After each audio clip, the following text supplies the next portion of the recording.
Hello, guys and gals, and welcome. Welcome. So today, we've got the live reveal for Path of Exile, and I am super late. I freaking overslept. Starts in like 7 minutes.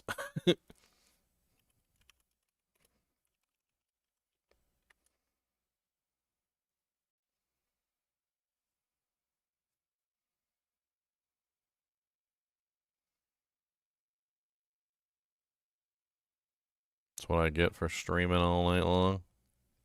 That's what I get. It's fine. I'll figure it out.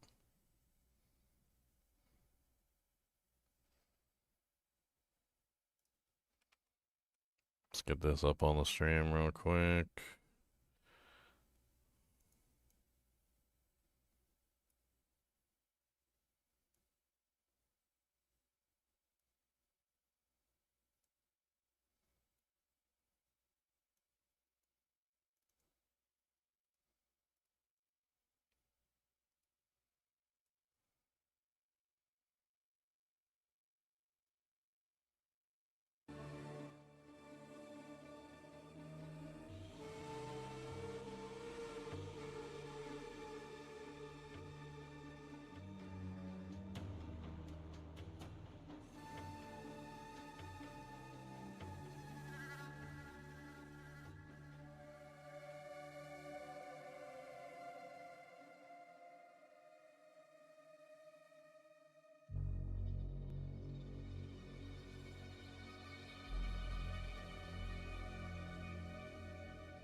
Wow, that took way too long.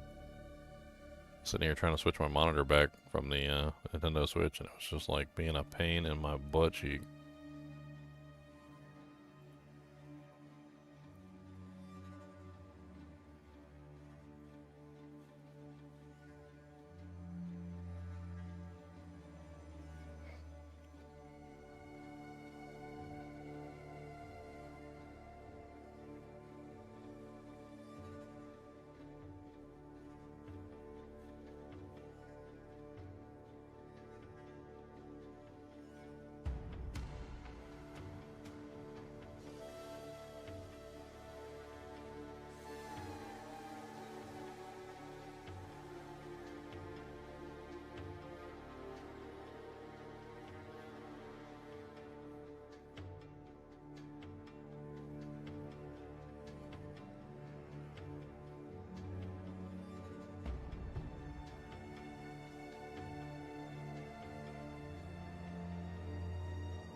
What's up, Ravenheart? A little bit sleepy.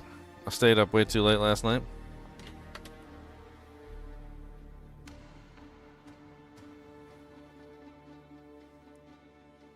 Let's pull out the notepad so I can take notes.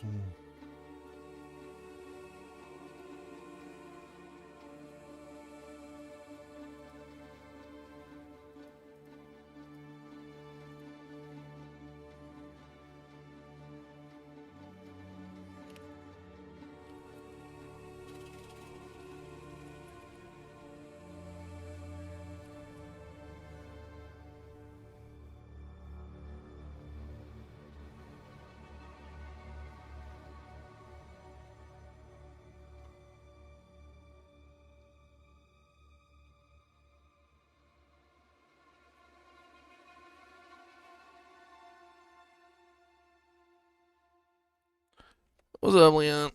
What's up? I'm late to my own live stream. Freaking. I set my alarm too, and yeah, it didn't go off. I'm so glad I woke up because nobody else was gonna wake me up.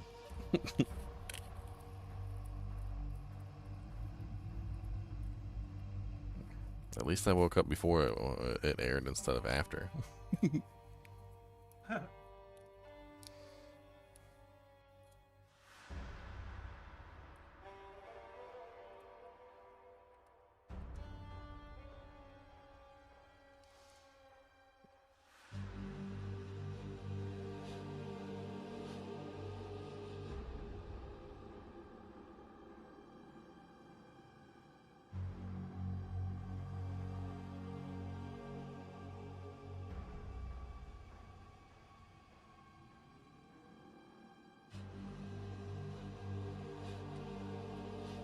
think it's time for another energy drink. All night long.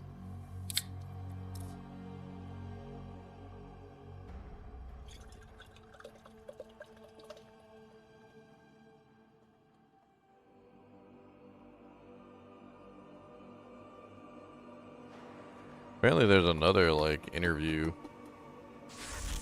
on the 9th or something like that. I was looking at some information on it. But, I mean, we're probably going to get, like, a hell of a lot right now.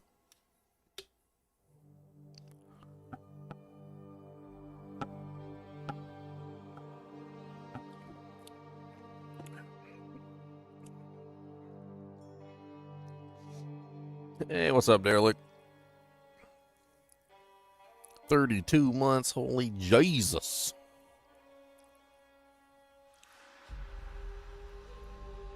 I got my notepad ready. I'm gonna be writing Dujangs down. Here we go.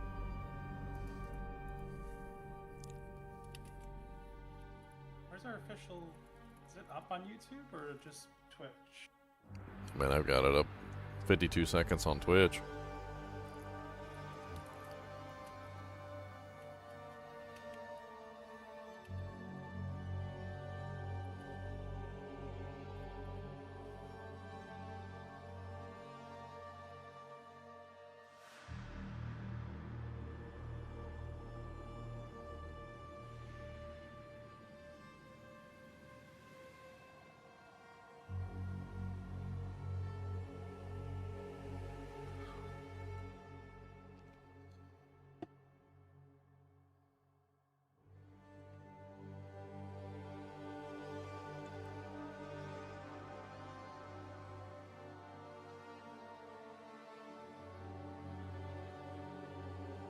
Three, two, one.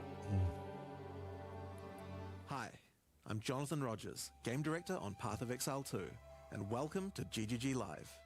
Today we're going to show you an exclusive reveal for what's coming next for Path of Exile 2. Twitch drops are enabled on today's live stream, so you'll be able to claim your Verdant Wilds dodge roll effect by following the instructions below. Now today, Nice. it's finally time to show off a new class that we know everyone in the community's been waiting for. So let's roll the trailer for Path of Exile 2, The Last of the Druids. Uh-oh, here we go. Naked boy.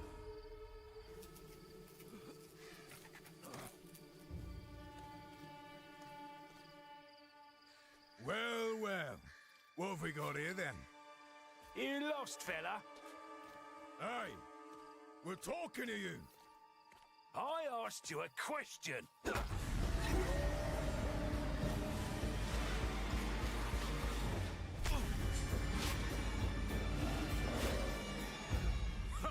What's wrong with him? He's lost his bloody mind.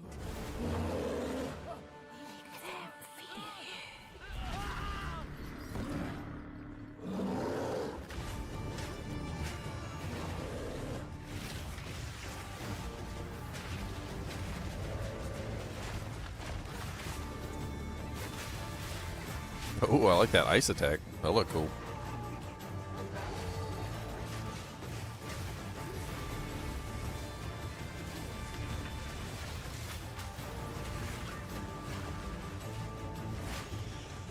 It is a wyvern.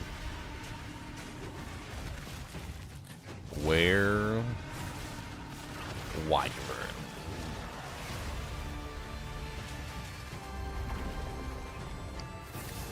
Sick. I guess we called it the other day then. Oh, okay, that looks sick. That might change my start.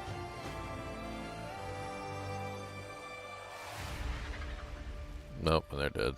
I will find you, Eve. Picking on the last druid. He's the last druid, don't pick on him. Now, as you can see, the Druid is a shape-shifting elemental spellcaster. After his fellow Druids were destroyed by the King in the Mists, the Druid lost his humanity in the forests of Ogham, where he wandered for years as a beast. Now, finally reawakened, he's determined to find his lost wife and regain his humanity. The Druid has been one of the hardest classes for us to design. As well as having human spells, he has 3 animal forms, and we wanted to make sure that there were interesting combos between all of them. The Druid is our first hybrid strength and intelligence class. That means he needs to have the ability to use spells and attacks. As a human, the Druid typically uses magical staves to harness the powers of the earth and the natural world. One of the first skills you will learn is the ability to create small volcanoes from the earth. This skill spits out balls of magma at your enemies, and will continue to do so for some time. While the volcano is active, turn into an animal and wade into melee range. Many of the skills you use as a human last for a significant period of time, giving you a good chance to turn into an animal and rage out. But how do you turn into an animal, you may ask? Well, the answer is a new weapon type that Druids use, Animal Talisman. Best CT weapon skill ever. When you equip an Animal Talisman, you can choose which animal form you would like the talisman to represent. Depending on what you choose, you'll be given that animal's basic attack as a new skill to equip. For a bear, that's Maul. To turn into a bear, simply use the skill. Your character will instantly transform into a bear and attack. If you want to change back to a human, just cast a spell. You will instantly swap back and cast it. We wanted to make sure that swapping between forms was seamless and immediate. Changing forms should be something that you do without even thinking about it all the time in battle. In order to allow for hybrid melee and caster gameplay, most of the skills you use in your human form last for some time and aid your animal skills in some way. The volcano we used earlier will emit more molten balls whenever you hit it with a slam, making it perfect for use with your bear form's furious slam. While in bear form, many of your abilities use rage. There are a lot of ways to generate rage, but the easiest one is simply smash your enemies with Maul. Once you see the runes on your back glowing, it means you have enough rage to do a much more devastating version of your furious slam. Your bear form can also go on a rampage, stomping the ground as you demolish your foes. It's funny, not much changed from the video we watched. The more rage you have, the longer the rampage lasts, and doing it over a volcano makes it even better. Of course, we never got to see the werewolf or the were-wyvern, As you but consume rage, your bear form will generate endurance charges, and these can be used with skills like Ferocious Roar. Ferocious Roar is a war cry that empowers your subsequent attacks to break your opponent's armor. The more endurance charges you have when you use it, the more empowered attacks you will gain. But Ferocious Roar has another special feature too. It's a meta gem that allows you to socket any Warcry gem from another class into it, giving you the ability to use these skills as a bear. Use the Warrior's Infernal Cry skill to make your enemies explode.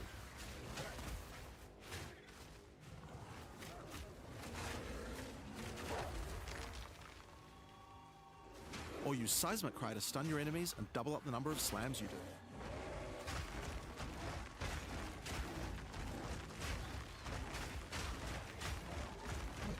You can even use it with Ancestral Call, a skill that turns you into the fire god Kaun. Ever wondered what the Karui god of war would look like if he was a bear? I'm gonna call it right now. The furious slam where you run around is gonna be overpowered, and then they're gonna nerf it.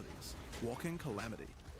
This skill summons a storm of fire around you for some time, while generating even more rage to power your other abilities. Hey, look, True Bearpocalypse. it's The bear is Apocalypse known for from being Diablo slower 2. and more lumbering animal, with slower attacks and heavy slams. Yeah. But what if you want to turn into That's something good. a little more nimble? Well, let's check out the second animal form for the Druid, Wolf form. For the Wolf form, we wanted to go fast and furious. Even just the Wolf's basic attack will leap forward and rake his foes. After attacking, the Wolf stands up on two legs, but after running for a short time, he goes back on all fours, allowing to move more quickly between packs of enemies. The Wolf has a lot of cold attacks based on his association with the moon, and the first of these is Lunar Assault. It's great for freezing your enemies in place. After they're frozen, use your basic Rake attack to knock shards of ice off your enemies, which land on the ground nearby and explode. If you want to get into battle quickly, you can use your Pounce attack. This skill leaps at a target and applies a mark to them. Killing the marked enemy will summon a wolf minion to your side, allowing them to fight with you. Mark and kill as many enemies as you can to build up a sizable pack. While That an seems enemy pretty is cool. marked, your wolves will prioritize that target and do more damage the more wolves you have, so make sure you keep your pack strong. Now, one problem you might run into is your wolf pack dying in boss fights. You often don't have any enemies that you can mark and kill in order to regenerate your pack. To deal with this problem, you can use Cross Slash. Cross Slash jumps backwards and does a vicious double slash. Any marks on your target explode and triggers their abilities. This allows you to pounce to mark an enemy and then summon a wolf even without killing it. Cross Slash also has another feature though. Remember those ice fragments from before? Well, Cross Slash will propel any ice shards on the ground towards its central target. First, freeze your enemies with Lunar Assault. Then rake them to create as many ice fragments as you can. Then follow up with Cross Slash to generate a field of icy explosions to obliterate your enemies. That seems pretty powerful. If they're still alive after that, your pack of wolves can finish them off.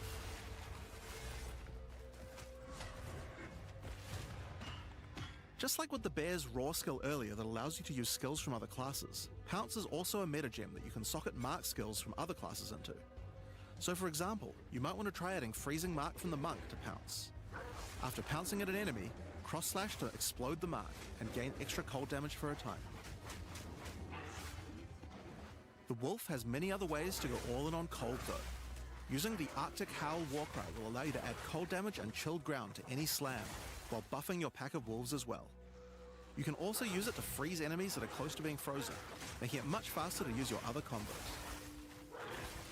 Finally, the wolf also has the ability to call down the power of the moon to transform into an Arctic werewolf with Lunar Blessing. In this form, you move and attack more quickly and deal extra cold damage. Consuming Rage will extend the duration of your Arctic wolf form, so you could try a hybrid bear and wolf build if you want to utilize the skill to its full effect.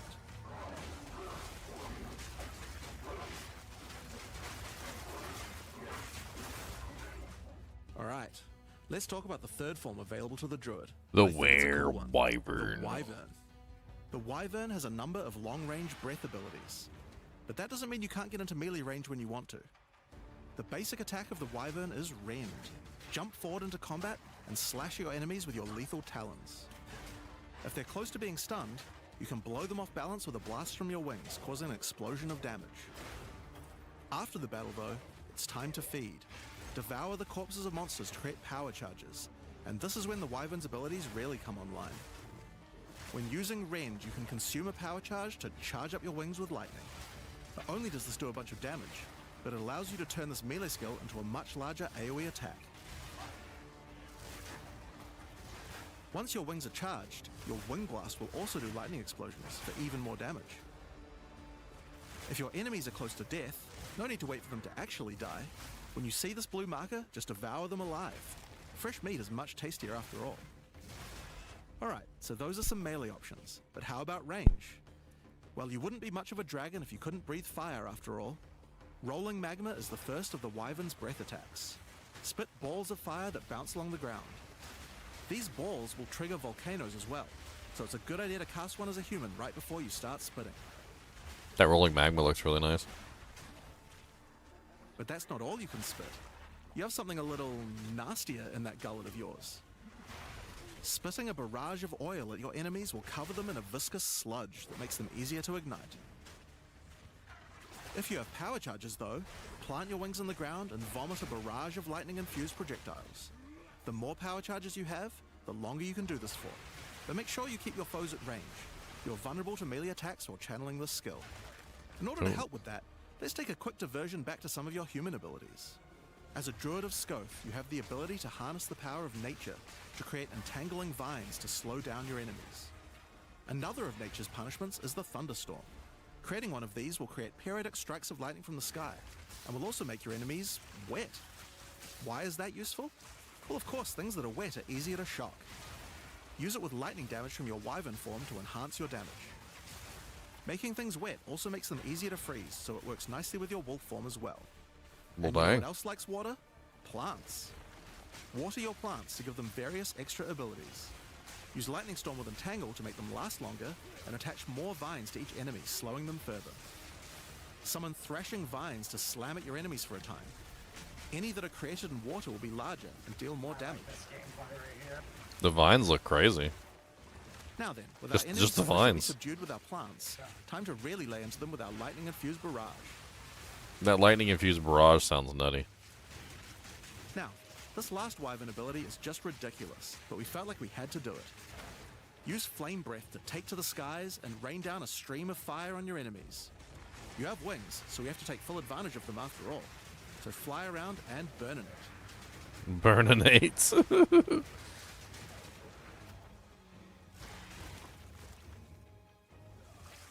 What's Now, there are the... a few other skills we didn't cover, but there's one in particular that I think will open up a lot of builds. Spell totems. Spell totems are meta gems that let you create a totem that will automatically cast any spell in the game for a time. In order to create one, you will need to spend 3 endurance or 3 power charges. You could use them to throw fireballs, summon comets, or shower the area in lightning. Really, the options are kind of endless. Your bear form can easily generate endurance charges by consuming rage, and your wyvern form can easily create power charges by eating corpses. So it's pretty easy for the druid to get the charges needed, but they're also available from quite a few other places as well. I'm sure we'll be seeing a lot of different spellcaster classes thinking about how best to take advantage of these. Sounds like the druid's like the ultimate Now, of course, spellcaster. along with a new class comes a bunch of new support gems. We've added over 30 new supports throughout the game, but I'll show you a few of the cooler ones here. Fan the Flames can be added to any wind skill to spread fire from one ignited enemy to the other enemies behind them. It's great for the Wyvern's Wing Blast. But you can also use it on many other classes with wind skills, like the Twisters on the Huntress, or the Monk's Staggering Palm Projectiles. Accelerated growth causes extra explosive plants to erupt from the ground whenever you grow plants with rain.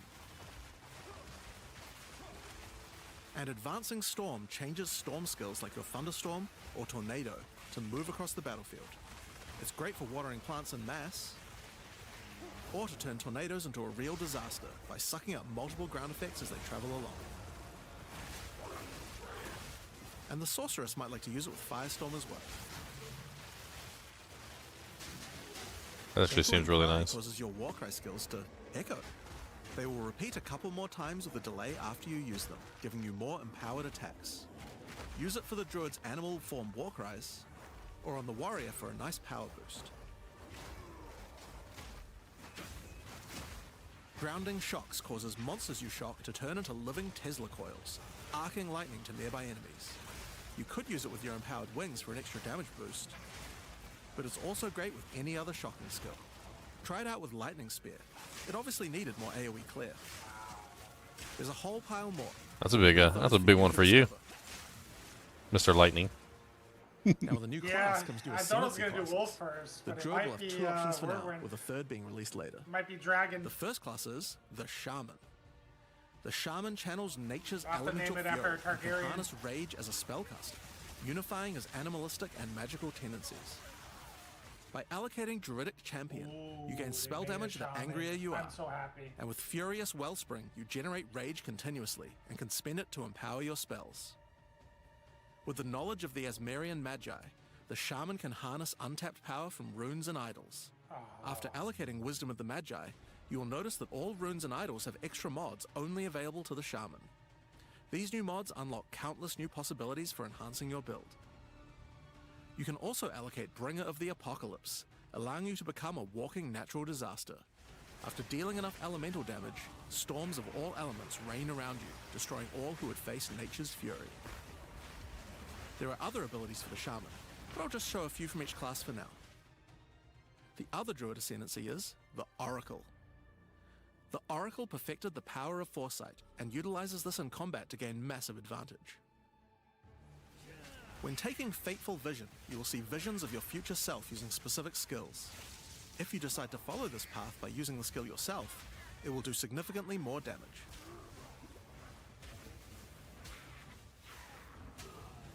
And with Converging Paths, at a critical moment in battle when a monster is vulnerable to freeze, stun, or electrocution, the Oracle can use Moment of Vulnerability to see a vision of the enemy's future, and then merge it with the current timeline, allowing him to deal damage to both. And one of my favorites, when you first become an Oracle, you'll notice over 130 new extra passives appear in the Druid section of the tree. That's insane. By allocating the Unseen Path, you use your power of foresight to learn from alternate futures and gain skills that would otherwise be unavailable to you. For example, self-sacrificing allows you to be able to summon more minions by reducing the spirit costs, with the trade-off of making your reservation skills cost more spirit. Or Corruption Endures, which allows oracles to have a small chance to avoid death. Both the Druid Ascendancies offer interesting and unique ways to gain modifiers that no other classes can get, so we're expecting a huge variety of build possibilities from these. Now there are unique talismans for the druid to use as well. We won't spoil all of them, but this one was particularly cool. Fury of the King turns your bear form into a fire demon, converting most of your damage to fire. As a demon, you can also use Molten Crash, a jumping slam attack that leaves fissures around you. This unique also continuously grants glory, allowing you to use your ultimate abilities more easily. Now, of course, the druid isn't the only thing That's we're adding to amazing. 040. Looks like We still have Diablo. a That bunch literally more to looks show. like Diablo. With every new release, we create a new league with new mechanics, new pinnacle bosses, and with a new story to tell. And this time is no exception. So let's roll the trailer for the fate of the Vaal. The palace of Queen Atziri. It is a ruin, but in the dark, machines still churn.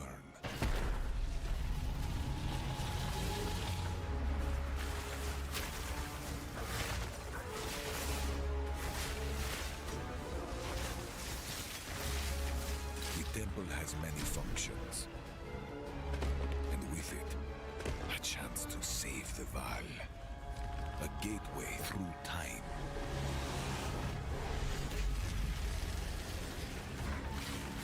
Travel into the past again and again.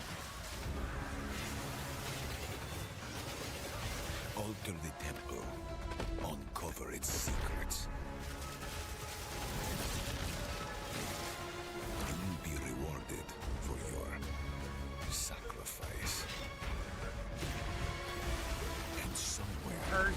in the deepest chamber, my queen awaits. I beg of you, hear me. The beast cannot give you what you desire. You may have studied it, Doriani, but you do not know it like I do. It adores me. Come now, give unto me your desire. At last, fulfill my soul. Y'all alive? Don't fulfill her soul. Don't do that. No soul fulfilling. We're watching the thing, Bruce. Hi, I'm Mark Roberts, Oh, no, I'm Game sorry, I Director didn't mean to on interrupt. Path of Exile. Let me get on. In the Fate of the Vaal League, you will Okay. find remnants of the ancient Vaal civilization scattered throughout Rayclast. They seem to attract nearby creatures and affect them strangely. After killing them, the remnant appears to gain some amount of power, but not enough to fully activate it. It seems you will need to find 5 more of these arcane devices, and sacrifice the monsters you find there to fully activate one. But Sacrifice. things don't always go to plan. Of course, These it's devices sacrificing evolve, with the and frickin' Vaal, man. sometimes infected by corruption. Sacrifice your mama. Twisted Sacrifice versions your of ancient daddy. Vaal may emerge, and sometimes even stronger foes. On fully activating one of the devices, you finally discover its true purpose. A portal opens and takes you deep underground to a lost temple, once the home of Atziri, Queen of the Vaal. What treasures could still be inside? I think you're gonna want to find out. In front of the entrance is a console of some kind, and on activating it, you can see a map of the temple. Atziri's personal chambers are on the far side, but how could anyone get there? There are disconnected rooms, and the layout doesn't seem to make sense. And that's when you realize the purpose of the ancient devices scattered through Rayclast. The temple is powered by sacrifice. She got faux And titties. this energy can be used to modify the very structure of the temple itself. Each time you run the temple, you will be given 6 rooms that you can place. Bruzak, she allowing thicker you than a to Snicker. craft She your got own faux dungeon titties. to explore.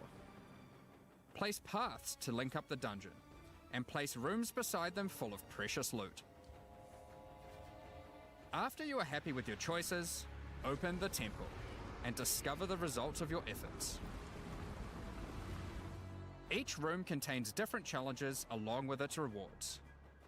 On entering a room, Faux the titties. doors will slam shut behind you, and you will need to face the encounter within. But choose wisely. It's important where you place the rooms to get maximum returns. For example, when placing a commander, you could just place it anywhere along an existing path, but a much better strategy is to place it next to a garrison of troops for him to command. With better leadership, the garrison will level up, making the monsters harder, but also more rewarding. Different rooms have different requirements for leveling up. For example, if you want to fully level up a smithy, you will need to supply it with golems from an adjacent golem works, and hook up a generator to the power network to supply it with power. After doing so, the golems will be powered up, making them much more dangerous. You don't need to memorize what interacts with what. When selecting a room, you will be shown the locations that will make other rooms level up, and exactly what effect it will have on the temple.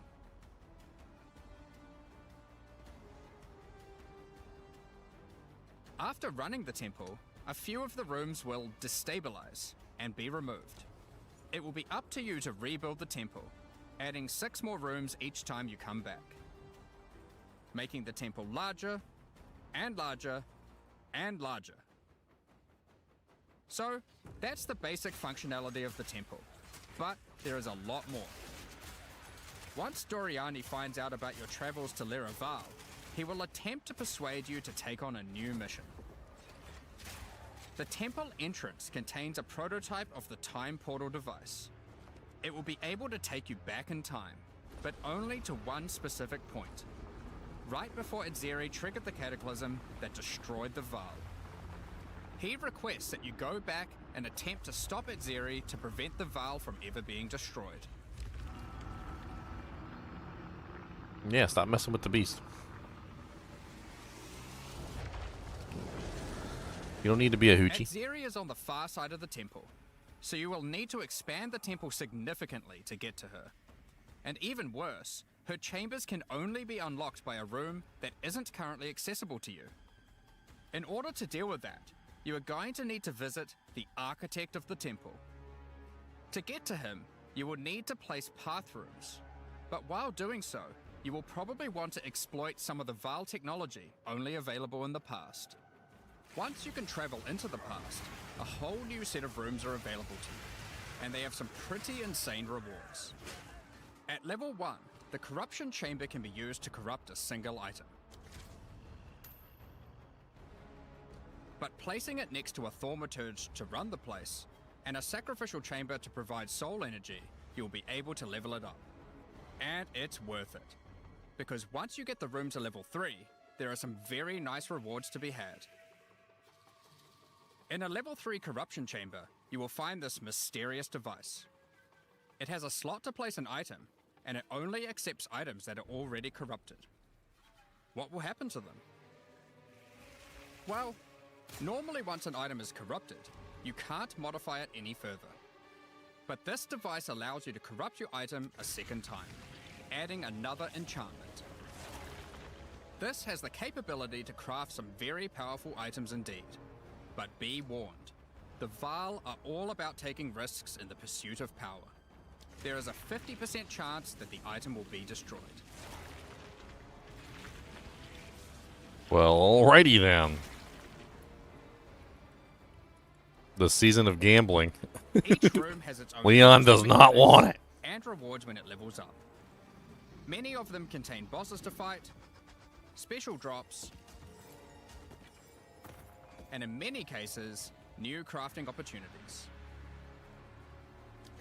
Gem Corruptor. For example, a level 3 alchemy lab has a nasty Val construct to fight, but if you can defeat it, you can find new corrupted soul cores. Like Guatalizi's Thesis, which on boots allows you to sacrifice your life to run faster. Or Sita Qualotl's Thesis, which on gloves will revive one of your minions whenever an offering expires. Get Oh, a missed that. sacrificial chamber to level 3, and you will need to face a highborn priest of sacrifice. Defeat him to be able to further corrupt a Val unique, modifying it in unpredictable ways. One of the mods of this unique will be removed and replaced with another random mod.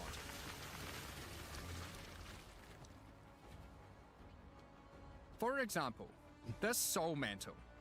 It gives you an additional totem, but lowers your totem's life and curses you when they die.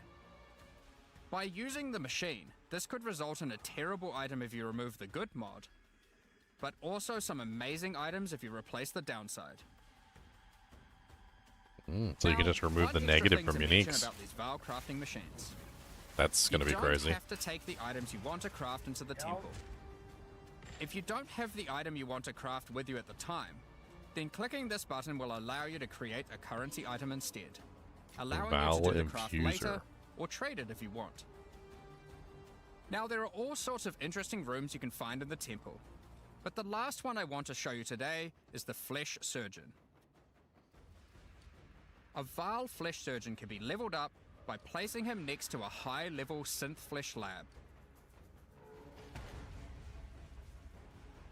They made that for me, But so I don't be have to gamble. careful. I can just trade The it Flesh off. Surgeon has some rather unpleasant experiments in his personal lab. Ugh, titties. Afterwards, you might That's not notice the good kind of surgery titties. table just sitting there. The Val are great at crafting items. Why not do some crafting on yourself? After laying down, you'll be asked which limb you'd like to replace. Ugh. Left arm, perhaps your right leg. Each limb can get a different set of random bonuses, so choose wisely. After getting up from the table, try out your new limb. It seems to work fine, and even perform better than your normal one. Now, there is just one thing with replacing body parts. If you die and are resurrected, your body will return to its natural state. You might need to return to the Val Surgeons if you want another robot arm, and maybe get a better one next time. Some rooms, like the Commander, can give you a new type of reward. Medallions that can be used to manipulate the temple in other ways. Using a Queeper-Lartal's medallion will allow you to artificially boost a room, even if it doesn't meet the normal requirements to level up. And a Huatalotli's medallion will stop rooms from destabilizing when you complete a temple, allowing you to guarantee getting a reward a second time. Okay. Great if you want to stock up on double corrupts. Now, with all that aside, time to face the Architect, and you will be in for a fight. Once defeated, you will find another console that can be used to modify the temple. But this one is special. It allows you to place new types of rooms with specific rewards.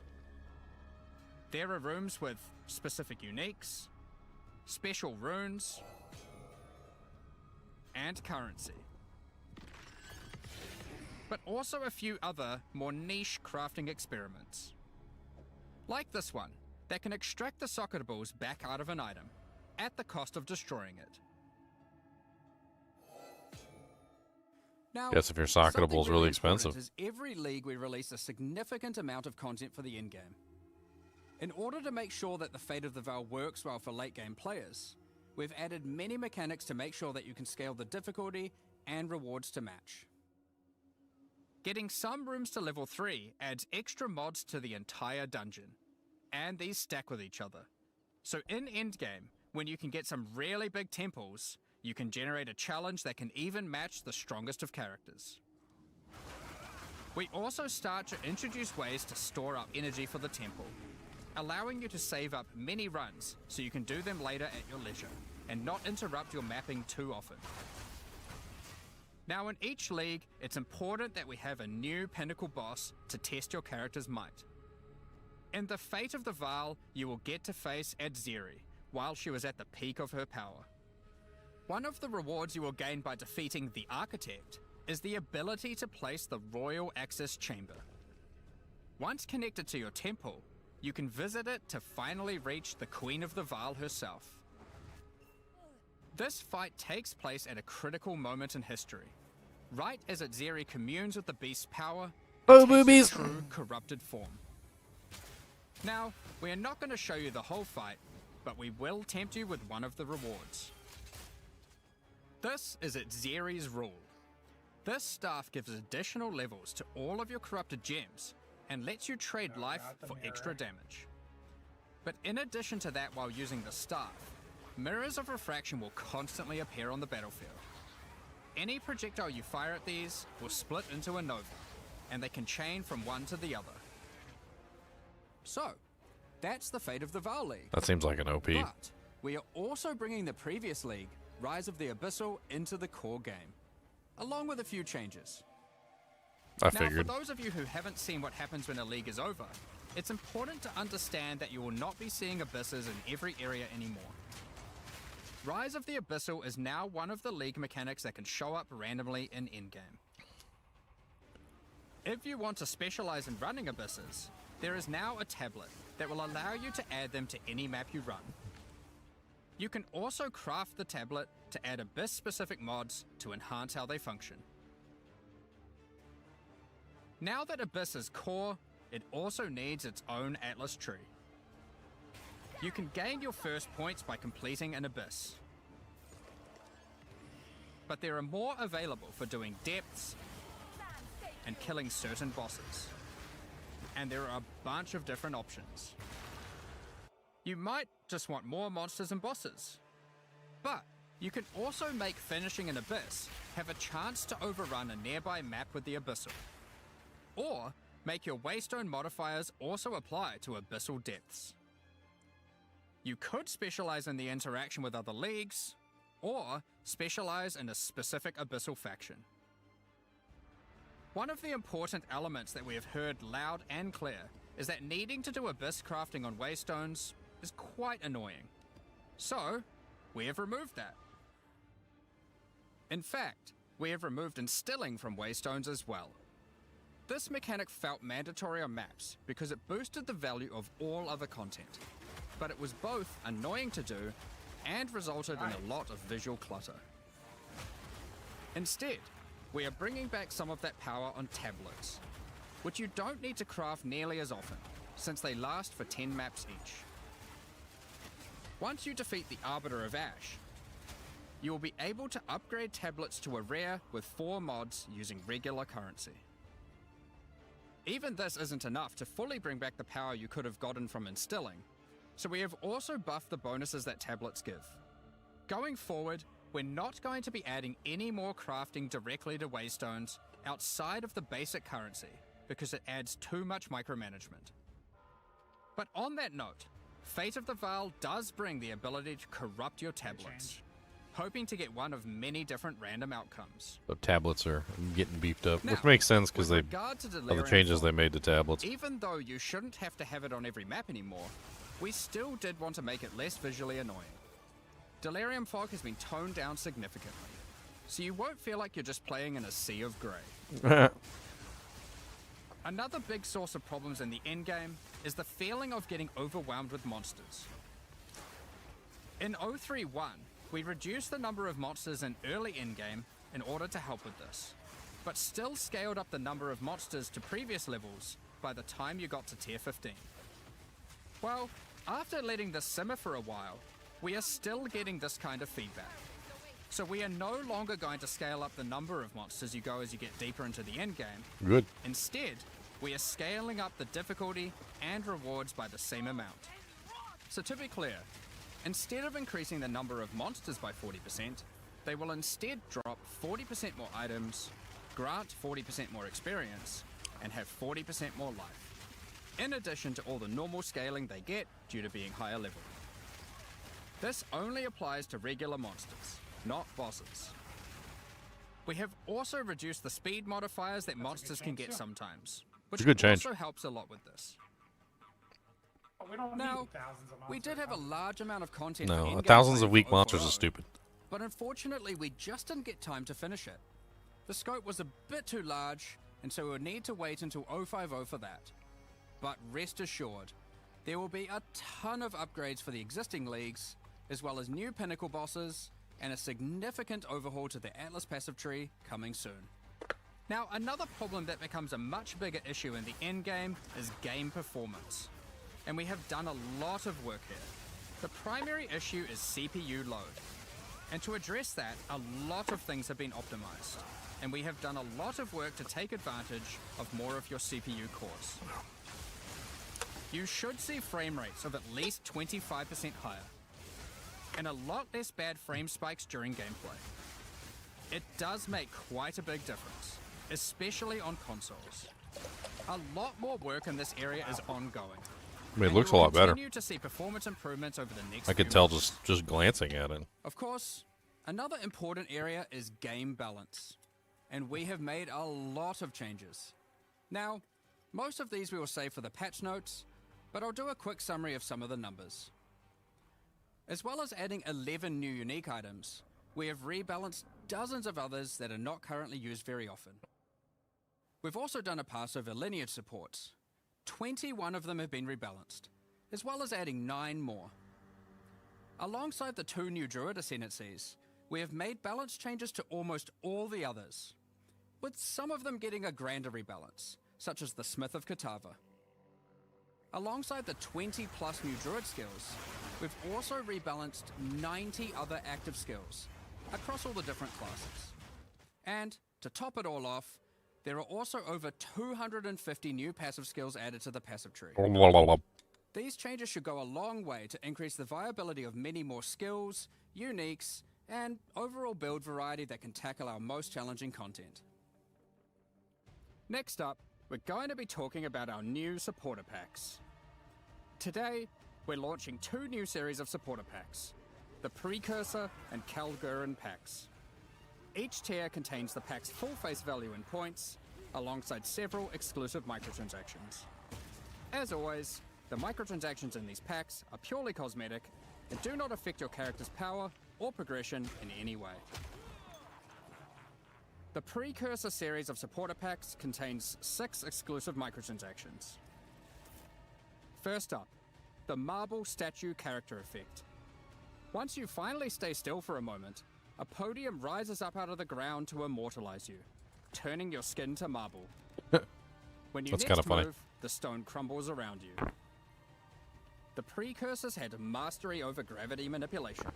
So too can you, now with the Gravity Well portal. That is ridiculously Witness the power of its excessive. pull as you approach it. Draw in enemies with your own gravitational pull with the Awakened Precursor armor set. The Precursors designed and built many mysterious ancient beings. This one used to serve as a scout that would patrol and tase intruders. Why salvage gear yourself when the Master of the Forge can do it for you? Molten gold spills out as the Forge Master breaks down your items. The Relic of the Precursor's map device is a mysterious machine that sits atop ancient colossal statues. It keeps track of the number of charges consumed on your Precursor tablets used in the device. The Kalgurin pack series also contains 6 exclusive microtransactions. The Kalgurins had astounding skill in astronomy, being able to track cosmic events with absolute precision. Harnessing that skill, with the Astronomer's level up effect equipped, you too can now see exactly how long it took you to level up as it outputs the time in chat. That's kind of cool. The time taken to reach your last 3 levels is also displayed on the item, so you can link it when you have a time you're proud of. Crush unique enemies by unleashing the wrath of the lost Kalgurin fleet, led formerly by Captain Heartland himself. A Kalgurin seafarer needs armor fit for the treacherous seas of Rayclast. This set has you covered with the classic tricorn and, of course, a peg leg. The Peg Lost leg. Treasure weapon skins top off your appearance of a true raider of the seas. These gilded weapons can be applied to wands, two-hand maces, and shields. Hoochie shield. After a long day of plundering loot, retreat to the Kraken's Cove hideout, a home of some of the most deadly, ocean-dwelling creatures in Rayclast. Many ships have met their demise here. That's a nice hideout. What better to accompany you in Kraken's Cove Look at the gold than Kraken. Kraken itself? Replace your stash with a dormant Kraken, waiting for its prey. As you approach, it will awaken and terrify both you and any guests in your hideout.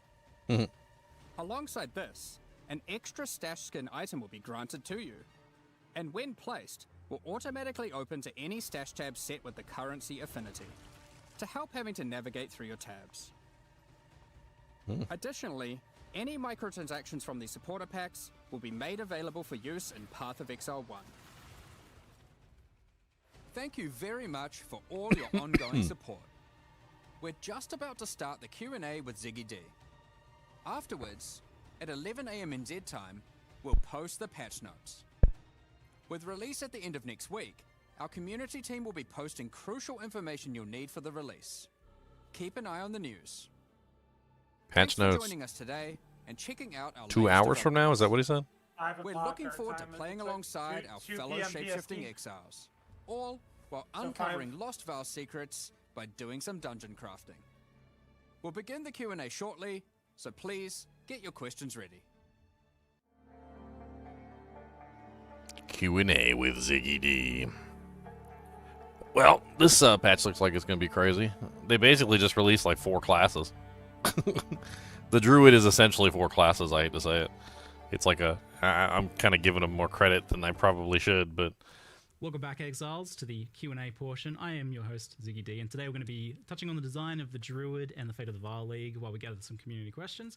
Then we'll deep dive into endgame, balance, and other game design topics. I am, of course, joined by game directors Jonathan Rogers and Mark Roberts. How you guys going today? Oh, very good. I mean, you know, it's been a great one to work on this one. Like, I've really enjoyed it. So yeah, it's definitely great to see you again. And it feels like it's only been like no time at all since the last time you were here with the PoE 1 release. It feels like only several weeks, and that's pretty accurate. yeah. We get to see you twice as often now, so that's fun. Yeah, I'm around every 2 months or so now, roughly. It's great. I love it. Let's keep going. So I do have to open with this, though. Is like, Druid looked a little bit weak, I think, in the demonstration video today. Yeah. What? One of the issues that we have is like we're so concentrating on like just demonstrating how the mechanics work that we sort of forget to be like, okay, let's actually make sure the damage numbers that we're doing on this like test character we're filming here are actually like in line with what people actually normally expect. So yeah, there's just a few things there that we probably should have caught and made a little stronger there. But yeah, when you actually play it, it's certainly from the alpha feedback incredibly powerful. Like Yes. you know, the like, you know, we were seeing some people say, oh, you know, the wolf looks weak or whatever. Well, I can assure you that on alpha there's a bunch of people saying the wolf is super OP. So you know, it just comes down to the things you go through in order to demonstrate stuff. I think we are probably going to be worthwhile. We make some videos showing a bit more of the less demonstratey side and get them posted and stuff this week. Because honestly, you can just play it literally right now, and it's you know. Yeah, I've definitely been playing and recording a bit myself because I was like, when I first watched it as well, the draft, I was thinking, it's like, I don't really get a feel for what it feels like to actually play it. Like, there's good demonstration here of the mechanics, but yeah, I can understand how from your perspective, it'd be pretty easy to be like, oh, we want to communicate how this cool thing works and this cool thing works. There's a fine line there for sure. Where if you get too hectic, people are like, I don't even know what's going on. They're just looking at a ruckus. And then, yeah, in this case, let's say we went on a little too far on the other side of the line, was just a bit too slow, and as a result, yes, it can look a bit weak, but yeah, I think we'll try and get some like raw Druid gameplay out to people to understand it. I think particularly for this class, because of the shape-shifting stuff, it's so hard for us to, normally we can look at something and be like, oh, that's just a demonstration. We kind of know what it would look like at endgame. But I think with the Druid, it's just so unusual. It's so different that it's actually hard to judge what it would feel like to even play it. And I'm happy from my hands on to say that like it's almost immediately like very smooth, the shape shifting of it, the movement of it, especially because like in your demonstrations, you're not really using dodge, roll, sprint, that sort of thing as well, which makes a big difference. I suppose one of the things we didn't really dwell on in the video as well is that we do actually have dodge roll. I mean, they're not actually rolls for the animals, but yeah, all the animals can like hop around and that kind of stuff. And that was honestly one of those things that was like kind of funny because initially we actually had it so when you dodge rolled, you would transform back into a human. And the reason we did that is because it's really hard to make animations for animals that like actually work correctly. Like we actually thought it was impossible, but then when we actually put it on alpha, there was the kind of visceral reaction of I want to still be a bear, like, you know, while I'm hopping around. So we ended up having to like work out like how can we make this possible? How can we make it so that you can actually do the dodge rolling as an animal? And that sort of ended up being pretty good, I would say. And this was like clearly the hardest class to design so far, and it took a bit longer. Like I think you were originally hoping to bring it out in a previous expansion. Yeah, quite a while ago. But the thing is with it is that it's kind of like designing 4 classes in one, because not only do you have the situation where like obviously we want to have synergy between skills and stuff like that, and we can like look at that in a normal class and work out what those might be. But with this class, people want to be able to play just as a bear or just as a wolf, as well as people who want to play like dual with a human and a wolf, or people who just want to be a wolf and a bear and like all the different combinations. So we had to kind of come up with a way for like each line needs to be self-sufficient and that it's got all the tools that you need. But at the same time, you have to not have it so it feels like there's just duplication between them. We're like, oh, like this is just the same thing as what a bear has, but you know, you are a wolf instead. So we kind of have to like, it's like you need all the tools and yet you also need to have them feel different. And that just made it really, really tricky to get all of the things right with it. And then it didn't also help that, since the last time we were working on the Druid, way back when we showed it off in Gamescom 2023, we had WSD. And that adds a whole other complication because, you know, like how can we make that work with the animal forms? It's like a whole thing. You know, like I'll tell you the wyvern, for example, like we had a hell of a time making it so that you could do the ranged attacks because you need to be able to walk while you're doing it. The wyvern's sitting there with its arms like planted on the ground, you know, like being able to walk while also spitting it. Yeah, it's like we went through so many iterations of that. So yeah, it was just a very tricky class overall, like just crazy. I remember seeing some very goofy looking like wyvern like months and months ago. Yeah, you were like trying to. This is not working. Right. Like, Well, I also remember like for a long time the wolf was just like a dancing dog. It was just like it looked really silly. And like man, the wolf as well. I mean, it was really hard to get right, and because one of the things we really wanted to avoid was I didn't want that too much of that whole like man in a wolf suit vibe. Yes. Like I wanted to actually get this other feeling of like this is an actually different animal, which I think with the bear and the wyvern's way easier.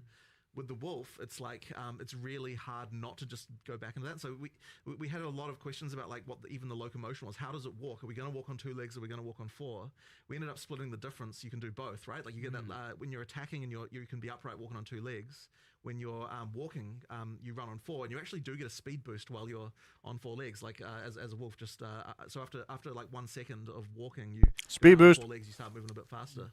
So yeah, it's Actually, pretty cool. You heard it, Leon. Wolf is faster than the wyvern. Technically I has win. a kind of passive benefit. Right. So obviously you got the running fast as a wolf. Can't remember exactly what the Ice wolf ones were, faster but than like wyvern. for example, because you're just a bit bigger. You know, a bit of a tank.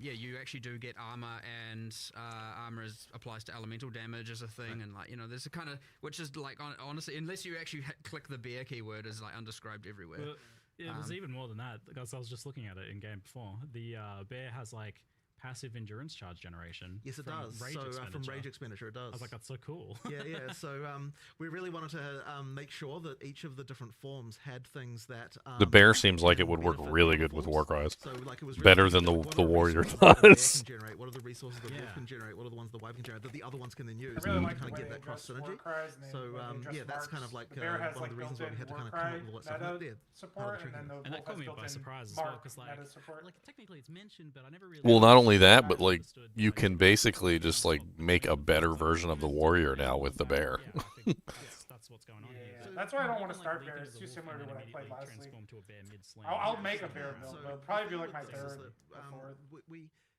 You want to present a fantasy to someone as far as like what the UI is pushing you towards and all that It stuff. looks There are really going to be a good, lot of people who are like, I want to be a bear, and they just pick bear stuff and they go all bear, right? But at the same time, we're unconstrained in the sense that you can pick all the other stuff. You can use it at the same time. So one talisman, like effectively when you pick on a talisman from like wolf, bear, or wyvern, what that's giving you is the default attack, right? That's Yeah, what you're just actually that. picking, and that's all it is, right? And that often will guide you, like what skills you're picking and so on. But you can just use with that same talisman as many different animal skills as you would like. I did notice that just all means that you've got that sort the of free the flow forms of, have a you know, pretty like, decent basic sort of, attack. sort of combo Rake, things. rend, and whatever they all look they all looked good. Obviously, there will just be a lot of people who just pick one thing, right? Like I absolutely expect that. But yeah, no, there's a lot of experimentation to do there if you want to do it. Yeah, so you've tried to hit like making it so like people who just want like a simple, straightforward, like I just want to run out as bear and slam the ground, like that's certainly very possible there. But also, you with this whole class, you have the problem of how do we make like a spellcaster and a melee attacker that's shapeshifter as well. I mean, this class has got a bit of everything. For sure. How did you make all that kind of like work together and solve that build problem of like, how do you actually scale these things together in a way that just one thing isn't way better than everything? Oh, I missed it. Did they Well, basically that's say always you the have to nice, wear obviously, the one that has talisman a to lot be of able to balance stuff, but I transform? can see That's even what I from want a to design clarify. perspective, It looks like the you know, talisman so I is just what throw gives over the access fence to all the my basic horrible skill, stuff, but then and when be we like, looked how at the hell that am I before, gonna it also balance is what this? gives access to any But effectively, like, so even with the spellcaster side, so one of the things we initially wanted with the spellcasting, So I'm was a lot pretty of it's, sure like, one over of your time type slots effects has to be a that, like one like it you know, looks so like for offhand example, could be with because it the, swaps between. volcano being the really obvious one, But I right? think Like you one can of create this the thing, things has to and then be you can the turn talisman. into an animal and do other stuff at the same time. So we needed Based on what on the I human saw. side a lot of things that last for a long time. But the problem you then run into when you actually go to balance the thing is like, okay, well, if you've just got like 5 damage over time style spells, why not just cast all of them and then you don't have to even even do the anything normal else, right? Druids Like, so it's casting like that with kind all of the stuff makes it really casting. hard. So then you have to start thinking, okay, we want to make it so that you cast a long-term thing as a human, but then being an animal is going to augment that so that it improves it. So for example, with the tornado, it's got a similar mechanic to the little twisters that the hunters have, where ground effects can empower it with extra elemental stuff. And so then we're like, okay, well, if the animal forms are the ones that can create the ground effects, then that means that you're kind of like, you're going to want to do, you know, like, to mix that with the tornado, you now have to have both the animal forms and the spellcaster stuff if you want to get all of that together. I asked a So it's question, just but a I lot of doubt that they'll see thinking it. about how can an animal form aid a spell? How can a spell aid an animal form, like all the way through? And then, yeah, as I said, we throw it over the fence, and then Mark tries to work out what kind of numbers can actually make it it's a fully work. web of infinite difficulty, right? Because like we're talking about the 4 forms within the class, but each of these skills also synergizes with every other class and every other skill in the game, and it just it's becoming growingly more complicated. But that's also what's fun about the game and what all the things you can unlock and the crazy builds you can do. But yeah, I mean, like this week's focus has been like, okay, we had all the like during our alpha testing and internal testing, we had like, you know, there was the I want to be all forms going between. There was the I just want to be wolf, I just want to be bear, I just want to be a dragon, and now we're getting a lot more of I just want to cast nature plant skills. I'm supposed to like stuff. And so it's like, okay, well, how do we make that work? Well, because they're quite long duration, so we're having a bunch of complexity with that as well. And it honestly just, it does just spiral into like, oh my god, there's 20 million variables here, but it's fun. And at the end of the day, as long as it is honestly fun to play, then honestly we're golden. So, you know, I would say we're pretty much there on almost everything with this class. I'd actually say we're a little bit more prepared than normal. We've had a lot of testing. Yeah. Despite, I mean, partly because it's been in the works for so long.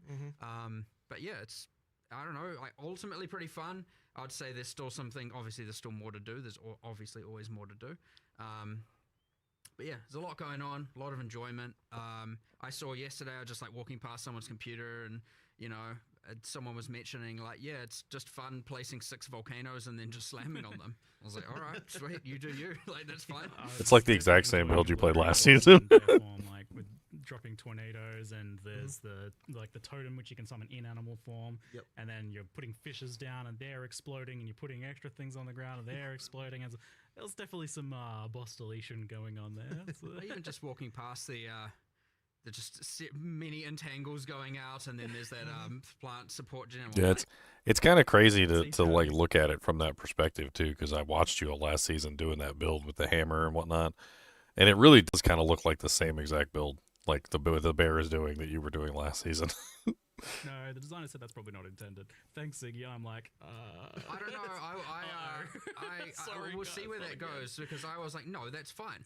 This is a fish. It made it to me, and I was like, no, I'm fine with that. Yeah, because it generates rage when you first slam, and then the fishes, every time they pulse, it generates rage. I'm like, oh, really? Yeah. Oh, shit, I didn't even know that. Because like the totem's making it pulse, and that's generating rage. Right. I'm like, that doesn't that's interesting. seem It's fine. Yeah. It's fine. I love that, because that's like ridiculously powerful. That feels like way permissive. I was like, this feels illegal, but that's like... You gotta let a few things in there that feel illegal. It's doing what the skill says. I may not have. Maybe I didn't get enough. Okay, cool. I don't know. They might have changed it. I'll find out afterwards. I just throw my opinion in there. I don't want to necessarily be like, you know, I try and make sure with a lot of these balanced discussions, it's not like, you know, I'm just an authority on the matter. I want to actually discuss these things through, because maybe it isn't actually fine, but you know, my first instinct is like, yeah, like let it run wild. Like, what's the problem? You know, so.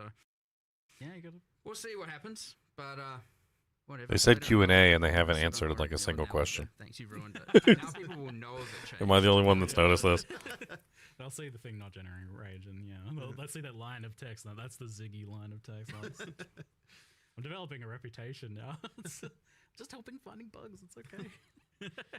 So, like the shapeshifting stuff comes from this trinket, the talisman? Yeah, the animal talisman. And is there any limitation just kind of like putting that on another class and just say like, I am playing my mace marauder or my quarterstaff monk, and I want to do a wolf leap slam that marks targets. You can do it. In fact, it was one of the things initially that it's funny with the audio team, because initially like, oh, we want to record like bear lines for the drill the whole time, and I'm like, hey guys, remember, anyone can turn into this animal. You're actually going to commit to every single class is going to have like three different extra versions of every single line the character can deliver. Maximum effort. It's like, yeah, that's a bit tricky. So we ended up going with a voice mod in the end. But yeah, that was one of those. It's like they're their kind of their thoughts, I think it shifts to. It almost sounds like, to me, that's what it sounds like. They're like, they're thinking it or something like that. I don't know. But it would have been completely impossible to record every single line an additional 3 times for every character class. Voice actors, everybody come back and we need to roar like a bear. Exactly. Effectively, every class can be an animal. It's exactly the same as the weapon restriction. Ultimately, being a bear is the same as having a mace, which may sound a little bit odd, but that is actually, how it works and what allows, having... Whoa. I didn't even think about that. Wait, so you can use mace skills while in bear? No. What I meant is that it's the same. I mean, it's the same in the sense that it's just a weapon type, right? Right. Yeah.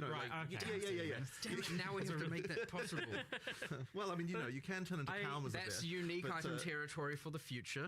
It often gets talked about, like, the idea of, like, why are things, like, so weapon locked? And I've always maintained the position that you guys want to kind of do that as much as possible initially, and then in the future you can blur the lines a little bit. Like, there's maybe in the future you're like, maybe this skill has a way of crossing over. We can do, but the thing is, a lot of the identity of a weapon type really comes a lot from what it can do, and so that's the main reason why we do it that way. But but the thing is as well, with the weapon swapping, I mean, you can still use skills from different elements. Different weapons and things like that. The thing is, like, it's funny that you mentioned that with the bear, because, like, definitely some of the bears, I noticed parallels between some of its skills and some of the mace stuff, and I could see absolutely combining, like, this bear skill that places fishes with the other stuff on the mace that triggers the fishes. Like, there's, like, very obvious, like, cross synergy build. Well, I mean, they're adjacent classes, right? I mean, you've got, like, strength versus strength int. Like, we want to be able to make sure that some of those key elements do, like, cross over, just so that to open up the way to have synergy between the different classes more easily.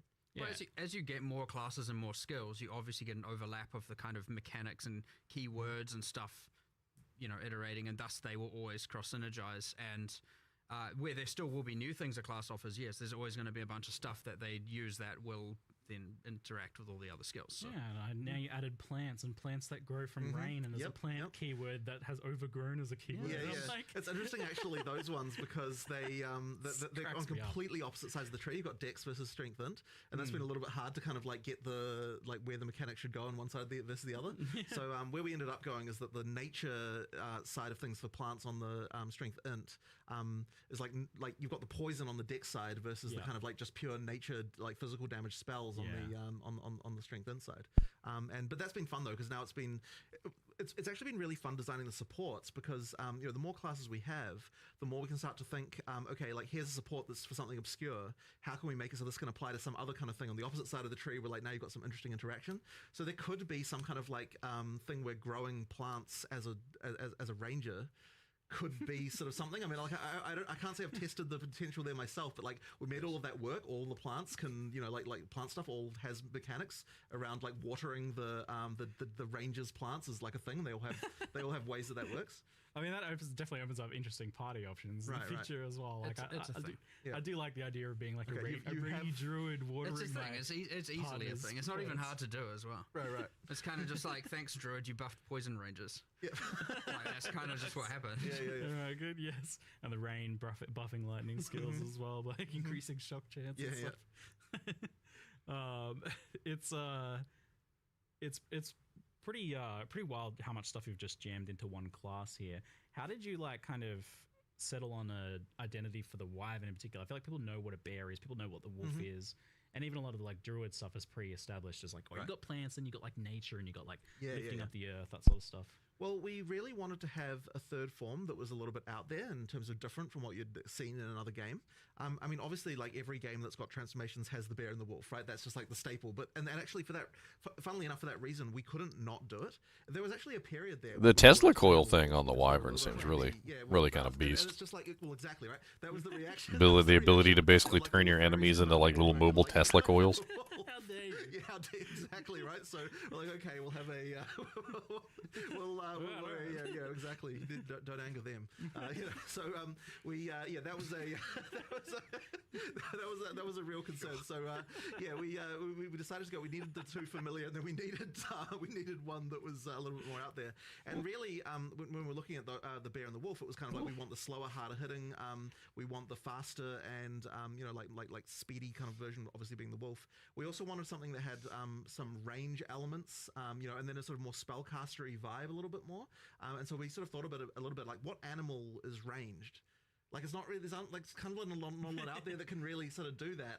And so eventually we settled on the wyvern. I mean, someone of course at one point was like, how about a dragon? And we're like, what the heck? What are you talking about? But then eventually I thought about it, and it's like, actually, you know what? There's some potential here. If you suggested to me, I told you not to do it because like there's no way you could make it look good and not look stupid. But it eventually it was hard though. We did get there. It actually looks pretty cool.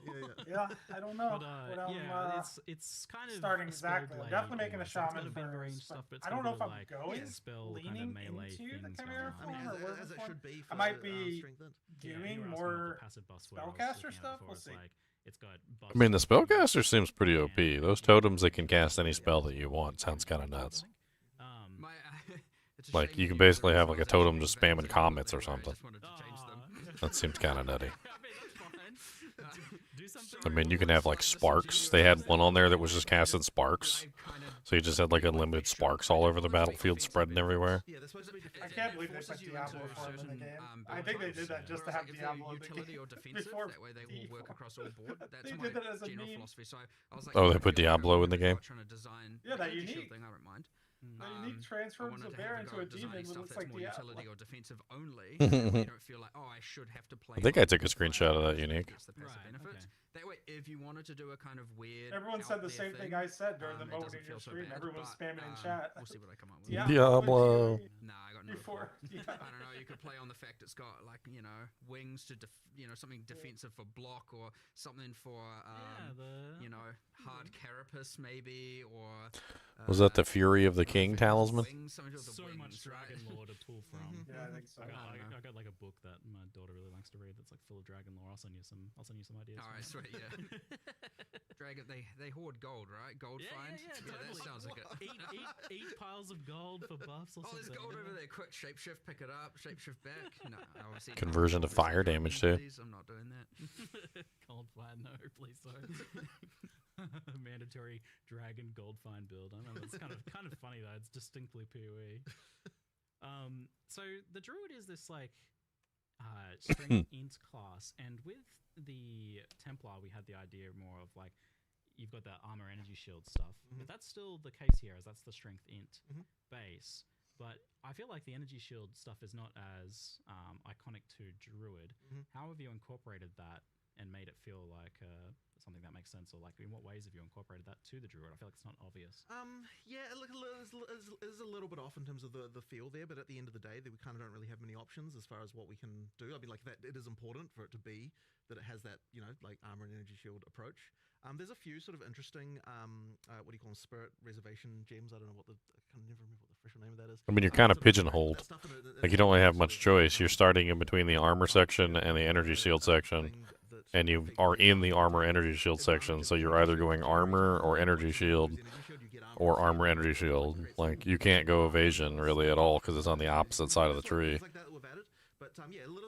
Or armor evasion either, because that's way too far away. The weirdest part about that is like, yeah, you're gonna have energy shield as a bear. It's a bit strange, like getting hit as a bear and then there's a little energy shield pop. But I mean, I wonder if they're putting any power charge stuff on the left side tree, because there's definitely that one area where power charge I feel like is there's very like such a useful. range of identities within. I mean, yeah, you're right back in the monk. You're right. You had the monk power charges, and now you're right back in with the wyvern power charges. Isn't it literally the same gameplay? Like, aren't you basically culling striking essentially? With that devour ability, it's literally just culling strike all over again. They just renamed it devour, and you eat their faces, but like it's literally culling strike. Although it is interesting because you can't use culling strike on dead enemies, but you can use the devour ability on dead enemies. So you can eat the corpses and you can also cull them. So it's almost like a better version of the monk's culling strike, since you have additional capability to be able to pull more power charges from the corpses. Your natural kind of like life regen into energy shield, like oh, this is kind of the druid's thing. Like, yeah, I mean that is a way for sure. Like keystones certainly are pretty powerful, and we have a bunch of. The swipe range on that wing attack looked really good for a melee. It looked really nice. Do not translate on it, so it's in progress. But yeah, we were playing around with some trying to have some. I like the whole hybrid rainfall stuff thing going on too with for keystones shocking. there. Like get them wet. I like It that. was based on. Oh, it looks good for the ice skill too, because it said it also affects the ice. So it makes them freeze faster. It makes them the lightning damage do more damage. And it waters your plants. Yep, waters your plants. So you get rain. Everybody likes rain, except for the fire characters. That'd be funny if it like caused the damage reduction for fire characters. Oops. What does it do? It's like doubles You your see that rage, but major makes you don't companies get like inherent Crucial bonuses and from like rage, 3 so other it's like, companies are if you pulling out of really want even to do making the consumer skills RAM that now. are rage The consumers, AI has like taken rampage, and over you just want to RAM rampage for as much generation time to as the point possible, that consumers you obviously can't go even for get that RAM. It's keystone. You insane. lose the benefits of rage. I know I have I have the 256 gigabytes of RAM in my computer. I was half thinking of taking like 2 sticks out and selling it because I don't need 256. But we get some money. I'm gonna cash in on my RAM, my RAM wallet. 1/6 of our tree was just filled with just placeholder garbage. Like actually, like Just there's the a sheer giant amount of link data thing centers there. that they're building just to handle like AI and all these companies is And insane. so I was like, well, that looked like a vine. Just make that a plant thing. And Well, yeah, they need more and more data centers to handle all the load. It And talks about overgrown plants, but we filled in that whole bit of the tree, and guess what? Now witches and sorceresses have more energy shield stuff on that kind of direction around towards the druid, and warrior has more, and and I don't just mean energy shield, I mean everything, all the mechanics, right? All the int mechanics are kind of there, the strength mechanics, everything. So it is nice we finally have a class in every different part of the tree, so like we don't have any just like weird open stuff anymore. I mean, Yeah, I'll be that area of the tree was a little rewatching strange. all I that mean, information they it's gave such us a massive like tree multiple already, and you're times. adding more to it. yeah, I want to go back now, but they also are still talking about some stuff I'm interested in. I was like, yes, this is exactly what I expected. But then I saw the And Oracle. the patch notes in You 2 guys had hours. like 100, Mhm. 130 extra So far. passives. So far. Like, why do you do this to yourself? They said Like, 250 passives on the tree, 130 extra passives in the bear area, or where the druid area. I really went through. I mean, I know we showed 2 examples, but I was like, really want to So make what's sure the there's like cool off-spec stuff. what's the difference there? Like another 120 passives throughout the rest of the tree. I mean, at the end of the day, it still costs passive points to allocate, right? So it's more about, maybe you want some stuff that normally you'd have to go to the deck section for and get. The dick section? Related stuff. He really needs to work on saying the word. That is not how you say that word. It's not the dick section, my friend. Everybody else is saying it too. The dick section? The what section? The dick section? I am not the only one who heard dick section. I always do write my little blurbs about them to get them in the live stream, and I was like, it's got all the passives not yet added to the game. I thought it was a nice way of looking at it. Not that that's actually how it is, but I thought it was like a kind of, it's like lessons you learn, you get to now use in advance kind of. I thought it was just a cool thematic thing that linked to the class, and it's easy, by the way. I did notice one thing, Leon, and that's that there's no ascendancy for the shapeshifter. Like there's an ascendancy for the human form druid. There's an ascendancy for but there's no ascendancy specifically for the shapeshifter on the druid, which seems like quite an oversight there. Especially since 3 of the forms on the druid are literally shapeshifters. We're setting ourselves up for a large amount of cumulative time over a while, right? Any rune we add, anything we have to add and consider the shaman stats, and that's another whole axis of things. We have to meta balance every league, and same with the oracle passives. And every time we change the tree, and like when we eventually add the Let me see if I can find the stream on YouTube. Locate all those nodes because that tree's going to get a giant. Now we've got 2.5 classes in one section, but it's worth it. It is actually worth it. You add so many builds, so many cool things, and if you don't want to deal with it, just pick another class. It's fine. You don't have to, or pick other nodes on the same class. You don't have to take that node. So I think this like very clearly communicates that you're also okay with this idea of there being just like hidden cool stuff to discover that you're not going to know ahead of time, because you can't like look at the class options on the character selection screen and know what the passives are going to be that are hidden behind the oracle ascendancy, right? So it's like, yeah, that's cool, that's fine. Yeah, I mean, you just, love that. look, there's always going to be community tools, and they're going to come up with a way to make that, to the build guides and all that kind of stuff. So like I love the secret stuff. Yeah. I actually got my secret Abyssal Lich. Yeah, wild. It was an actual final secret, and maybe there's more. Well, you want to never do know. more of that, don't you? I can tell. Look at, It's look at him. He wants to do more. Of course, I love it. I actually, I love people having cool secret things they can find, and it isn't just like 1000% pre-planned or out of the gate. Like, I understand the need to plan. I understand the need to have confidence in a build, and you don't want to go in and only realize you've made the wrong decisions and stuff like that, for sure. But I definitely want to find that balance where you have that while you also get your cool secrets that you get to add to the game that are fun. Yeah. I think there's like a couple more chat questions on Druid, but we'll try and move on to the other stuff soon because I know people want to talk about the other thing. I could talk about Druid all day. I think the design's super interesting here. But some of the questions were that I think people are a bit confused about like the talismans and the forms and how that stuff works. So the talismans are effectively just like another weapon. Yeah, exactly. And things like attack speed, movement speed on gear and everything will affect you in your movement. Absolutely. Animal Right? forms. It's Absolutely. not like, I think because a lot of other games do it where when you change form, like all of a sudden, oh, your weapon's not affecting you or this thing's not affecting you. Well, I mean, effectively, so we're doing the changing form by utilizing weapon swaps. So you've got two weapon sets inherently, and the talisman effectively serves as your weapon.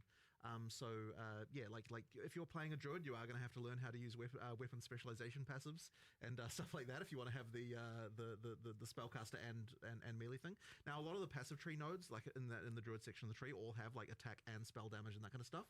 So like certainly for most of the start of the class, you won't have to worry about it. But as you get deeper in, and if you want to do hybrid spell attack, you are going to have to think about like, okay, what are my attack passives, what are my spell passives, and do that. I was actually surprised at how. So you will have to swap weapons. To do so, like the weapon specialization tree thing, you still do need to think about and understand how that works. But the basic, like using the actual skills, just happens automatically. Like I didn't ever have to actually go in and no. You don't have to worry about that part. Just because of the fact that because this has always been the rule, but it's really apparent here. Like if it'll swap to the weapon set that can use the ability, so therefore you don't have to actually tweak it. You just put it in and it kind of works.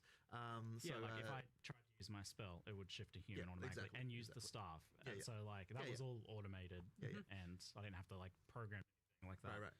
Like I have on some other builds, I guess, where it's a bit. But mostly that's just unclear. because you get into a situation with those where because it's usable on both. Now you have to start going in there and tweaking that stuff. But here, because it makes it much simpler when you don't have to worry about that. Yeah, so there's a decent onboarding there, given the potential complexity of that. All right, so we'll move on now to the Fate of the Val expansion, and there's definitely more of a like. I mean, that explains some of it, but the only thing he didn't actually like clarify was like, do you get access to all the forms by putting on one talisman, or does each talisman correspond to a specific form? It's really hard to unify these two things in a kind of reasonable way. So yeah, in the end, we decided to go with 2 trailers and just like show the content completely separately. They're not. So basically, like at the end of the day, did they add essentially 4 different weapons? The bear being one weapon, the werewolf being one weapon, the were-wyvern being one weapon, and the staff being one weapon? Or did they add 2 weapons, which is where the talisman is one weapon that includes all the forms, and the staff is one weapon that includes, of course, the human spells? Great. There's buttocks for everyone here. Because I'm sure some people would probably like to switch between 2 forms as well, like maybe going back and forth between like bear and werewolf, or werewolf and wyvern, etc.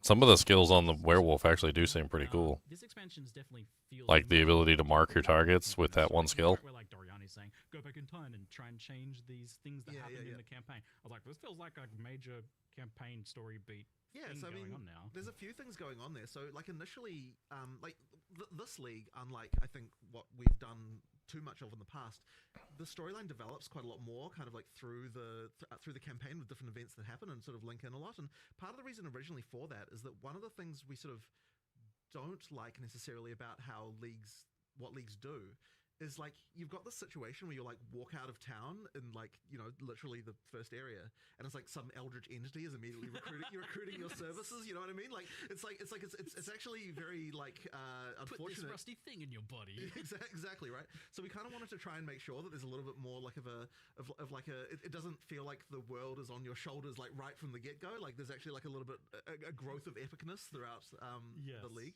So like if we'd have had it so it's like you're time traveling into the past, like the moment you walk out the gate, it's like okay, it's just not quite right. So we decided what we'll do is we'll make so that there is the temple. We've got a kind of like almost a baby version of the mechanic where you've got a lesser number of rooms, like it's kind of a bit simpler, like to start out with.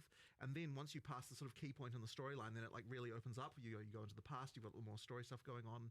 It did add quite a lot more work. Oh yeah, kind of speaking of like what to stuff. focus on for this season, it seems like the Abyss League is probably what you want to focus on. Like, because remember they said they basically turned it into core. I guarantee you the stuff from the Abyss League is going to be just as valuable this season as it is last season. Because people are going to want to use that stuff for crafting. So if all that currency stuff is still there, a lot of those currency items were super expensive, and they're just going to be very worth going to grab. But this is actually one of the challenges I think we're going to have just designing leagues generally, is that they're going to require a bit more work to make them feel right. I mean, even just something as simple as like the Vaal sacrifice circles that you get throughout the world. Normally what we would have done is like make one thing and call it a day. Here what we've done is we've got like 10 or more. There's a ton of variations of those where for like each act we're like, in like for each area we're thinking like, okay, which like we need more of these so that we can use them so they feel natural in the place where they are, like do a bit of material reskin and stuff like that. Like that's kind of the stuff that we now need to do to sort of make it feel like you're not breaking the world stuff. I'm kind of interested to see this, like, you know, betrayal basement. because they talked about like less monsters and like better visual clarity, which are like two really big issues for me with Path of Exile 2. I'll be interested to see how those turn out. You know, I'm not just in a basement in the mud flat in a swamp, you know what I mean? Yeah, the Vaal is a very distinct thing, and it's very like tied to Act 3 as well. So I was a bit worried about like the tone of Act 1 with the Vaal stuff, but then like it fits in reasonably well. Like you've definitely taken good care to make sure that it doesn't. Well, I mean, it's a matter of making it feel like there's some ancient ruin that then later someone came along, like some Mesamites went in there and they built some stones around it because they're like, well, what is this thing? And like, we just thought a little bit about like how would the culture here have reacted to the fact that there was this ancient ruin from long ago in this location and that kind of thing. Yeah. Okay. Interesting. And you mentioned to me that this is the bar for what you want to be doing. This is the quality level for what you want to be doing. So I'd say that like it does sort of.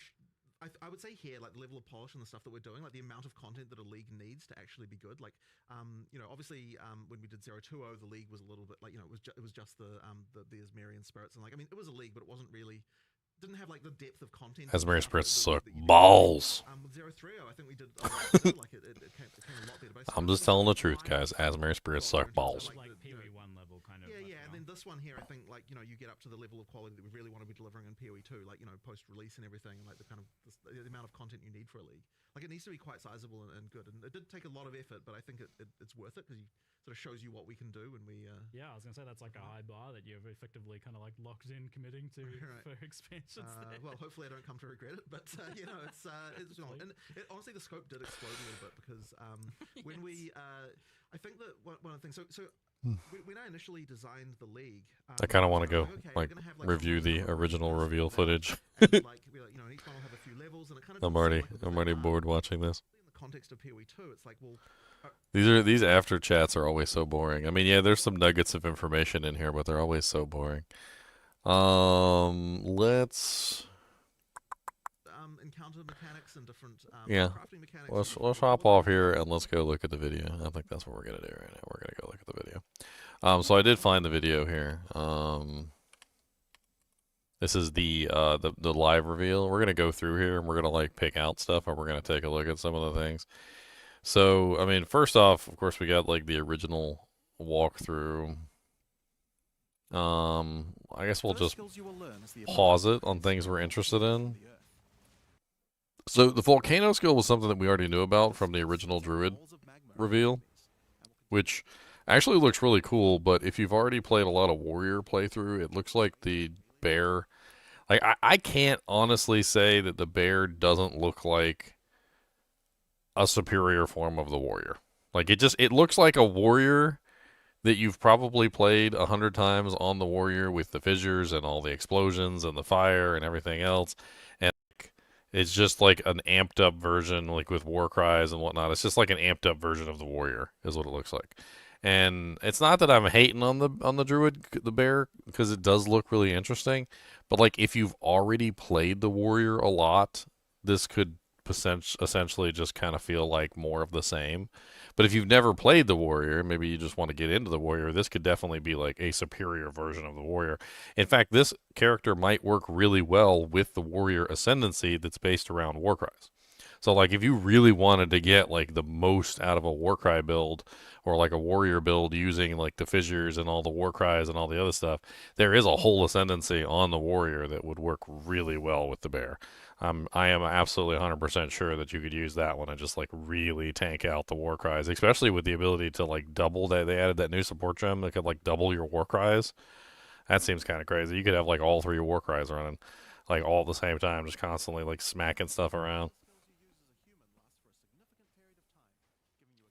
The volcano looks pretty interesting too, and I want to say, and I'm actually probably pretty sure about this, that you could probably use the volcano and interact with the warrior skills as well, because the volcano interacts with slams, and technically slams are also on the warrior, so you could probably interact with those.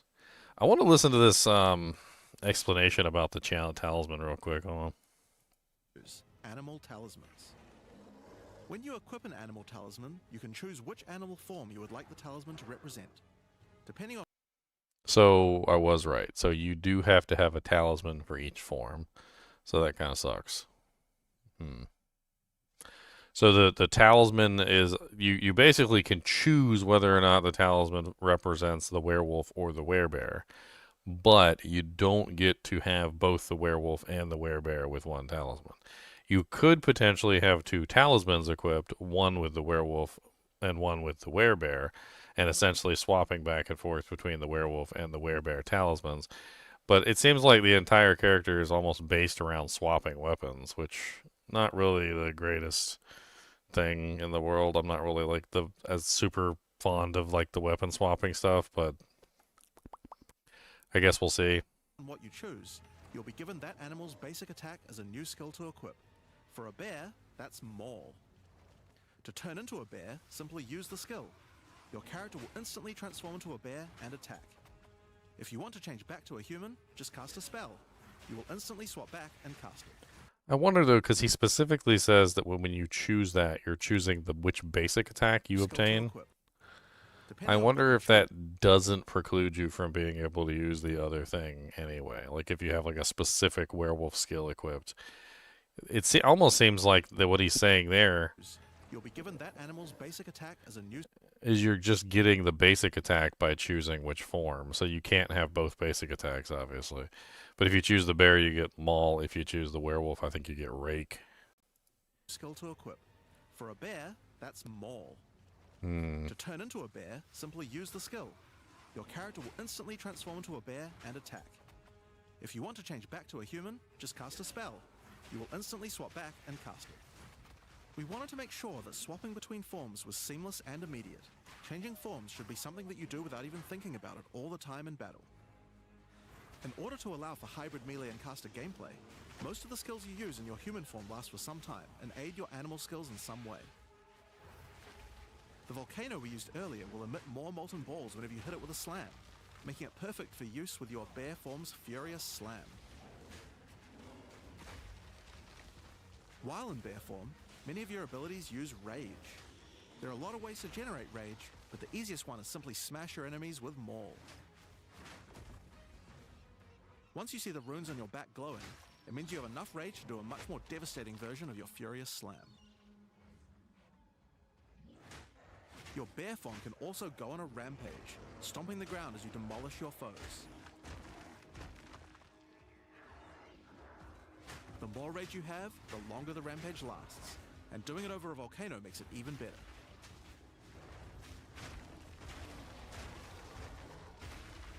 Volcanus Uranus. As you consume rage, your bear form will generate endurance charges, and these can be used with skills like Ferocious Roar. Ferocious Roar is a war cry that empowers your subsequent attacks to break your opponent's armor. The more endurance charges you have when you use it, the more empowered attacks you will gain. But Ferocious Roar has another special feature too. It's a meta gem that allows you to socket any Warcry gem from another class into it, giving you the ability to use these skills as a bear. Use the Warrior's Infernal Cry skill to make your enemies explode.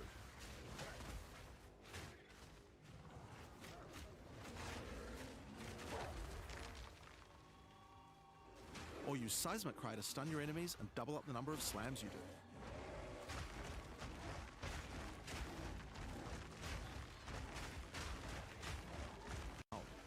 Ever wondered what the Karui god of war would look like if he was a bear? Well, wait no longer. This skill summons a storm of fire around you for some ultimate abilities. Walking Calamity. This skill summons a storm of fire around you for some time, while generating even more rage to power your other abilities. A true bear-pocalypse. Now the bear is known for being a slower and more lumbering animal, with slower attacks and heavy slams. But what if you want to turn into something a little more nimble? Well, let's check out the second animal form for the druid, wolf form. For the wolf form, we wanted to go fast and furious. Even just the wolf's basic attack will leap forward and rake his foes. After attacking, the wolf stands up on two legs, but after running for a short time, he goes back on all fours, allowing to move more quickly between packs of enemies. The wolf has a lot of cold attacks based on his association with the moon, and the first of these is Lunar Assault. It's great for freezing your enemies in... It's funny, Rake seemed very similar to, oh man, what's that? What's that one ability on Diablo 4? It almost looks like the same. I think it's actually called Rake. Place. After they're frozen, use your basic Rake attack to knock shards of ice off your enemies, which land on the ground nearby and explode. If you want to get into battle quickly, you can use your Pounce attack. This skill leaps at a target and applies a mark to them. Killing the marked enemy will summon a wolfman into your side, allowing them to fight with you. Mark and kill as many enemies as you can to build up a sizable pack. While an enemy is marked, your wolves will prioritize that target and do more damage the more wolves you have, so make sure you keep your pack strong. Now, one problem you might run into is your wolf pack dying in boss fights. You often don't have any enemies that you can mark and kill in order to regenerate your pack. To deal with this problem, you can use Cross Slash. Cross Slash jumps backwards and does a vicious double slash. Any marks on your target explode and triggers their abilities. This allows you to pounce to mark an enemy and then summon a wolf even without killing it. Cross Slash also has another feature though. Remember those ice fragments from before? Well, Cross Slash will propel any ice shards on the ground towards its central target. First, freeze your enemies with Lunar Assault. Then rake them to create as many ice fragments as you can. Then follow up with Cross Slash to generate a field of icy explosions to obliterate your enemies. If There's a lot of ways that you can potentially generate ice shards as well. They added those new abilities, so you could potentially have like multiple ways of generating them. And if the Cross Slash basically causes all of the ice shards on the battlefield to like focus on one target, I mean, then you could essentially be designing an entire character around just like massive amounts of ice shards and then using them all as like little micro missiles that all fly toward the target and hit them. But Path of Exile 2 tends to like favor big hits to rather than small hits, so I'm not really sure how effective a bunch of little tiny hits would be. Your pack of wolves can finish them off.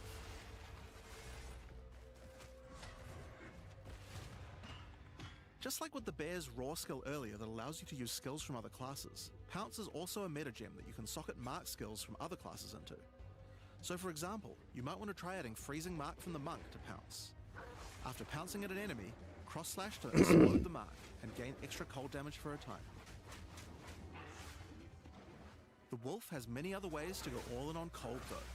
Using the Arctic Howl Warcry will allow you to add cold damage and chilled ground to any slam, while buffing your pack of wolves as well.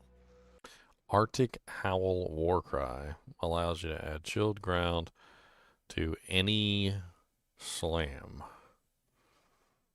What slam abilities does the werewolf have? You can also use it to freeze enemies that are close to being frozen, making it much faster to use your other combos. Finally, the wolf also has the ability to call down the power of the moon to transform into an Arctic werewolf with Lunar Blessing. In this form, you move and attack more quickly and deal extra cold damage. Consuming Rage will extend the duration of your Arctic wolf form, so you could try a hybrid bear and wolf build if you want to utilize the skill to its full effect. What did he say? Bear and wolf build if you want to utilize extend the duration of your Arctic wolf form and deal extra cold damage. Consuming Rage will extend the duration of your Arctic wolf form. Consuming Rage will extend the duration of your Arctic wolf form. So that means that Isn't there like an actual like support gem that makes it so that you can consume rage? Right? There's like the one that basically makes it so that like every time you use your ability, it consumes like a certain amount of rage if you have that rage active. So that seems like that's an entire build there around the Lunar Wolf form, getting like maximum rage stacks and then like burning them constantly to maintain the form. I wonder how much you get like as you burn them, how much duration you increase. Because the Lunar Wolf form sounds like it adds a lot of additional cold damage to the build in general. You could try a hybrid bear and wolf build if you want to utilize the skill to its full effect.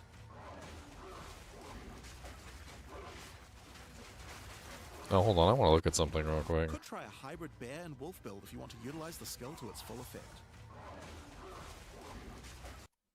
Consuming rage will extend the duration of your Arctic wolf form. Alright, let's talk about the third form available to the Druid, and I think it's a cool one. The Wyvern. Nope, here's Leon's. The Wyvern has a number of long-range breath abilities. So if I am the person who really likes ice attacks, Leon is the person who really likes lightning attacks. And the Wyvern seems to be based not entirely around lightning. There is like some fire abilities as well. But there definitely is a lot of lightning synergy. There's like the lightning wing and then the lightning storm and then that makes them wet and then you can get more lightning damage that way. And then there's the Tesla coil thing. It does look really interesting. That doesn't mean you can't get into melee range when you want to. The basic attack of the Wyvern is Rend. Jump forward into combat and slash your enemies with your lethal talons. If they're close to being stunned, you can blow them off balance with a blast from your wings, causing an explosion of damage. After the battle, That backward explosion attack looks absolutely like ridiculously sick, by the way. Like, look at that thing. That is glorious looking.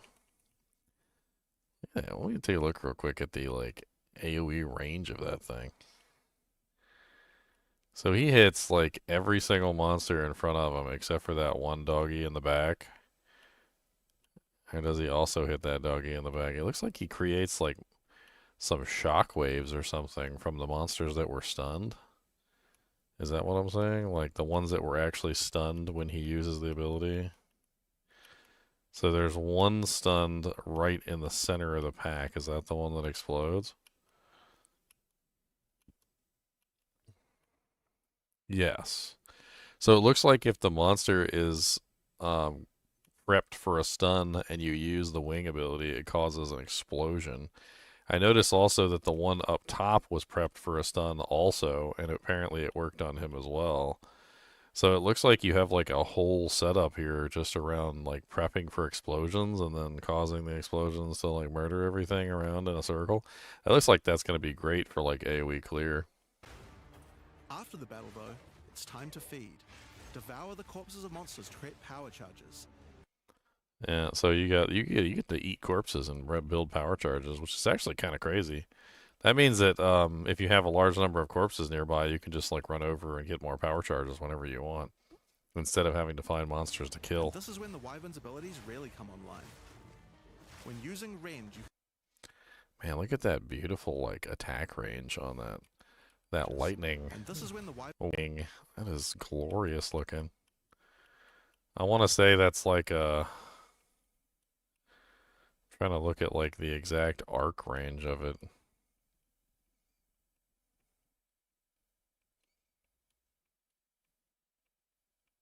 Because it's not a frontal cone, it's like a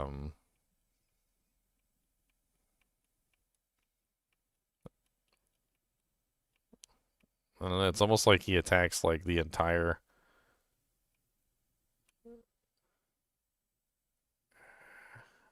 like 120-degree arc on the right-hand side of his attack. And then it looks like he switches to the other side, so it's like a 120-degree arc on the other side of his weapon. Both of them meeting in the middle, basically. So it's kind of like...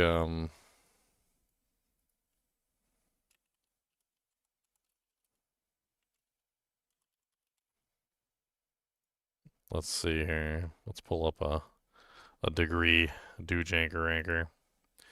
So like if you're attacking from this side, it looks like it covers from 0 to 90. So it's like a 90-degree arc on the right side and then a 90-degree arc on the left side.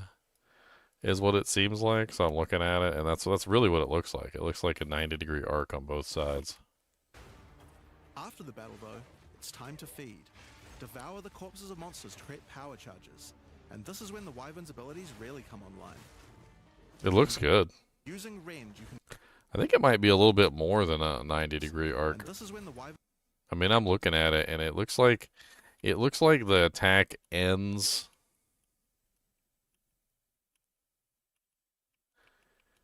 a little bit past the 90-degree mark.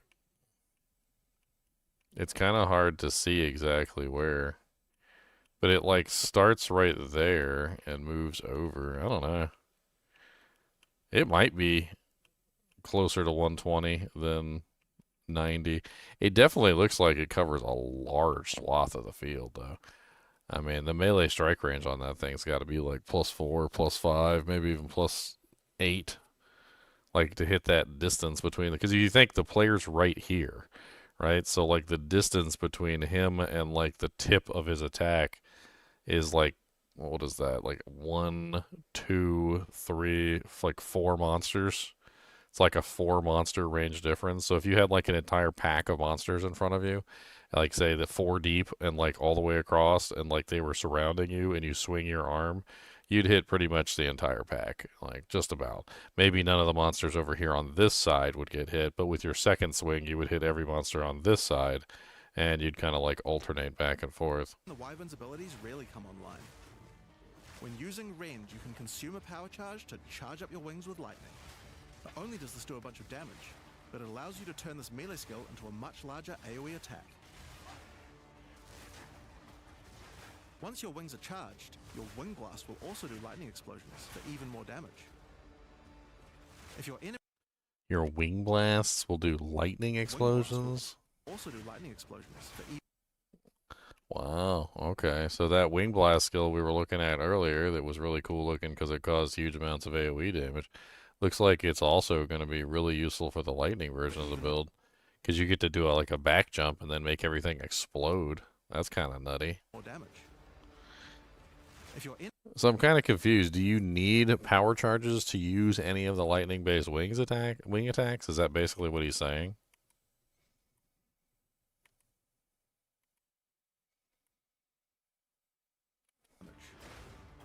After the battle, though, it's time to feed. Devour the corpses of monsters to create power charges, and this is when the Wyvern's abilities really come online. When using rend, you can consume a power charge to charge up your wings with lightning. Not only does this do a bunch of damage, but it allows you to turn this melee skill into a much larger. Oh, okay, so that's actually not bad at all.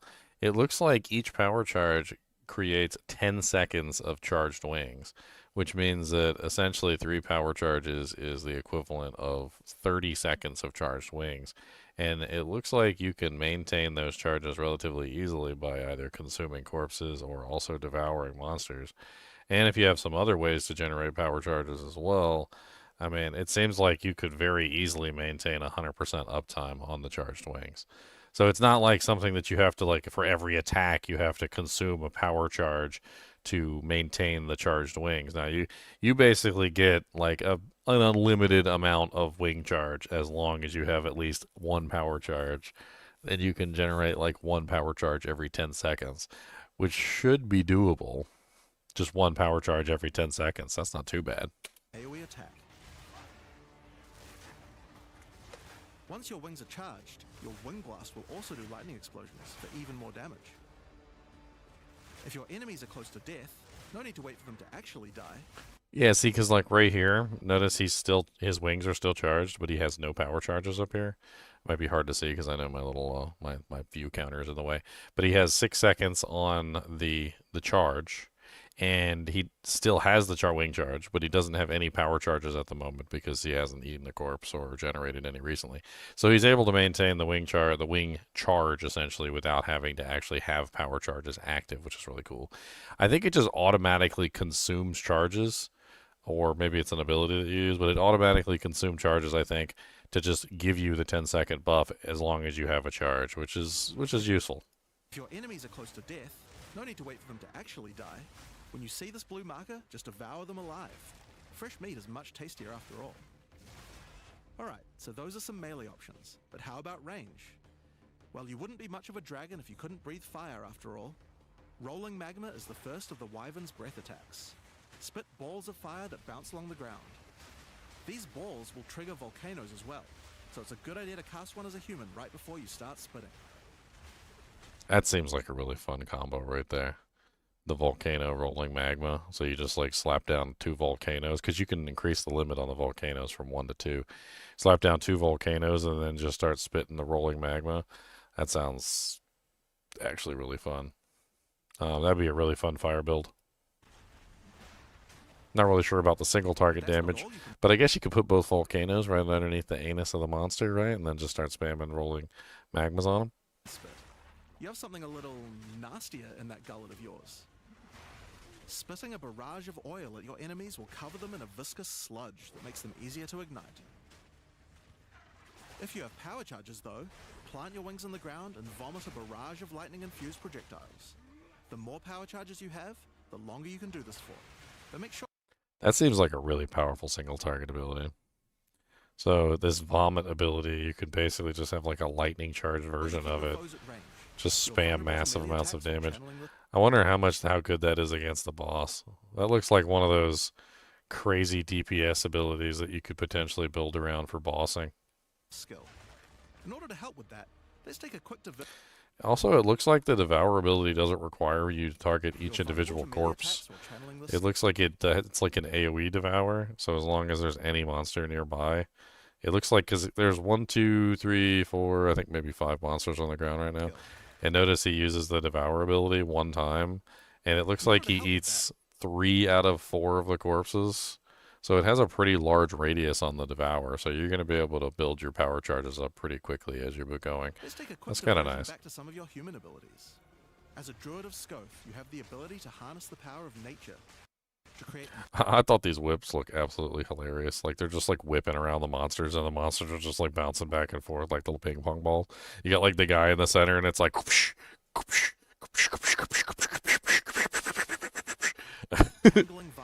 And they're just getting like knocked around. It's kind of hilarious. Nature's punishments is the thunderstorm. Creating one of these will create periodic strikes of lightning from the sky, and will also make your enemies wet. Why is that useful? Well, of course, things that are wet are easier to shock. Use it with lightning damage from your wyvern form to enhance your damage. Making things wet also makes them easier to freeze, so it works nicely with your wolf form as well. Sounds like the thunderstorm's going to work really good with both the lightning and the cold. Not so well for the fire, of course, but I mean, honestly, it seems like that lightning storm might actually be something that gets integrated into basically any cold or lightning build, because sounds OP, like being able to make all the monsters wet and then they get shocked easier, especially on bosses where you definitely want to make sure that the monsters are frozen as quickly as you possibly can. And you know what else likes water? Plants. Water your plants to give them various extra abilities. Use Lightning Storm with Entangle to make them last longer, and attach more vines to each enemy, slowing them further. Look, there you go. Summon thrashing vines to slam at your enemies for a time. Oh my god, I can't believe I didn't put 2 and 2 together. You know what those vines look like when they're whipping like that? They look like Bale's vines from Diablo 2. Entangle to make them last longer, and attach more vines to each enemy, slowing them further. Summon thrashing vines to slam at your enemy. Well, Bale's tentacles. He is an anti-monster after all. For a time. Any that are created in water will be larger and deal more damage. Now then, with our enemies sufficiently subdued with our plants, time to really lay into them with our lightning-infused barrage. Now, this last wyvern ability is just ridiculous, but we felt like we had to do it. Use Flame Breath to take to the skies and rain down a stream of fire on your enemies. You have wings, so we have to take full advantage of them after all. So fly around and burn in it.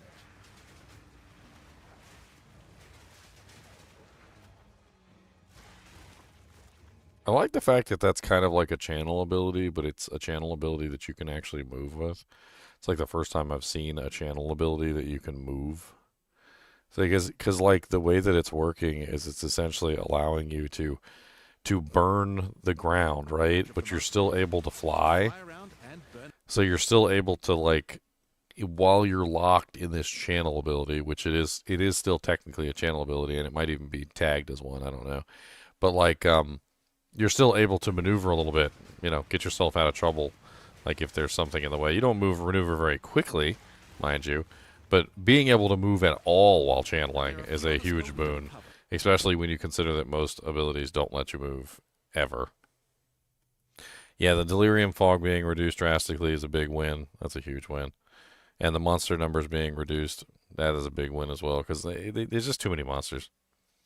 Like, we don't need that many monsters. Like there's two sides of the equation, right? There's two sides of the scale, and there's too many monsters on the screen side of the scale, and there's the monsters are now damage sponges, where like one monster takes like 17 years to kill, right? Like you don't want one monster to take 17 years to kill, and you also don't want like there to be infinite hordes of monsters where none of the monsters have any like significant threat, where like you literally just swing your weapon and everything dies, like Dynasty Warrior style or whatever.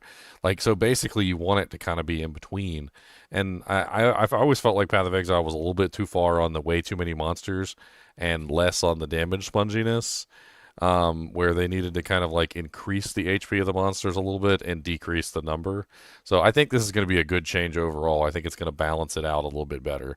Hopefully the amount of HP increase on the monsters isn't as bad as like, to damage sponge territory. But it's only 40%, so it shouldn't be that bad. They also said the 40% doesn't apply to the bosses, so.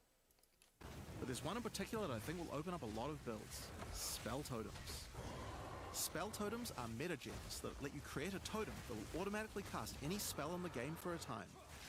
In order to create one, you will need to spend 3 endurance or 3 power charges.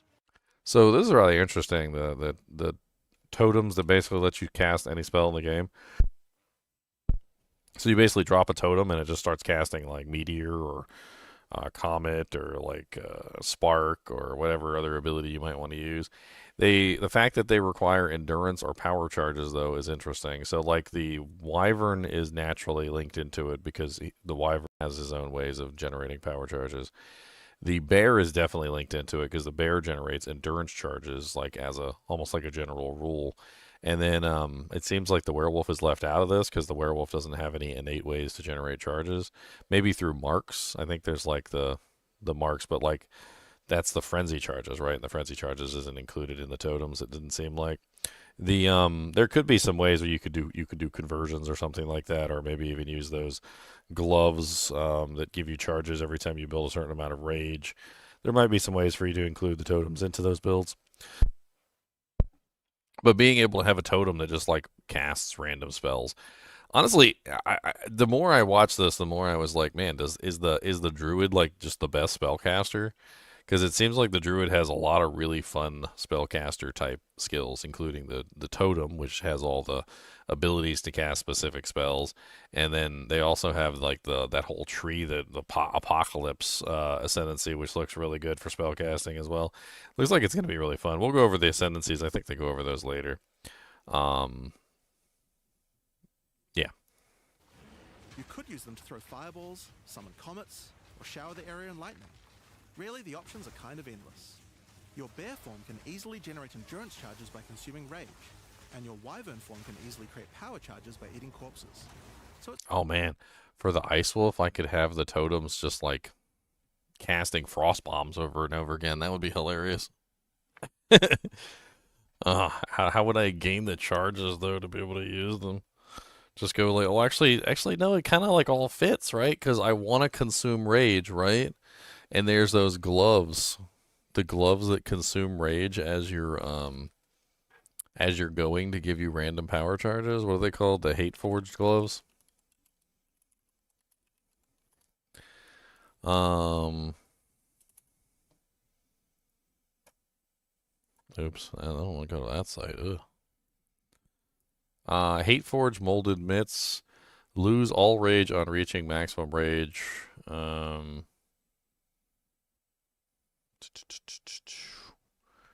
Where's the effect?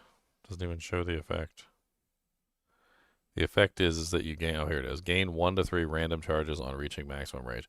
So basically your whole goal would just be to reach maximum rage and then have like all these random charges on your character, losing all your charges, losing all your rage on reaching maximum rage, and then it repeats essentially, right? So like the interesting thing here is that it kind of synergizes with the lunar wolf, which is apparently needing you to burn rage. I don't know if that would count for burning rage though. It says lose all rage on reaching maximum rage. It would be interesting to see if that actually counts toward the rage burning process, to like keep the lunar wolf active. But that could also potentially give you the charges that you need to be able to cast the totems. So these could be really hot commodities this season for many reasons, because number one, the bear is definitely based around rage, so getting maximum rage is huge. And then also having the the basically infinite charges, so you can spend them on whatever you want to spend them on. Same thing with the wyvern, which needs the power charges for whatever he's doing. So like that would basically give you an infinite number of power charges, so you could keep your lightning wing and your various other charge abilities active, and then also give you additional charges that you could potentially use for the totems if you want to include spell casting into the mix. Which honestly, it seems like no matter what, if you're playing the druid, you kind of want to do some spell casting, because the volcanoes look really good. The lightning storm looks really good for the lightning builds. The lightning storm looks really good for the cold builds. The volcano looks really good for the slam builds. There's definitely a lot of really fun options here. I think rage is going to be a big component of the druid for sure, and maybe these Hate Forge gauntlets are going to be like big money this season. It's pretty easy for the druid to get the charges needed, but they're also available from quite a few other places as well. I'm sure we'll be seeing a lot of different spellcaster classes thinking about how best to take advantage of these. Now, of course, along with a new class comes a bunch of new support gems. We've added over 30 new supports throughout the game, but I'll show you a few of the cooler ones here. Fan the Flames can be added to any wind skill to spread fire from one ignited enemy to the other enemies behind them. It's great for the Wyvern's Wing Blast, but you can also use it on many other classes with wind skills, like the Twisters on the Huntress, or the Monk's Staggering Palm Projectiles. Yeah, the Fan the Flames thing looks absolutely insane. Like, I played this Whirlwind build during the Huntress season, and I did a cold version where I basically put down cold effects on the ground, and then I used the cold effects to imbue the tornadoes with fire. And the fact that you could essentially utilize the Fan the Flames to cause the fire to go through. So, like, you could essentially combine it together with the ground-based fire effects, utilize Fan the Flames, have your Twisters actually, like, burning everything as you're casting them as well, like, just essentially giving you even more fire damage. I mean, there's a lot of interesting connotations here, because there's a lot of wind skills in the game. Like, they're saying there's the wind skill, obviously, on the Wyvern, there's the wind skill on the Druid, the Huntress. The Huntress actually has two different, or is it three? Wind skills. She's got the one she can shoot, she's got the one that stands still, and I think there's one other one. And then I'm pretty sure that the monk has two wind skills, including that crazy one that they recently buffed up, the one that like just shoots out, these like wind projectiles everywhere. I think Leon did like a wind projectile build last season. Accelerated growth causes extra explosive plants to erupt from the ground whenever you grow plants with rain. Looks to me like there's a whole poison build with these vines, because like the vines grow these little flowers, and then the flowers explode, and they seem to have like a poisonous sort of like aura around them. I'm not exactly sure like which direction these vines are going, but they kind of seem like they go in a poison direction, but then they also seem like they go in like a physical direction with the vines. And Advancing Storm changes storm skills like your Thunderstorm or Tornado to move. So this one's kind of interesting to me. So Advancing Storm he's basically saying that a lot of these like skills that just sit still, like they just you cast this torrent of rain or torrent of whatever on the battlefield, and it just doesn't go anywhere. It just sits there. I mean, basically what he's saying is you cast those and they start moving forward. It's great for watering plants en masse, or to turn tornadoes into a real disaster by sucking up multiple ground effects as they travel along. And the Sorceress might like to use it with Firestorm as well. Echoing Cry causes your Warcry skills to echo. They will repeat a couple Echoing Cry sounds absolutely dirty, especially with this Warcry like druid. of the delay after you use them, giving you more empowered attacks. Use it for the druid's animal form Warcries, or on the warrior for a nice power boost.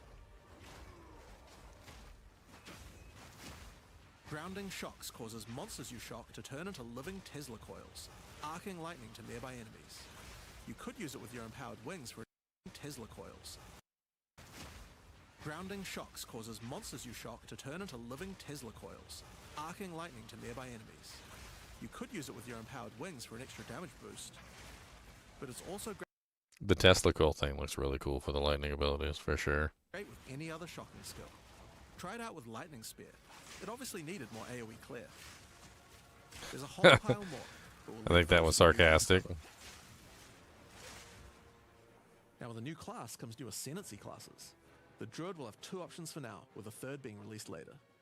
The first class is the Shaman. The Shaman channels nature's elemental fury and can harness rage as a spellcaster, unifying his animalistic and magical tendencies. By allocating Druidic Champion, you gain spell damage the angrier you are, and with Furious Wellspring, you generate rage No inherent loss of rage. Regenerate 6% of your maximum rage per second. Increases and reduction to mana regeneration also apply to rage regeneration. Interesting. Skills which are not default attacks cost +5 rage to use. +7 to maximum rage. So it turns your maximum rage or your rage into a resource essentially that you're spending. And you can also set it up to have it regenerate. That's kind of cool. Why does that also kind of sound like a mom build? The one that converts your HP to mana? Because essentially what it's saying here is that increases reductions to mana regeneration also apply. Wait, no, because mom also turns off regeneration for mana, doesn't it? So that's not good. That's kind of crazy, though. Like, just the ability to have, like, no inherent loss of rage and then also regenerate rage per second. But then you have to have 5 rage to use each ability. You also get +7 maximum rage. You could also stack as much rage as you possibly can, so you have a really high maximum rage cap. So, I mean, that also helps. And there's a lot of ways that you can build rage. I mean, you can have, like, you can have it set up where you have, like, plus rage on melee hit on just about every single item that you're wearing. And, or like jewel and whatnot, and you can set it up so you're like gaining like 20-30 rage per swing, which should be pretty easy to keep maximum rage essentially at all times. continuously and can spend it to empower your spells. With the knowledge of the Asmeri, Gain the benefits of additional bonded modifiers of runes and idols. So there's Magi, other the things that you Shaman can do. harness untapped power from runes and idols. After allocating Wisdom of the Magi, you will notice that all runes and idols Okay, so here we have a greater iron rune that normally a lot of people use. And then now it includes martial weapon, 14% increased effect of fully broken armor. Wand or staff break armor on critical hit with spells equal to 12% of physical damage dealt. That's odd. have extra mods only available to the Shaman. These new Degrader Rune of the Desert. Martial weapon, 40% increased ignite magnitude. Wand or staff, 40% increased ignite magnitude. Ignite magnitude is extra damage if you're going for a burn build.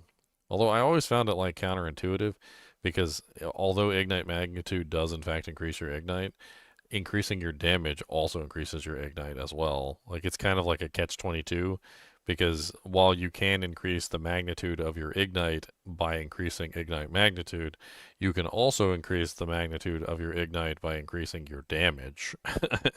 And it's actually usually better to increase your damage than it is to increase the ignite magnitude. But is this in addition, by the way? Like, that's maybe that's one thing I didn't hear when he said. You'll notice the untapped power from runes and idols. After allocating Wisdom of the Magi, you will notice that all runes and idols have extra mods only available to the Shaman. Only available to the Shaman. I'm assuming it's in addition, because martial weapon says 40% increased ignite magnitude, and then martial weapons also has the increased fire damage. So I'm assuming that you're getting both at the same time, which actually does sound really awesome. Which now that I think of it that way, I mean, that is actually kind of interesting. Extra mods only available to the Shaman. These new mods unlock countless new possibilities for enhancing your build. Then we have the Greater Vision rune. Martial weapon, 110 to accuracy. Oh, wow. Martial weapon attacks have 1.25% critical hit chance. I wonder if that adds to the base since it's on the actual weapon. You get some crazy crit damage. And then wand or staff, 25% increased critical damage bonus. Man,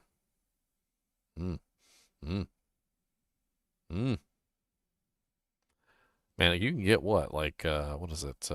2, and then you can get a superior for 3, and then you can corrupt for 4, so you can technically get 4 sockets on a staff. So you could potentially put 24% increased critical hit chance for spells times 4, which is essentially like, what is that, 97% increased critical hit chance for spells, and then that would include 25% increased critical damage bonus times 4, which is 100% critical damage bonus as well. That does seem really powerful, especially when you consider that that's spread across what, essentially every single piece of equipment that you have. So like all of the sockets on your character are going to have like an additional effect, which are going to give you something in addition to what you're normally getting. That seems kind of crazy. You can also allocate Bringer of the Apocalypse, allowing you to become a walking natural disaster. After dealing enough elemental damage, storms of all elements rain around you, destroying all who would face nature's fury. There are other abilities for the Shaman, but I'll just show a few from each class for now. The other Druid ascendancy is the Oracle. The Oracle perfected the power of foresight and utilizes this in combat to gain massive advantage. When taking Fateful Vision, you will see visions of your future self using specific skills. If you decide to follow this path by using the skill yourself, it will do significantly more damage.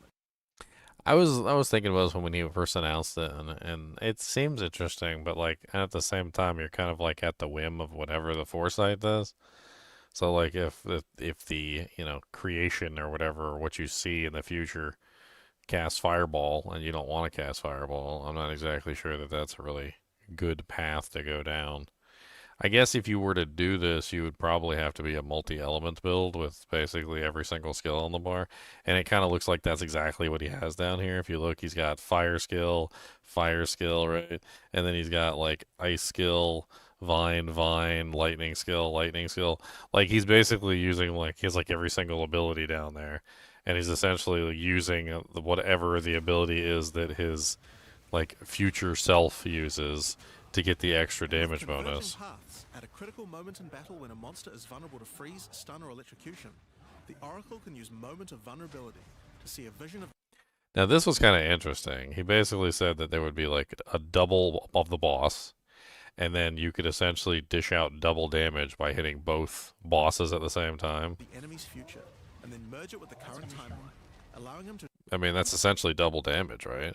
Unless there's some sort of limitation. Only problem is I'm noticing like they're kind of far apart and it's kind of hard to hit both of them, but if you're like an AoE character, it won't be an issue. But if you're melee specifically, it might be an issue hitting both of them. Deal damage to both. And one of my favorites, when you first become an Oracle, you'll notice over 130... Dude, that's kind of nutty. I'm looking at like the before and after. Let's see if I can get right to the frame where he adds all the passives so we can go back and forth between them.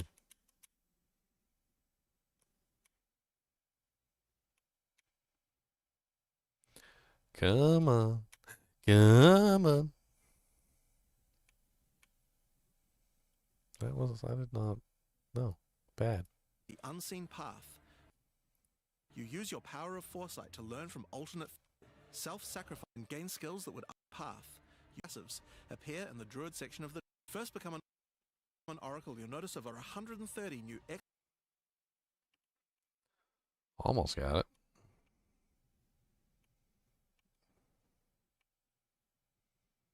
Oh, there we go. That actually works quite well. So they actually kind of like had them fade in. Alright, so there we go. Now we can see like all the ones that are fading in versus the ones that are actually there. So this one over here, this one over here, this one over here, this one here, this one here, this one here, this right here, this node cluster, that node cluster. There's a whole bunch of node clusters right there. I mean, yeah. I mean, there's a lot of node clusters all over the place that they added, looks like, and they're just branching off of everything. I mean, definitely a large number of notables. I mean, I can't see exactly what they all are, but I guess if I zoomed in, I could probably tell. I mean, we're over here in this section, which is actually a section that I've kind of like fallen in love with because there's a lot of really good stuff over here. I mean, it's armor energy shield, which is a fun little combination. I guess you don't have to be armor energy shield, but you can go like down here and you could be pure armor. You could go up here and you could be pure energy shield. It is going to be difficult to combine like armor evasion, which is all the way down here, or energy shield evasion, which is all the way over here. It's going to be kind of like a weird combination. I don't know.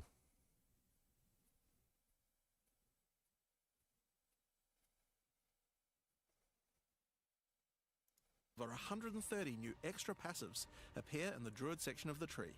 By allocating the unseen path, you use your power of foresight to learn from alternate futures and gain skills that would otherwise be unavailable to you.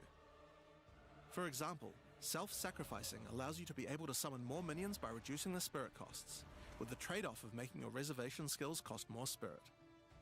Or corruption endures, which allows oracles to have a small chance to avoid death. Both the Druid Ascendancies offer interesting and unique ways to gain modifiers that no other classes can get, so we're expecting a huge variety of build possibilities from these. Now there are unique talismans for the Druid to use as well. Man, that frickin' triple, what is that? That's the bouncing magma or whatever. That triple bouncing magma looks so beautiful. Look at him just like rolling through the monster packs with that triple bouncing magma. Look at it just like annihilate the monster packs. There are unique talismans for the Druid to use as well. We won't spoil all of them, but this one was particularly cool. I gotta admit, that looks really nice. Oh, that's the Diablo? Yeah, he does kind of look like Diablo. Into a fire demon, converting most of your damage to fire. Around. As a demon, you can also use Molten Crab, And a stuff, jumping and slam around. attack that leaves fishes around you. This unique also continuously grants glory, They allowing you to do use that your for ultimate Diablo. abilities more easily. Now, of Everyone's course, the Druid complaining. isn't the Like only that's, thing that right Raft there is is a Diablo move. Yeah, how he it works in does. D2. Well, he does do a run like that too. He gets on all fours and he runs at you. Yeah, that is one of his signature moves. 4-0. We still have a bunch That's more to show. 100% to tell. a knock at D4 for not having Diablo in the game. There's no. Like we'll put it in our game. It's not even called Diablo. I'm not 100% sure, like, if I want to use... I gotta say that I don't think the, I'm not 100% sold on that other Ascendancy. I think that other Ascendancy might be, like, a wash. I need to learn more about it, obviously. The one that, like, with the future sight thing. That one ability that lets you double your damage on the bosses does seem powerful. But I don't know about any of the other stuff. The other stuff seems kind of like wishy-washy. Like, why would I want a setup where literally I have to use the ability that the NPC chooses for me? Like, there's Isn't that the one that has its own passive tree built in too? Yeah, there's like that's what he was talking about. There's like future versions or like alternate versions of like the passive trees or something that you can choose from. That's what he was talking about. I guess we'd have to get more information on the other one. I just don't know, like, what did they call it? The In combat to gain massive advantage. Let me see what he called it. I can't remember.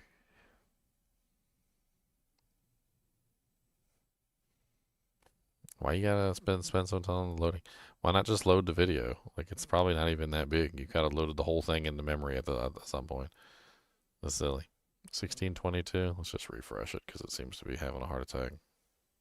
Hi, I'm Jonathan Rogers, Game Director on Path of Exile. Class for now. The other Druid Ascendancy is the Oracle. So the Oracle. So it's the Oracle and what, the Shaman? It does kind of suck that there's no, like, Shapeshifter Ascendancy. I'm trying to think, like, because I'm obviously attracted to the Ice Werewolf. I mean, I might as well just admit it. Like, I like ice skills and I like freezing things.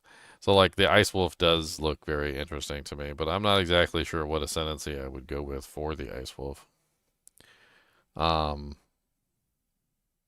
Shaman, it definitely seems powerful. I don't know if the Shaman is the right choice for the Ice Wolf, but the Shaman definitely seems like a really powerful choice. Not only the rage benefits, because that whole rage thing looks really good, especially if you're going to be building around the rage, which I think it kind of seems like, at least for the bear, rage is like 100% a thing. So the bear, if you're doing like the rage bear, it seems like the shaman is a no-brainer, because you get like unlimited rage and you can basically just run around and be a raging rage head. And you also get additional bonuses for your spell damage as well through rage, so you get to scale spell damage through rage as well, which is another very good benefit, because if you're doing like the hybridization, a lot of the times what happens with hybridization is you end up having too much like melee damage and not enough spell damage, and then your spells don't really do very much damage. So being able to scale your spell damage with the same thing that's scaling your melee damage is really strong there for any kind of hybrid. So it's definitely going to help out a lot for any hybrid character who's trying to go back and forth between the two. And then like this whole like rune thing that gives you extra benefits from the runes, does that not seem like extremely strong, Leon? Like just giving you like an extra benefit on top of whatever benefit the rune's giving, and you've got what, like, I mean, at maximum you've got what, like 2, 4, 6, like 8, 9, 10, like you got like at least like 10 or so rune slots, which is going to be multiplied across all those rune bonuses. That seems kind of nutty. I'd have to see like a full listing of all the additional effects of all the runes. But, I mean, judging by that one fire rune, it seems like you get additional, like, ignite magnitude, which probably also applies to, like, shock chance for the lightning one, and then I would assume probably also applies to, like, freeze chance or freeze duration for the freezing one. So, like, it seems like you can get some crazy bonuses for your elemental attacks through that as well. And the physical one didn't seem like that bad either. The physical one giving you, like, increased broken armor effects, and also giving you the like additional spell damage for your physical attacks. I would wager all of them probably have crazy bonuses in addition, as long as that's in addition and not like in lieu of. That sounds really powerful. If it's in lieu of, then that's not powerful at all. It seems kind of stupid. Titles have extra mods only available to the shaman. These new mods unlock countless new possibilities for enhancing your build. You can also allocate Bringer of the Apocalypse, allowing you to become a walking natural disaster. After dealing enough elemental damage, storms of all elements rain around you, destroying all who would face nature's fury.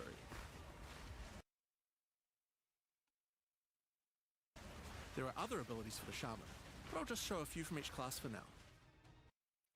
The Apocalypse too, like I was thinking about it, and it does look pretty powerful. That Apocalypse ability could potentially just be a really easy way to solve like AoE problems.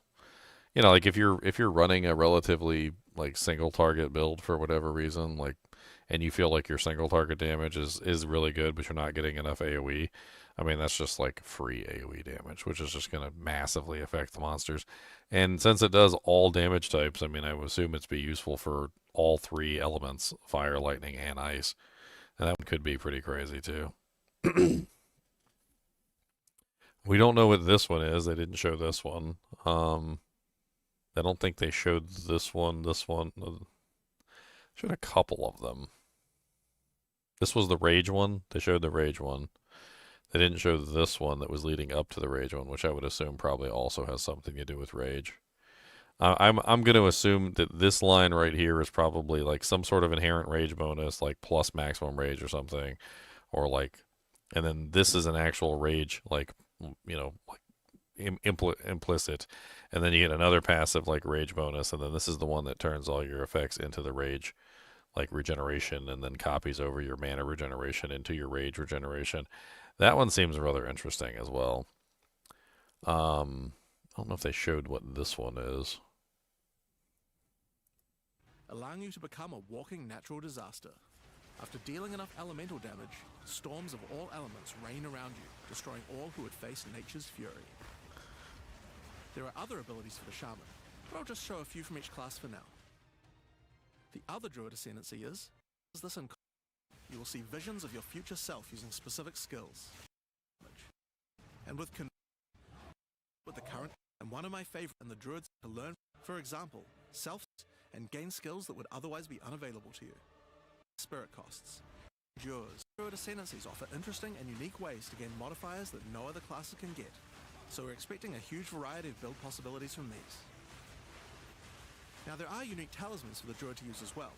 We won't spoil all of them, but this grants the only thing we're adding new mechanics. Your ultimate ability. Gruthkol was the mother of despair, but one day the father will return and discover the fate of his children. A bunch more, and with a new story to tell, and this time is no exception. So let's roll the trailer for the fate of the Val. The fate of the Val looks interesting, but it's also a bunch of gambling on corruptions. And I'm going to be perfectly honest, like, yeah, the corruption stuff is powerful. Being able to double corrupt an item is super powerful. But at the same time, like, I've had really horrible luck with corruption. Sometimes in the beginning of the game, I was doing okay. Leon called me the gambler. I kept winning. And then I was losing, like, multiple times in a row, too. But, like, I don't know if a lot of people are going to want to engage with double corruption on items that are highly valuable. I mean, it's huge gambling. And then on top of that, you know, if you succeed, sure, you get massive amounts of you know, currency, right? Because you're like, oh man, I got like a double socket bonus or something, and then you end up with like a superior item that starts with like 2 sockets, and then you corrupt it for 3, and then you like double corrupt it for 4 sockets or something, and you have like a one-hander with 4 sockets, which is insane. But like, he said there's a 50% chance that the item will just be destroyed. So like, be prepared to get your gambling shoes on, because the whole Val thing seems like a lot of gambling. I mean, there's more than just gambling in there, because the Val is all about corruption, and like most of these things have something to do with corrupting, like either an item or a gem or, well, yourself. There was also corrupting yourself in there. Yes, dreams will be shattered. Like, there will be, you will be like, oh yeah, I'm gonna get my double corruption, and you're gonna bring your 100 divine item in there, and you're gonna try and double corrupt it, and it's just gonna delete it, and you're just gonna be 100 divines down. I'm not really entirely sure like what I would use it on, because I feel like that's the kind of situation you're in where you're like, do I really want to risk my multi-divine item on a chance of double corrupting, or do I just want to keep my multi-divine item and not risk it? There definitely will be some stuff that you could potentially risk it on to try and get better effects. I think like uniques and whatnot, double corrupting uniques could definitely be really potent, because obviously you can get like tons of unique items, and so you could sit there and you could try and double corrupt uniques to get like really amazing effects. I think that's going to be big this season, because if it's a cheap item and you can throw it in, see what you get, double corrupt it, like try and see if you get anything really amazing. That's an option, but super expensive items, that's going to be for the big money gamblers over here, the James Bonds over there betting with the world. I'm not really entirely sure about the whole like palace building thing, but I mean, it seems mildly interesting. I was more interested in the fact that he said that the Abyss stuff was going to be staying in the game, and that they were going to add essentially an Abyss tree. There's the Abyss tree. So, for those who didn't play last season, the Abyss was really good. The crafting materials that you got from the Abyss, the like general like wealth that you could obtain from the Abyss chests, amazing. Like, you could just find currency in there that was worth, well, a lot. And honestly, the Abyss is going to be very integral to crafting, because it was very integral to crafting last season. And it was the first season that I really felt like you could really have a lot of control over your crafts to make really, interesting items that you were trying to create. But it's in the game, and it's going to be one of the ways that you can potentially focus your character. It sounds to me like it might be a really lucrative option, because a lot of those specialized crafting materials that can only be obtained in the Abyss are definitely going to be ones that you're going to want to obtain, specifically for trying to get those optimal crafting effects, like desecrating your items. There's that one in particular that can remove desecrations, which is going to be really valuable. And not only that, but probably like a lot of the desecration currency in general, since it's not going to be a like this season, the desecration currency was very common, right? It was all over the place. Everybody was interacting with the Abyss. But it seems like in the new season, not everybody will be interacting with the Abyss, and the stuff will not be as common this season coming up unless you're actually interacting with it. So if you're interacting with the Abyss and you actually go through this tree and build it up, it seems like you can definitely make some bank next season, because you're going to be collecting currency that maybe other people might not be collecting. I'm probably gonna lean into the Abyss for the just for the crafting aspect, because I like to do the crafting. You can also make finishing an Abyss have a chance to overrun a nearby map with the Abyssal, or make your Waystone modifiers also apply to Abyssal depths. I will say that the one thing I don't like about the Abyss is that horrible mechanic where that just murders you, but I can deal with it as long as I'm making multiple divines. I think this is the... Oh yeah, they talked about removing a lot of the instilling off of the Waystones and whatnot and making it more toward the tablets. I think that's a good change. And resulted in a lot of visual clutter. Instead, we are bringing back some of that power on tablets, which you don't need to craft nearly as often, since they last for 10 maps each. Once you defeat the Arbiter of Ash, you will be able to upgrade tablets to a rare with 4 mods using regular currency. Even this isn't enough to fully bring back the power you could have gotten from instilling, so we have also buffed the bonuses that tablets give.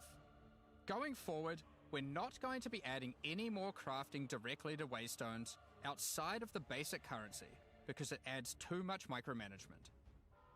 But on that note, Fate of the Veil does bring the ability to corrupt your tablets, hoping to get one of many different random outcomes.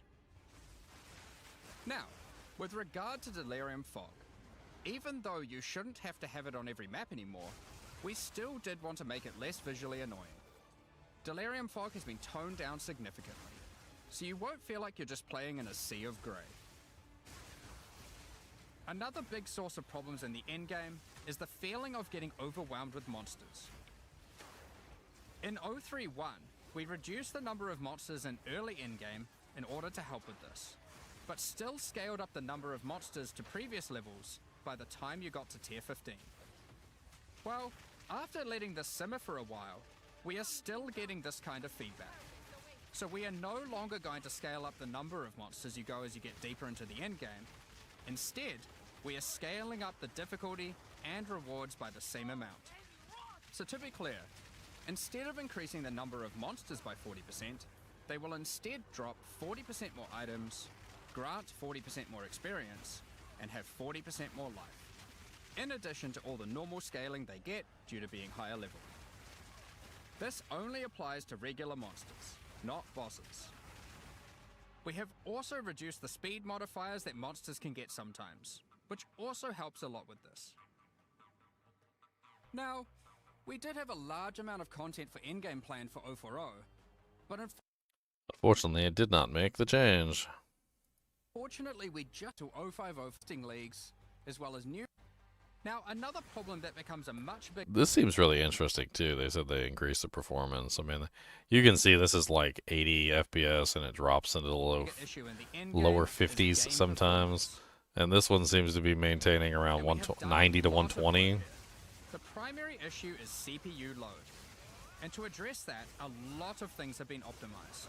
and we have done a lot of work to take advantage of more of your CPU cores. You should see frame rates of at least 25% higher, and a lot less bad frame spikes during gameplay. It does make quite a big difference, especially on consoles. A lot more work in this area is ongoing, and you will continue to see performance improvements over the next few months. Of course, another important area is game balance, and we have made a lot of changes. Now, most of these we will save for the patch notes, but I'll do a quick summary of some of the numbers. As well as adding 11 new unique... More Mandragora Changeling Talisman. Gain a +1 Druidic Prowess for every 20 total rage spent. The hell is Druidic Prowess? It seems like that'd be pretty easy to get with like these rage builds, especially the Ascendancy that literally forces you to spend rage for every single ability that you use. That seems like it would be absolutely an insane talisman. I don't know. It's your main weapon though, so I don't know if that would like it kind of seems like, what is it, the that druid staff, the one that literally gives you like your stat, you build damage by stats. Maybe that's a similar situation where you're building damage by your rage spent. Drill neck penetrating quiver, 100% chance to pierce an enemy. That's pretty cool. Life, attack speed, all good. Gain deflection rating equal to 32% of your evasion rating. Deflection rating on a quiver. Attack projectiles return if they pierced at least 4 times. That seems kind of crazy. Projectiles deal 52% increased damage with hits for each time they have pierced. Projectiles have 50% increased critical hit chance for each time they have pierced. I mean, that's a beautiful quiver. That sounds like it would be really fun with a lot of the builds for just like massive farm clearing. Like set that up for like the breach and just fire your arrows in and watch them all like go through and then come back to you and deal massive amounts of damage. That sounds pretty cool. Items. We have rebalanced dozens of others that are not currently used very often. Yeah, that build's gonna have more piercings than an emo girl. We've also done a oh man. Bater's Revengeance. Attack, Warcry, Cold Duration, category Ice Bite. Supports attacks and Warcries you use yourself. Freezing an enemy with supported skills infuses you and your allies with cold damage. Yeah, for a short time. When you freeze a target with supported skills, for each 1 rage you have you and your allies in your presence gain 1% of damage as cold for 20 seconds. That sounds absolutely insane. Especially considering that lunar wolf thing literally requires you to build and spend rage. So for every 1 rage you have, you just get extra cold damage for 20 seconds. And how does this occur? It's freezing an enemy with a supported skill. Yeah, so that's you have to have rage and you have to freeze. That seems like that's really easy to work in.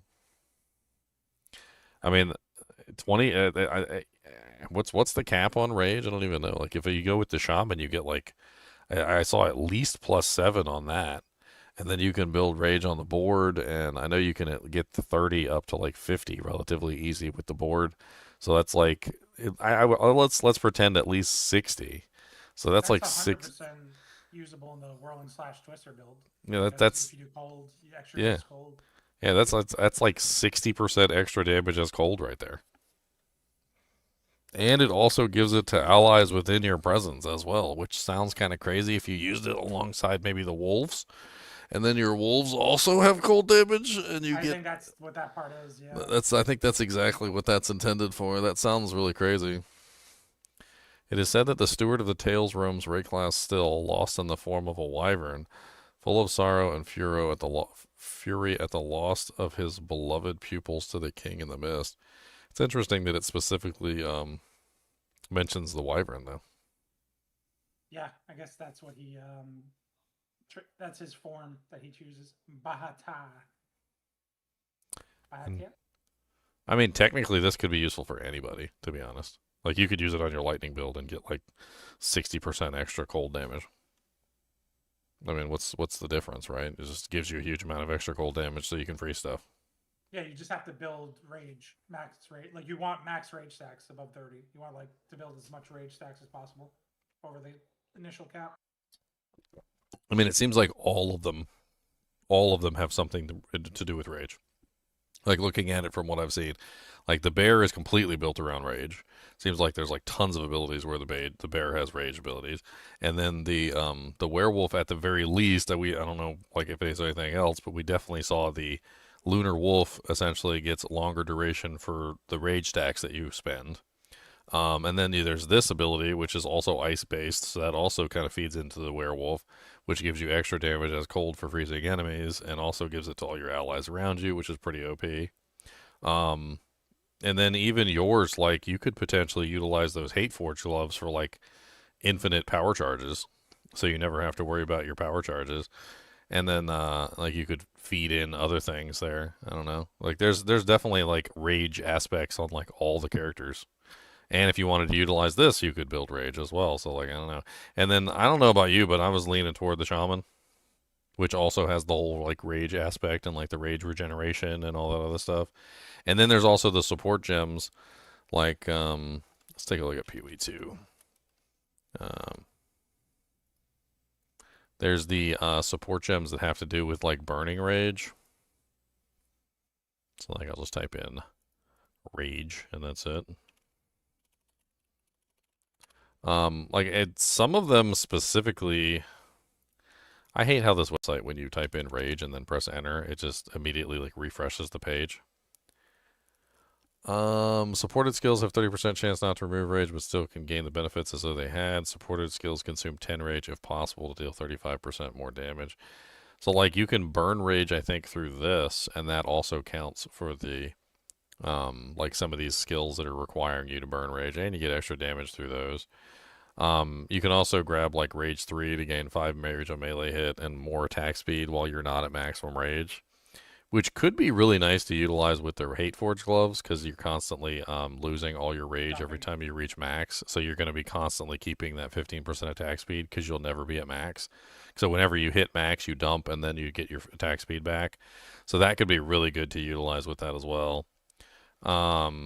You can also go in Raged Warcry, which allows you to just spend 15 rage to bypass the cooldown instead of using the endurance charges, which essentially would allow you to spam your Warcries without having to utilize endurance charges.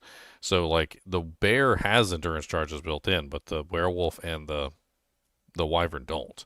So this could be a very easy way, if we go, like, full rage, to, like, bypass that and still have access to the Warcries, which could be pretty cool. There's also a version of the Rage Forged which doesn't have the chance to not remove the benefits, which actually, come to think of it, like, depending on what you're trying to do, like, if you're trying to burn rage, like with the Lunar Wolf, apparently you want to burn rage to cause the effect to last longer, and the more you burn, the better. So I would probably want to avoid Rage Forge 2 and instead go for Rage Forge 1 so that I do burn more rage, so that I'm keeping the Lunar Wolf form active for longer. Passover lineage supports. 21 of them have been rebalanced. Zebaqua's Rending. Support skills that leap into the air, causes corpses in the area to land. You land to violently explode, damaging surrounding enemies. So you leap in and all the corpses explode. Fiery Reclamation. Born of the gods, as treachery was met with divine fury one by one. The gods claimed their flesh until all that remained was a droplet of pure light, the first vow. As well as adding 9 more. Alongside the Smith's Masterwork can only use normal body armor, 300 armor for each connected notable passive skill allocated. 2 new Druid ascendancies, we have made balance changes to almost all the others, with some of them getting a grander rebalance, such as the Smith of Katava. Alongside the 20 plus new Druid skills, we've also... I thought the Smith of Katava was like one of the better ascendancies. Weren't there people that were really enamored with it? It was, then it got nerfed, and then it was useless, so now this is them redoing it again. So it was good, then they nerfed it, then it was terrible, now they're like trying to bring it back again. Yeah. Seems to be a common theme, like that, yeah. also rebalanced 90 other active skills across all the different classes. And To top it all off, there are also over 250 new passive skills added to the passive tree. These changes should go a long way to increase the viability of many more skills you need. 250 more Next passive up. sounds kind of crazy. So how long we gotta wait for these patch notes? Another 23 minutes. I'm interested to see the patch notes. Wonder if they have any, if anybody has already like mined the full Druid ascendancies so we can see like the new ones.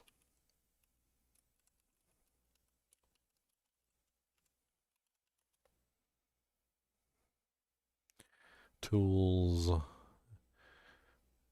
results within the last 24 hours.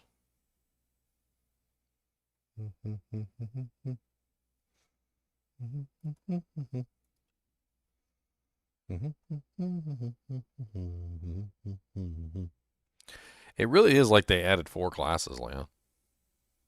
Like I feel like the human class is like its own class, and you could literally just play a human druid, and I don't even think it really matters. Like you could just do a human like caster type druid, and then you could also do a werebear druid.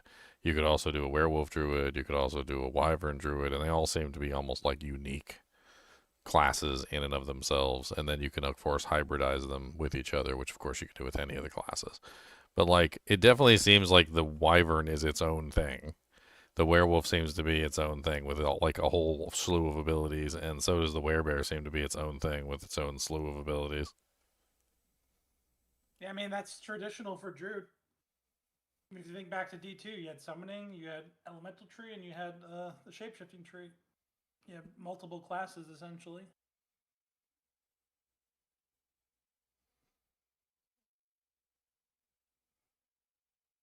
I thought that was kind of crazy, too. Apparently that tornado ability that stands still, you can use the advancing storm on it, and it chases the monsters down. It looks nice. Trying to see if I can find anything else about the ascendancies, but I don't know if there's any more information out there than what we already have.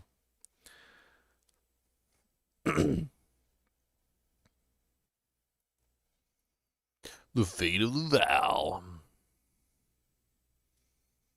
Bear, wolf, and wyvern.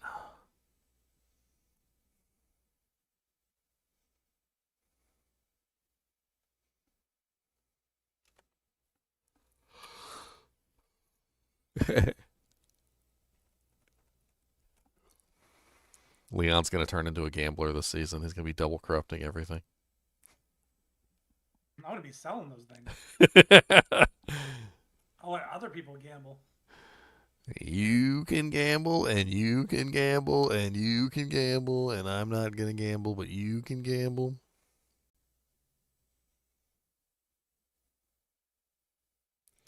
I'm like 80% where like wyvern. Like, I mean, it looks fantastic. I mean, from what I saw, like I don't that one ability. I'm surprised you didn't like. I didn't hear you like giggling in the background like a little schoolgirl when he literally like jumped backwards and all the monsters exploded in lightning. so good. I mean that one ability looks really good. The whole like jump back thing. Where was that at? I mean Even, it's the fire side of it with the you put down the volcanic fissure thing, whatever they call in this game, and instead of using slams to erupt it, you use the fireballs. Oh yeah, there was a thing in here right here, this one right here, where he gets like the multiple projectiles. Yeah, look at this gameplay right here. Let me bring it up to full screen. Like where he's literally just like casting these bouncy doojanks, and he's got like 3 of them, and they're just doing like massive amounts of damage. And I think those set off the volcano. So you can do you could do limit increase, and you could have 2 volcanoes, and then you could have these running. And I wonder if doing the multi-shot actually causes the volcanoes to erupt 3 times. So like if you have the multi-shot and you're shooting 3 of these bouncy things, and the 3 bouncy things are all within range of the volcanoes, does that mean that your 2 volcanoes are now erupting 6 times for each like bouncy thing that's going by? Because that would be insane. That would be insane damage. It would be really strong. Especially if you could put both volcanoes underneath the boss's butthole, and then you have it erupt. Yeah, you have Essentially, to position it right. yeah, like you essentially have it erupt, 6 times per volley. It's definitely going to be one of those builds that you get better results the better you set it up. Like the more positioning you get, the more accurate you are. In the Fate of the Val, there was an item too, which could potentially work really well with that. Although, I think they hinted that it was like super hard to come by. It was the one that made like these little things appear, and if your projectiles hit them, it would cause additional projectiles to cast out from that spot. Mirror of Refraction, is that what it was? I think it's Adziri's rule, reflecting staff, Mirror of Refraction. So apparently, like, it makes these mirrors appear, and then if your projectiles hit those mirrors, you get additional projectiles that come out of those mirrors. I'm not exactly sure how that would work with the talismans, because I'm assuming you have to use the talisman to be a wyvern. But then, like, if you're using a staff on your other hand to, say, cast your lightning storm or whatever other abilities you're using, because you're gonna need to, right? Because according to how they stated it, like if you're using the volcanoes, you're gonna have to switch over to the volcanoes to cast the volcanoes, and then you're gonna have to switch back to your wyvern to start casting your other abilities. So like this could be really interesting in combination with that, because that would allow you, I would assume, to have the volcanoes hit the mirrors, or the volcanoes would cast the mirrors. I don't know how that would work. Probably going to be an expensive item anyway, because it comes from one of the bosses. Or it could be like dirt cheap, who knows. Oh, it's something that you can cast. Okay, so it grants skill level 19 Mirror of Refraction. So you could throw them on the ground and then take advantage of them. Spells which cost life gain 103% damage as extra physical damage. Huh.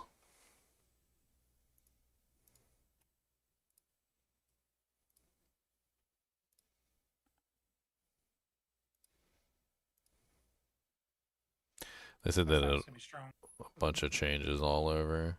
I mean, yeah, there's tons of usefulnesses for that staff. There's tons of things. Oh, it's the boobies. It's the booby scene, guys. It's the booby scene. 4 titties to rule them all, and in the darkness bind them. I thought they were joking with the statue that had 4 boobies on it, but apparently she really does have 4 boobies. Oh yeah, she does. Everyone was complaining because they didn't see it in the initial teaser. Like, no, she's gonna transform. That's a lot of. See the jiggle physics? Do we want to see the jiggle physics? Hold on. There you go. Jiggle physics. Jiggle, jiggle, jiggle. Hey, the beast has 4 hands. He needs 4 titties. Gotta have something for your hands to do.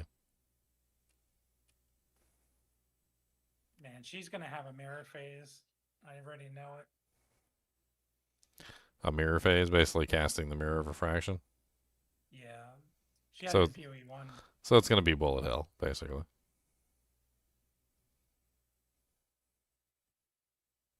Well, in PoE 1, essentially she would split into 4 versions of herself, and you had to find the right one, because any other one would reflect damage onto you, and you would instantly kill yourself. So you had to like break the mirror on the right version of herself. So they'll put something like that in there for sure. Otherwise, you're gonna just like reflect back onto yourself. Sounds like you use a really weak ability.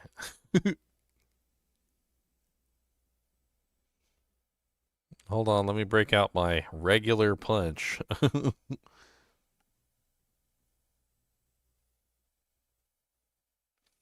The punch of the regular punchy punch. So we pretty much called it with the Abyss stuff too. They were like, yeah, everybody loves Abyss. It's staying in the game. Yeah, they're completely opposite of D4, where they don't bring anything back. Oh my god, it pisses me off so much every time I think about that in D4. It's like, oh, here's a really cool mechanic. It's like, it's gone forever though. Bye. See you later. Yeah, you know these really cool things that we added into the game that allow you to like increase the level of the monsters while you're fighting with your other players, so that you can have like harder monsters while you're fighting with your friends. Yeah, we threw those in the trash because we're stupid.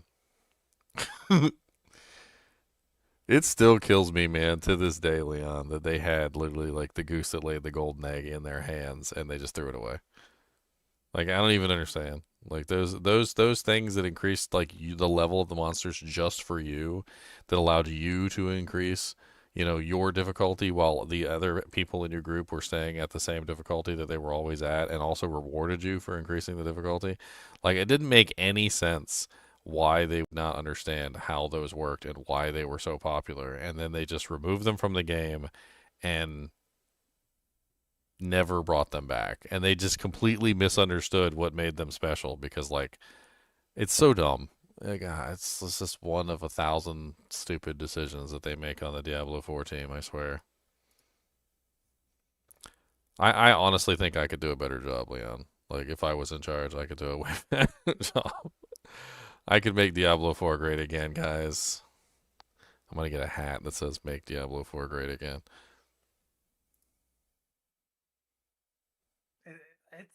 They're also shooting themselves in the foot, releasing 12 hours before this season. Like, Oh, they're done. Like, did you see how many people were in the Path of Exile 2 like live reveal? It was like almost 80,000 people. You know how many people show up for like the campfires? Like 1 to 5,000 if they're lucky. If it's a really popular campfire, I think I've seen like 5,000.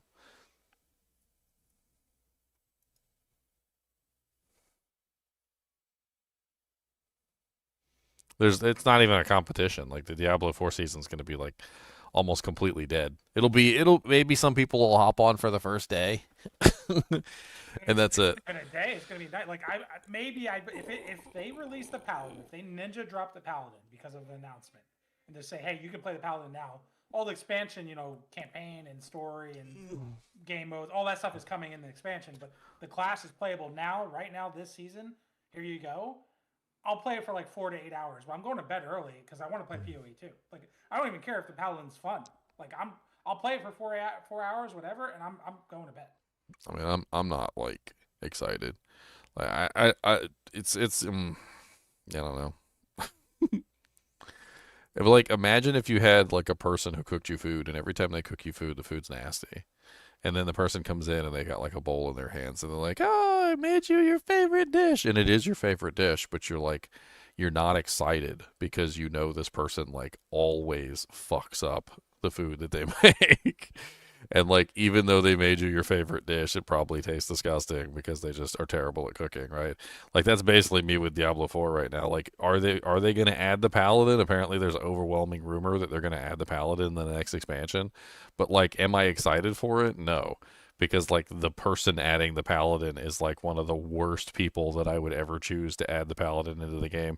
They're probably just going to screw it up, to be honest. Like they already did it once with the Crusader. And like they completely, it's the same thing with the what was that little thing called in Diablo 4 that increased the level? I can't remember. It was called like the profane mind cage or something. Was that it? The profane mind cage, with them completely missing the point of like what made the profane mind cage special and then ruining it.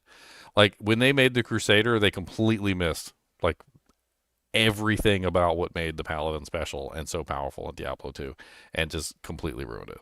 Right? It's like they have already done it once, and like, for them to add the Paladin in Diablo 4, like what are they going to do? Are they going to actually get it correct this time? Is he going to have auras?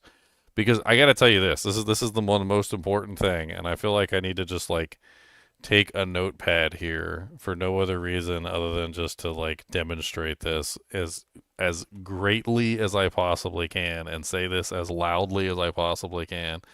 And I'm going to like increase the font size to like the highest font size I can, and we're gonna maximize it. No auras equals bad Paladin. Like, get this through your head, okay? If the Paladin doesn't have auras, then you've already failed, okay?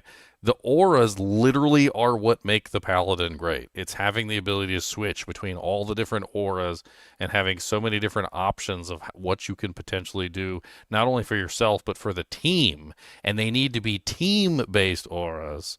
If there are no auras on the Paladin, then you've already failed in your test, and basically it's trash.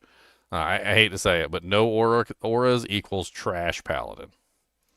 And I don't know like why you would ever create a paladin in a new game without auras when that was literally one of the most defining characteristics of what made the paladin special.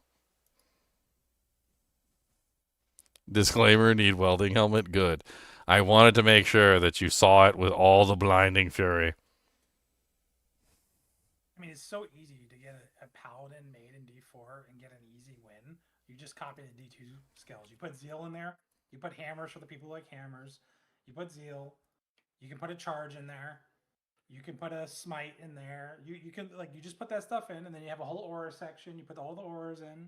Like it's so easy to make it, like to get it right. Yeah, and you limit the paladins to 1 aura per character. You know, like you don't give paladins you don't give paladins 17,000 auras. Like Diablo 3 did that crap. It was like oh, here, have an armor set like that gives you every aura on your paladin and like your crusader, and they were all garbage. Like every single one of the auras were garbage, whatever they were on the crusader. And so it was like it didn't matter that you had them all. It was like, here, have all of these things, and you're like, oh, yay. I mean, think about it. In D4 theme, you can make an ultimate that gives you all the auras for like 10 seconds. You activate all auras for that ultimate 10 seconds. Whatever it is. Like that's a cool ultimate. But I mean, but it also the team aspect of it though. Like that's another thing that I don't think they understand because they're constantly like removing team aspects from things because they don't want to balance that stuff. But like that's one of the things that makes the paladin so special is the fact that I can join a group with my fanaticism aura and give everybody my fanaticism aura. And like, or join a group with my salvation aura and give everybody resistances, or join a group with my, like my conviction aura and reduce the resistances all the monsters. Like that's also a huge aspect of the auras is that they work in a team. And if they don't work in a team, well then what's the freaking point? Like I don't want things to only affect me. I want things that will affect everybody. I want to be a group player. Like the paladin's one of the best group players in the game because he literally has a freaking 2 whole skill trees of auras. That's what they did wrong with the Crusader, by the way. The Crusader is very similar to the Paladin in that it has skills that are similar to the Paladin skills. Like it has a hammer type skill, and it has like a vengeance type skill, and it has like some of those things. But the problem is that there's 2 whole skill trees that are dedicated to auras, and they just left those out. So they only took the combat skills, and they didn't take any of the actual other auras that made the character special. So you basically just had the Paladin with no auras, which is stupid. Like, I don't know why you would want the Paladin with no auras. It's dumb. Vengeance would be fun. Oh, Vengeance is an amazing skill. I would love Vengeance. Freaking the multi-elemental damage, the physical damage, like awesome. big single target Chongus Boy hits. Like, it's just a great ability all around. I mean, it would actually be even better in PoE too. Oh yeah, I would love for them to add a Vengeance skill in PoE too. I mean, make it function exactly the same as it does in D2. I don't even know why it would be that hard. Like, you pretty much just make a skill that does physical damage and then, like, adds elemental damage based on the physical damage that's dealt. Well, you just use that sword that you linked. That sword, yeah. That sword does look pretty crazy. Yeah, it does look crazy. I don't know where that sword came from, by the way. I just found it, and they were talking about, like, the Fate of the Vow, because they had released the Fate of the Vow name for the league. And then apparently somebody had a picture of a sword for Fate of the Vow. It was named the Fate of the Val sword, and so like that was why it got linked. The supporter packs kind of look cool. I mean, I ain't got the money to spend on it yet, but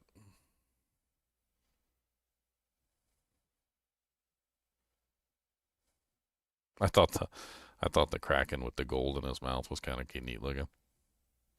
You know, it would be even funnier, and they should have done this. Is they like if somebody like randomly comes to your area and they click on the stash for the first time, the Kraken should like eat them and then spit them back out. Like nom nom nom.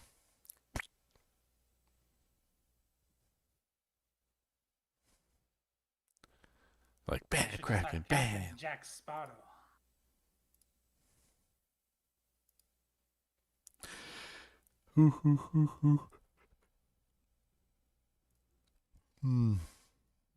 Well, we got 4 minutes supposedly until the patch notes come out. Unless they're already out. Check. Let's, I mean, I think we're pretty much done with that. Let's see if we can find the PoE 2 Druid patch notes.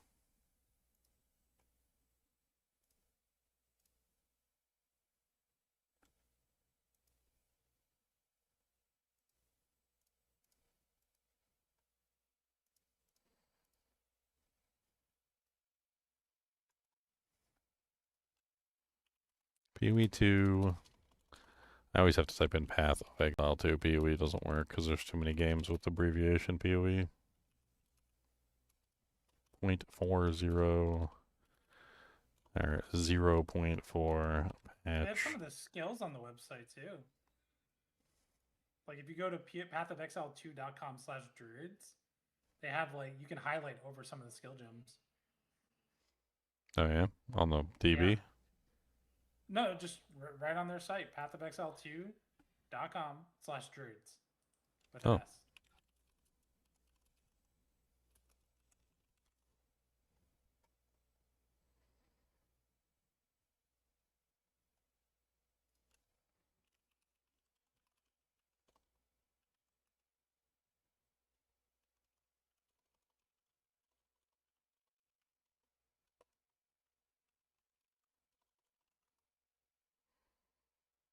Druidians, 7 days, 21 minutes.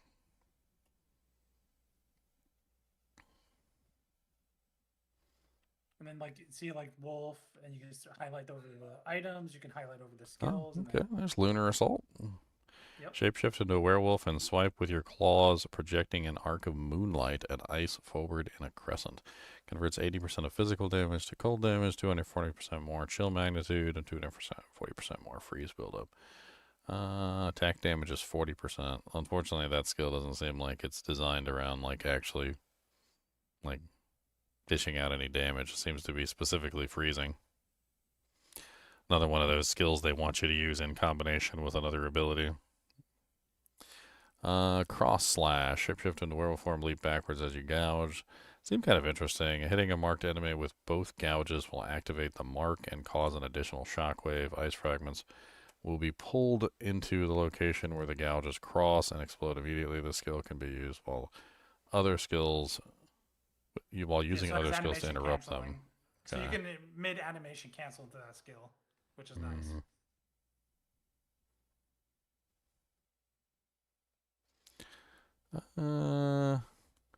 Lunar Blessing. Shapeshift into werewolf and offer your rage to the moon to receive a blessing, gaining bonus cold damage, attack speed, and movement speed for yourself and any wolf minions you have from the pack or predator's mark. Spend all rage to extend the buff's duration. While the buff is active, your werewolf attacks call down moonbeams on hit. Cooldown does not recover until during the buff effect. Knocks back enemies. Buff duration is 5 seconds plus 0.2 seconds per rage spent. Buff grants 52% of damage gained as cold damage. Moonbeam, cooldown time 1 second, attack damage 149%, converts 100% of physical damage to cold, impact radius 1.6 meters. So you basically get 1 moonbeam per second. I mean that Lunar Blessing like Ice Wolf looks amazing too. It turns all white like that, like it looks really cool. Yeah, it does look really nice. Patch notes are up. I'm looking at some of these skills. Patch notes are interesting, but I actually get to see the skills here. There's the Furious Slam. I mean, you know what I could do? Here, so that people can actually see these in the Discord, I'll just start posting them. That way people can actually see the abilities just in case they want to look and read them on the website or on the Discord. Could take a picture of this one. That's the Furious Slam. I don't think I'm going to be playing the bear. Like, I've done a lot of warrior stuff recently, and I just don't really... I don't really want to do more warrior-related stuff. Oh, there's your Wing Blast ability. Yep. There's your Devour. The item find barbarians are going to hate you. I like Wing Blast a lot. I like there's the Volcano. Oh, this is made for me. There's the Entangle.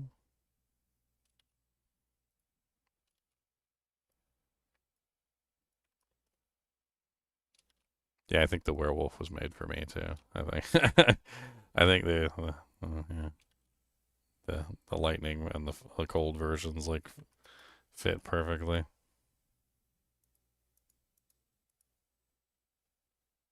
Oh, they have a press kit down there. Probably for like some backgrounds and things you put on your stream. Oh yeah, I've been using press kits for a while. Ever since I realized that they have those, they're not actually press kits. Anybody can use them. But I didn't know that they existed until like a couple years ago, and then I started like looking for them at the bottom of every page. Changes to the character balance. Build your own dungeons. Your mom's a dungeon. It's Danyan. Donjon.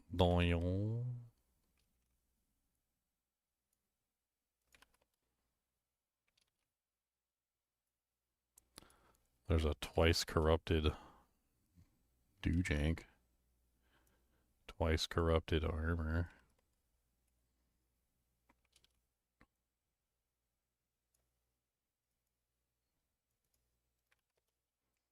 Can you twice corrupt a skill gem? Is that why they showed that? That'd be crazy.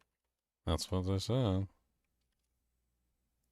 Taking pictures of all this crap. Let's get it in there. Put it in. Kneel before your queen. There's the drill neck. Give people ideas so they can start planning out dujings. Oh, there's the mirror refraction skill. It actually shows the skill with the staff instead of just the staff. It's pretty 4 neat. mirrors up. 4 is plenty.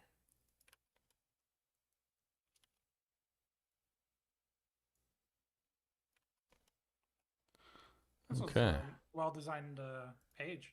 Web page. Yeah, I like it. I like it. Where is the patch notes? All right, here we go. Patch notes, boys. Who's ready for some patch notes? Start fresh in the new economy with the Fate of the Val League. Of course, it's going to reset. All your old characters will go to the the graveyard. So we got the Fate of the Val corruption thing. We learned a lot about that. Obviously, we're going to have the Atziri, Queen Atziri there. She's going to have 4 titties, so you guys can lap up. Add new playable class, the Druid, of course. Added the new Oracle Shaman class ascendancies, 20 new skills, primarily primal skills. So it looks like it's the primal category. Add 35 new supports, also introduced 8 lineage supports. Much more powerful supports than are only available in endgame. Over 250 new passive skills in the tree. 10 new unique items. Added the new weapon class, Talismans. Talismans are 2-handed martial weapons. Oh, so they're 2-handed, okay. That are used for shapeshifting attacks. Equipping a talisman shapeshifts you into animal form and grants you a basic attack skill form. For that form, you can swap your chosen form at any time. So no shield blocking for us this season. Added 4 new augment items with new modifiers that you can craft onto your items. Continue to incrementally improve the sound, the art, and effects. That's actually going to be pretty tough to balance around because you got the human form is staff, which is no shield, and the and the talisman form is 2-handed as well, so no shield there either. So definitely going to be on the less tanky side comparatively. Everyone just plays Werebear. He's like, I want to live. Abyss has been added to the core game. You can always find Abyss encounters a campaign. I mean, they talked about this in detail, so you can basically run Abyss content. They even added the Abyss passive tree in the Dujank, and the Well of Souls quest. Updated the Well of Souls quest to account for the fact that Abyss is no longer spawned in all campaign areas. They said significant optimizations for CPU performance have been made. They said it was very CPU heavy, and they were making it take advantage of more of your cores. So if you have a multi-core system, most people do these days, 8, 16 cores, whatever you're running, it looks like you should get a boost significantly for it using multiple cores. They showed some gameplay footage, and it did look promising. Player changes. Tailwind now grants 1% increased movement speed, 2% increased skill speed, previously 3, and 10% increased evasion, previously 15, and prevent 1% of damage deflected hits per stack. So they nerfed it a little bit. Base unarmed attack time is now 1.65 attacks per second, previously 1.4, so they sped up unarmed attack. Modifier to number of enemies required to be considered surrounded can no longer reduce the required number of enemies below 1. Rage regeneration now pauses rage decay similarly to other means of gaining rage. This means that if your rage will never decay while it is regenerating. All spending costs have been changed to 10 rage. What does that mean? All rage spending costs have been changed to 10 rage. Rage no longer causes a visual effect on your character until you have 10 or more rage, so that you know that you can use these abilities. So it's like minimum 10 rage, I guess. That's what it says. They add a visual into it, so you can visually see that your character is ragey enough. Physical damage reduction from armor can no longer cause a hit to deal 0 damage. This is mostly targeted at preventing cases where multi-hitting player skills could deal 0 damage to armored monsters at very low levels. In these cases, the hit will now deal at least 1 damage. Yay! Instead of doing 0, I'll do 1! I mean, technically, that is a huge increase in damage from 0 to 1. But also, technically, it will do still nothing to the monster. At least you'll do something to the monster, but technically still not kill them. Igniting aura effects, including ignited ground, no longer apply infinite ignites. Instead, they apply regular ignites with standard duration and will reapply them after they expire. The next time the aura applies flammability to that target, the same as if ignite has been removed from the target. So like it's on a rotation. It's like ignite 1, 2, 3, 4. Ignite 1, 2, 3, 4, or whatever. Sounds okay. All skills granted by ascendancies are now automatically activated when granted. Some previously required the player to manually activate them. Deadeye Wind Ward has been removed. Bullseye now requires called shots. Bullseye now applies 10 critical weakness, previously 5. Added a new Mirage Deadeye Ascendancy passive skill, which grants the Mirage Deadeye beta skill. Okay. Mirage Deadeye, while active, firing a ranged attack projectile will create a Mirage that uses socketed ranged attacks for a short duration and then vanishes. You cannot create another Mirage for a short time after initially creating one. Pathfinder. Contagious Contamination has been removed. Practical Remedies has been removed. Running Assault now also grants cannot be heavy stunned while sprinting. Added a new Pathseeker multi-choice ascendancy passive skill with the following choices. Path of Warrior can allocate passives from the warrior starting point. Ooh. Path of the Sorceress can allocate passives from the sorceress starting point. Each also grants 4 passive skill points. Wow. Okay. So they finally did it. I thought that was something that they were never going to do because it was like supposed to be in the game originally, the ability to start from other starting points. So it looks like the Pathfinder now has the ability to start from other starting points, which is going to be, that'll be really useful. Like if you're trying to make a specific character and you want to go to a specific path. Of course, it also depends on whether you actually want to use the Pathfinder Ascendancy. Traveler's Wisdom now requires Pathseeker. Traveler's Wisdom now instead grants attribute passive skill points, offer additional options, increased damage 5%, increased global defenses 5%, increased cost efficiency 5%. Amazon Elemental Surge reworked. Grant skill Elemental Surge. Now provides when you consume a charge trigger elemental surge to grant 3 lightning surges. Surging Avatar reworked. Now provides when you consume a charge trigger elemental surge instead gain 2 cold, lightning, and fire surges.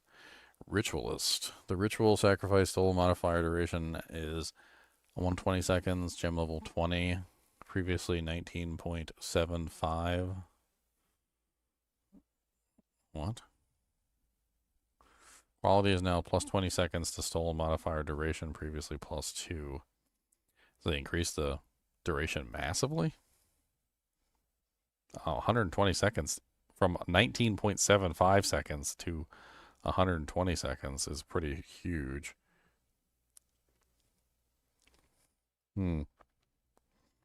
Quality is now plus 20 seconds to stolen modifier duration, previously 2. So it went from 19.75 seconds with plus 2 second per quality, which is what, 4 qualities? So that's 2, 4, 6, 8. So that's a total of what, like 18 or 28 basically seconds to 120 seconds with 4 qualities at 20 per, which is 20, 40, 60, 80, which is 200 seconds instead. That seems like the most insane increase ever, which divided by 60 seconds is 3.3 minutes. So the ritual sacrifice stolen modifier is now going to last for 3.3 minutes. That sounds insane. That's the one where you can basically just steal a random modifier from one of the bosses, right? Kind of the same thing as the headhunters. Yeah. So you get 3.3 minutes of whatever stolen modifier you thief. Essentially, you'll have it for the entire map at that point. Corrupted Life Force now also has you deal 15% more damage to enemies affected by Blood Boil. Warbringer. Imploding Impacts now grants fully broken armor you inflict increases all damage taken from hits instead. The Ancestral Warhorn minion summoned by Warbringer's Answered Call Notable now has more consistently hits close-up enemies with the second part of its slam attack. Titan's Surprising Strength has been removed. Crushing Impacts now also grants 25% more damage against heavy stunned enemies.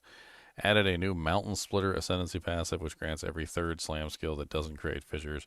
When you use yourself, cause one additional aftershock ahead and to each side of the initial area, requires crushing impacts.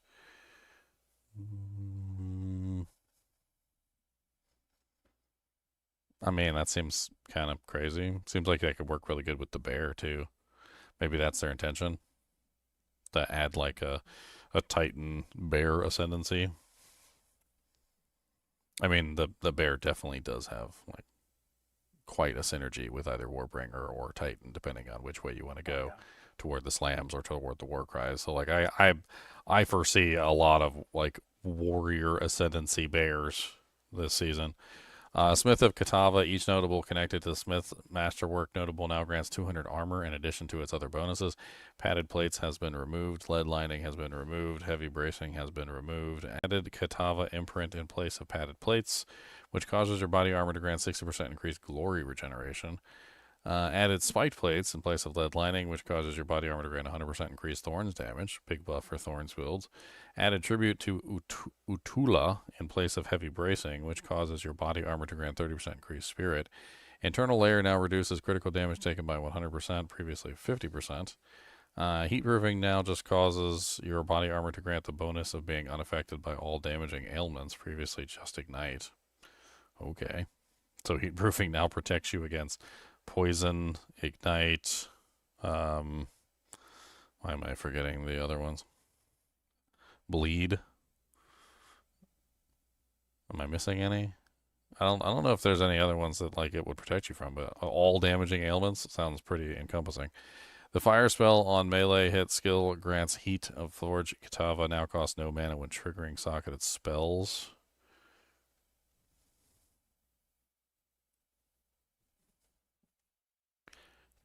That seems kind of ridiculous. Especially when you're playing specific characters that can like literally trigger multiple times. Like I remember you playing the monk one season, and you were talking about how you got so many crit like things, you were just like draining your mana constantly. Like that seems insane. Like you could basically just, who cares? Like you just drain all your mana because you're not going to drain your mana. So every spell that you trigger is just going to cost nothing. It now also gains 10% increased damage per level, with 200% increased damage at gem level 20. The Tempered Weapon skill granted by against the Anvil on Smith Katava now costs no mana. The Combustion triggered by its empowered attack deals 25% more damage at all skill levels and has a base radius of 3 meters, previously 2.5. The Manifest Weapon skill granted by the Living Weapon on the Smith Katava now changes target less frequently and thus spends more time actively attacking. Additionally, as a mace now has a cooldown of 6 seconds from 10 for its slam skill. As a quarterstaff now has a cooldown of 6 seconds from 10 as its sweep skill. And as a spear, fixed a bug where the damage dealt while it was dashing towards enemies didn't cover the full distance of the dash. Infernalist Seething Body no longer grants while on high infernal flame. You and your allies in your presence gain 50% damage as fire damage. Seething Body now grants Elemental Archon when you cast a spell while high on eternal flame. Internal flame. Elemental Archon does not expire while on high on internal flame. Lose Elemental Archon upon reaching maximum internal flame. Blood Mage Whispers of the Flesh now also grants targets cursed by you have 100% reduced life regeneration. I mean, this kind of stuff like always seems cool in some games where the monsters have really high HP and they're hard to kill. But in games like Path of Exile 2, where the monsters are relatively weak and like they just die in like one swipe of your hand, this kind of stuff doesn't really seem very useful. Maybe with the change they made to give the monsters 40% more life, maybe it will find some more usefulness, but like I can't see this one being all that useful in a game where monsters just instantly die when you wave your hand. Refracted Infusion now grants when collecting an elemental infusion. Gain, this is Stormweaver. Gain another different elemental infusion, previously 50% chance. Storm's Recollection now also grants remnants that can be collected from 50% further away. Multiplying Squalls now grants +2 limit of elemental skills, previously 1. Chronomancer, the poor Chronomancer. I tried the Chronomancer, and I felt like I did a pretty good job with it, but like they also took away essentially all the cooldown abilities that you could essentially utilize with the Chronomancer. It doesn't make any sense. Like they have a whole character based around like removing cooldowns, and then they removed all the cooldowns from the game, so there's no cooldowns that you can remove anymore. Now ignores the curse limits. Now causes curse targets to take 50% of hit damage dealt to them while cursed against when curse expires. Previously 20% at gem level 1. I don't really like most of the curse like modifiers and stuff in this game. I don't know why they suck so bad. Maybe it's because the curses themselves suck to apply. I don't know. They don't have like short durations, or maybe it's well, it's probably back to exactly what I was talking about earlier with life regeneration, right? Like, why does 100% reduced life regeneration matter when the monster dies when you wave your hand, right? So why do curses matter when you wave your hand and the monsters are all dead? It's kind of like a similar situation. Like the curses don't matter because the monsters don't stay alive to actually take effect of the curses. If the monsters actually stayed alive for longer, you then cursing them would matter more, because then that would actually stay on the monster longer and you would feel like you're doing something actually valuable, right? So like if it takes you say 20 or 30 seconds to kill a monster, then you curse the monster and then you feel like you're getting good usefulness out of that curse. But when the monster dies in the wave of your hand, what's the point of cursing them before you swing your hand? Like, why curse them and then swing your hand? If you can just swing your hand and they die anyway, then you don't need to curse them. So then the curse becomes useless. Gemling Legionnaire Thaumaturgical Infusion now grants 1% maximum cold resistance per 3 blue support gems socketed. Previously 4, plus 1% maximum fire resistance per 3. Previously 4. 1% maximum lightning resistance per 3. Previously 4. So they nerfed the crap out of it? What the hell? No. No, they buffed it. My bad. I was looking at it backwards. So they decreased the number required to get the +1 maximum by 1 on all accounts. So it used to be 4 required to get the 1% max, and now it's 3 required to get the 1% max. I feel like they're a bit stingy there with 1% max. Like, in my personal opinion, I feel like they could easily go 2% max, and it still might not be attractive enough for most players. 1% is not really a huge increase in damage reduction in a game like this. 2% might be a little bit more interesting. I don't know. I mean, I do understand that you can have a large number of support gems, but you also can't just like choose to only socket blue support gems or red support gems or whatever. Like, you're still going to be stuck with a situation where you only have a certain number of support gems on your character, and you need specific support gems to make your character work. So it's not like you can really micromanage which color support gems you can have on your character. You're gonna have whatever you're gonna have, which kind of sucks. Thaumaturgical Dynamism granted by Advanced Thaumaturgy notable passive skill now generates a charge once every 5 seconds, previously once every 8. Tactician, the supporting fire skill granted by Unleash Hell notable skill passive, has been updated. Command to Death from Above cooldown is now 20 seconds, previously 40. Now fires a volley every 0.75 seconds, previously every 2 seconds. Now fires 6 total volleys, previously 4, and now has a 14 meter width, previously 7.5 meter width. Attack damage is now 763%, previously 1,140. So it looks like they overall decreased the damage, but overall increased the size and the duration, as well as increase the cooldown, or decrease the cooldown so you can spam it more often. Strategic Embankment's notable passive skill has been updated. Artillery Ballista no longer grants 40% increased mobilization buildup. Grants 20% increased skill speed. Siege Ballista no longer grants 50% damage increase against immobilized enemies, and now grants 25% more damage against mobilized enemies. Mortar Cannon now grants 25% gained as extra fire damage from 15. Added Spell Totem to Embankment Aura. Spell Totem grants 50% increased critical hit chance. Witch Hunter. Witchbane now has enemies have maximum concentration equal to 30% of their maximum life. Previously 40. This is a buff. Ceremonial, they had to like state that it was a buff. Ceremonial Ablution now instead grants sorcery ward. Also protects against physical and chaos damage. Invoker and Protect Me from Harm now grants 35% less evasion rating. Previously 50% less. That's a little bit of a buff for the Invoker. The Soul Springs Eternal now additionally grants meta skills have 50% increased spirit reservation efficiency. That's kind of nice. Unbound Avatar skill granted by I Shall Rage has been updated. Now has a cooldown of 12 seconds. Gain Unbound Fury when you inflict elemental ailment with a hit on an enemy. No longer has no more than once every 0.2 seconds for each type of ailment. Sounds like you could build Unbound Fury a lot faster now. Shocking and Igniting now grant 1 Unbound Fury, previously 2. That makes sense, because removing the 0.2 second for each type of ailment probably increases the speed at which you can generate it much faster, especially since you can literally like apply multiple ailments to multiple targets with like one swing of your hand. So yeah, reducing it from 2 to 1 is still probably not going to make it less than what it was before. Acolyte of Chayula, Embrace the Darkness now gives +10 maximum darkness per level, previously 8. Into the Breach skill granted by Waking Dream, Red Flames now leech 15% life, previously 7.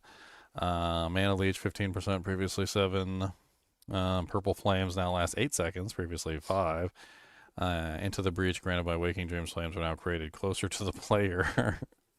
Into the Breach honestly kind of sucks. I've played around with it multiple times, two different times on the Chayula Monk, and both times I hated it. And I mean, the changes that they're making here are good, don't get me wrong. I just don't think I would still like it. Choice of Power, Choice of Life, and Choice of Mana now also grant 50% increased Remnants, 50% increased Pickup Rage. The Void Illusion skill granted by Grasp of the Void now has a cooldown of 4 seconds on all gem levels, previously 6 to 4. The Void Illusion granted by Grasp of the Void now deals 1,268% damage at gen level 20, previously 670. Void Illusion skill granted by Grasp of the Void has a 3-second cooldown, previously 1. Alright, passive skill changes. There's like 1,000 million of these. With addition to the Druid and other new game mechanics, we've added passive support for these throughout the passive skill tree. There are many new clusters, mostly in the Druid area of the tree, and many existing passives have been updated. These changes may result in your existing passive tree being forcefully refunded if you had allocated nodes around the areas where the layout changed. Added 250 new passive skills to the Druid side of the tree. I don't think it was all to the Druid side of the tree. They said it was 130 to the Druid side of the tree, and then I was like 120 to the rest of the tree. The values of flammability magnitude on the passive tree have been increased massively. I think they kind of needed it. All instances of gaining Flame, Ice, Lightning Archon have been changed to gain Elemental Archon to better support builds using multiple elements. Archon-related passives on the tree have been adjusted accordingly and condensed. The Hollow Palm Technique Keystone now grants 1% more attack speed per 75 item evasion rating on equipped armor. Previously 25. 1% more attack speed per 75. Okay, so they nerfed the crap out of that. That's like, what, 1/3 what it was before? But then they also increased the base unarmed attack time to 1.65. So I guess they're basically just trying to like offload it directly to the actual unarmed ability as opposed to making you require the Hollow Palm technique to get the increase. The Walker of the Wilds Keystone has been removed from the passive tree as its effects have been moved onto a new lineage support. The Elemental Equilibrium Keystone now grants Cold Infusion Remnants you create are instead Fire. Fire Infusion Remnants you create are instead Lightning, and Lightning Infusions you create are instead Cold. The Crimson Assault Keystone passive skill now also grants 50% more magnitude of bleeding you inflict. Passives that grant reduced movement speed penalty from using skills while moving on the passive tree have had their values lowered. More passives on the tree will now grant the stat to make up for some of this. Added 3 new attack area of effect clusters to the monk part of the passive tree. Area of effect for the monk, huh? Added 2 projectile speed clusters, passive tree to the mercenary section. Added a new bow cluster and modified projectile cluster in the ranger section of the tree, granting surpassing chance to fire an additional arrow. That's always something that people love for the bow characters, is additional arrows. It added a new cluster between witch and monk called the Remnant Attraction. Principal Infusion now has remnants can be collected 30% further away, previously 20. The Grand Tribute, notable from the Heat of the Well unique jewel, has now had remnants can be collected from 80% further away if you have at least 100 tribute, previously 50%. Small nodes on the passive tree that grant remnant pickup range now can be collected from 20% further away. Small nodes on ascendancies that grant remnant pickup range grant remnants can be collected from 25% further away. I feel like they're doing a lot of remnant changes here. But since they're doing a lot of remnant changes here, let me make a quick comment. So one of the reasons why the remnants are not good has nothing to do with picking them up. It might seem like picking them up is the major issue. And I feel like that's what the developers are trying to say here, is they're like, oh, you just don't want to pick them up. Like that's, like we'll make it easier for you to pick them up, right? The problem isn't that they're difficult to pick up. It's that there's really not a lot of them on the battlefield. Like as you play, like if you're in a boss arena or whatever, you can potentially pick up all of them within a short period of time, or at least most of the ones that are useful to you. And then there's none left. And it doesn't seem like they respawn at a fast enough rate to actually maintain any of the buffs. And on top of that, having a larger pickup radius actually doesn't help you, because a lot of the times what you want to do is you kind of want to spread out the pickup of them to keep the timer running, because every single one you pick up increases the timer. And like if you pick them all up at once, you get like a small buff for 3 seconds or 5 seconds or whatever the duration is, and then that's it, and it's gone. And it's not necessarily that picking them up is the problem. It's that sometimes you pick up too many of them too quickly. And then other times there's none on the battlefield near you where you're fighting. And then a lot of the times you end up having to run over to them to grab them like way over there. And the boss is way over here. And I've often found that like when I ran over to pick up the remnants and then came back to the boss, because of their relatively short duration, like they just didn't really work well. What they should probably do is make it so that the remnants last longer in general, or refresh the timer. Honestly, both. They should probably refresh the timer and last longer, because it seems like the main issue with the remnants is that they just don't exist in large enough quantities to maintain the buff. So the buff is more intermittent. And then on top of that, like if you don't particularly have that specific type, which of course I know you can actually create the type that you want. But like if you're using the random one that has all three, half the time you only have like a couple of what you actually want nearby, and you can just run around picking up all three of the different types. And then, like I said, a lot of the times I would exhaust all of the remnants nearby and there would be none left, especially when you were in like a boss area. It's not such a big deal when you're running along in a dungeon and you just keep moving forward and there's always new remnants in new rooms. But when you're in like a boss room or something and you're running around, it seems like a wholly wasted skill, because you run around, collect the remnants that are near you, and then there's like no more remnants for quite some time. I don't know what the remnant respawn rate is, but honestly, it should be high enough that there's always remnants on the battlefield and they're always around you in some way, shape, or form, and you don't have to like run around the arena trying to collect them. Increasing the distance that you can collect them from honestly might actually be worse, because the problem with that is then you just end up collecting them all at once and then you don't have any later on in the fight. I could go into more detail on it, but honestly, the whole like Chayula monk remnant thing is poopy.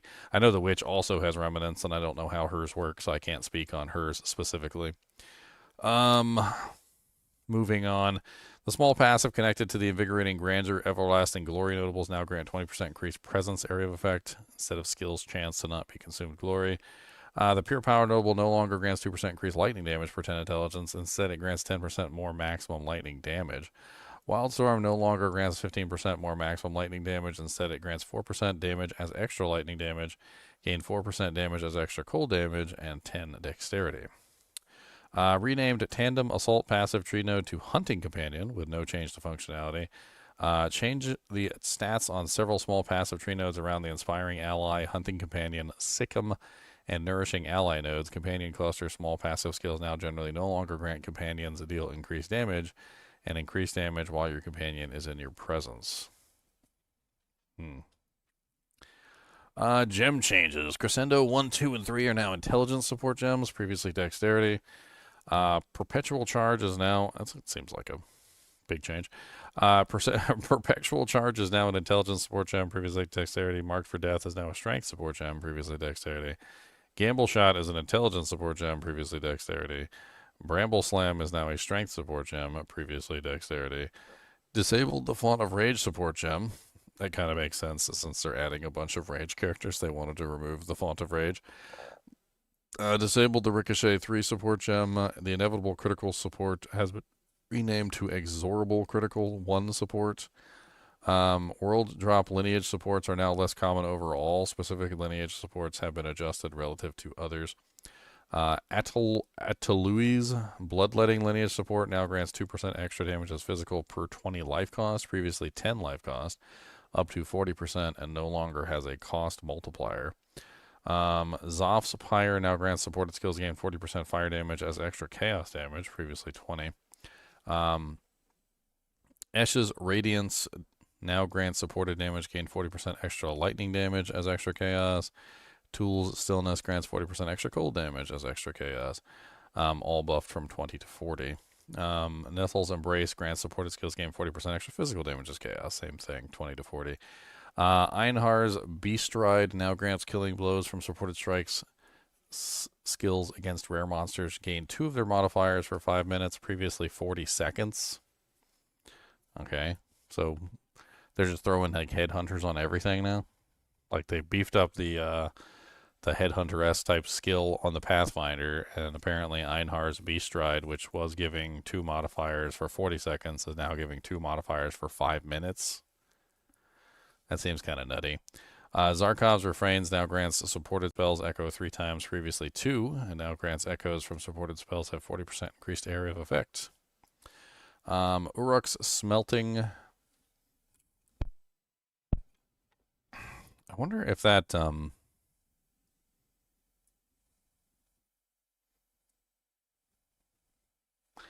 well, that probably wouldn't work for Volcano, right? Because Volcano has a limit.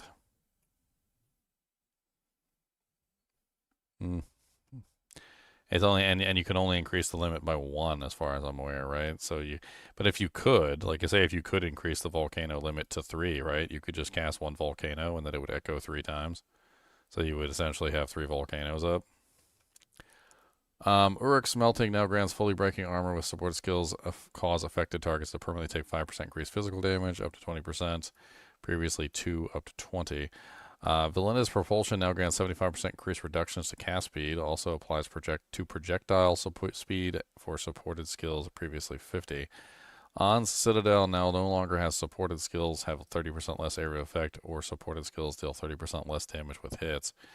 Tekrod's Revenge now grants minions from supported skills die 20 seconds after their life is reduced to 0, previously 10 seconds. And minions from supported skills gain 40% increased attack speed and cast speed when their life is reduced to 0, previously 20%. That's a pretty big buff. I mean, they basically stay alive for 10 seconds longer than they did before, and they get 20% increased cast and attack speed more than what they did before. So Tekrod's Revenge definitely got buffed up. Rigwald's Ferocity now has supported skills have 30% increased attack speed if the used weapon set 1, previously 20% more attack speed. Wrath's Assault now grants supported skills loaded 5 bolts when you dodge, previously 3. And supported skills load 4 additional bolts, previously 3. Wrath's Assault now has supported skills increased attack speed 20%. Arjun's Metal now grants 100% chance to load a bolt in all crossbow skills on dealing a killing blow with supported skills.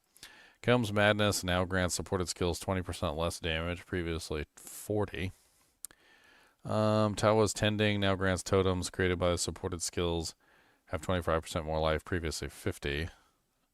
And now Tawa's Vengeance Explosion deals physical base damage equal to 20% of the totem's life, previously 10. So increased the damage, but decreased the life of the totems. I think it's like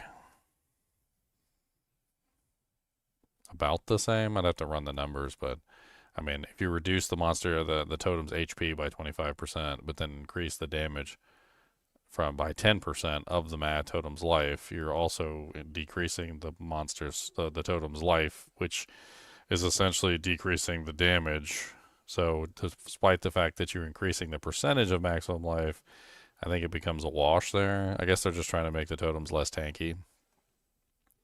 Adziri's Allure now has supported skills have 20% less curse effect speed, previously 25%.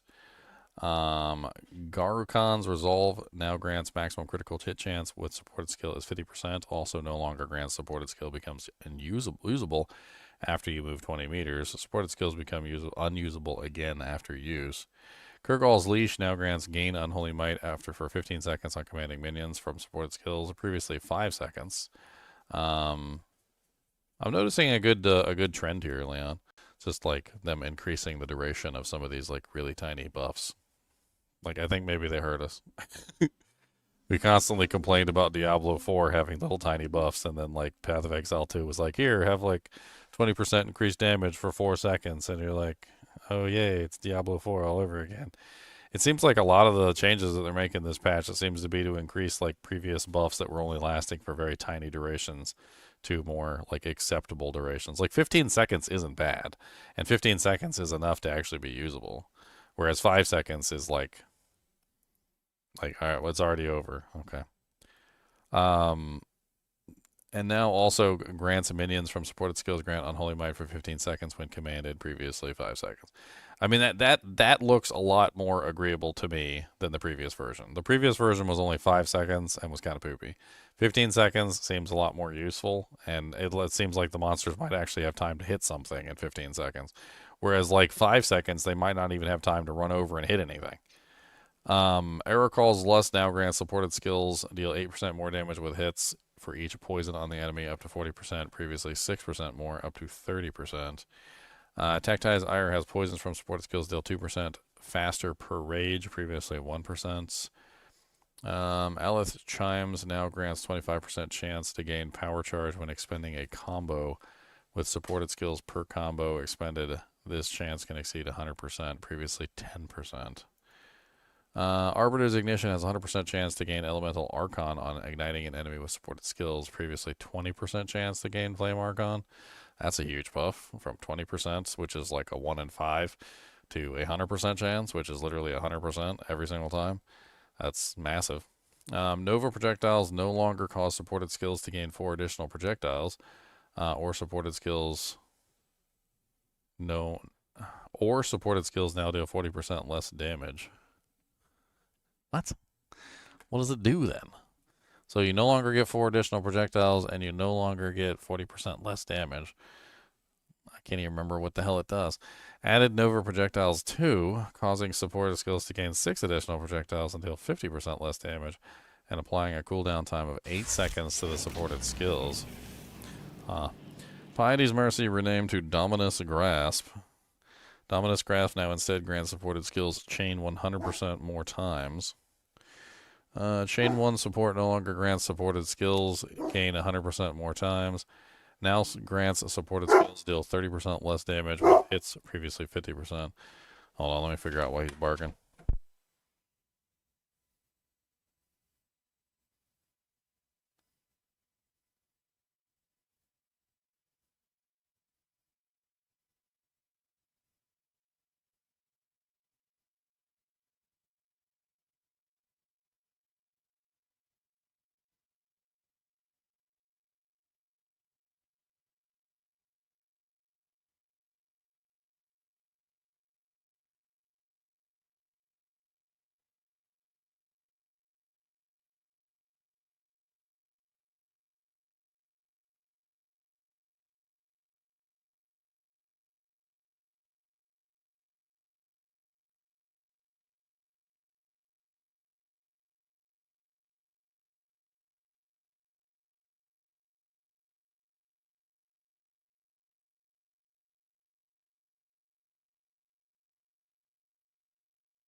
apparently it's cat day. There was a black cat on the porch, and then there was a tabby on the porch, and then there was another tabby on the porch.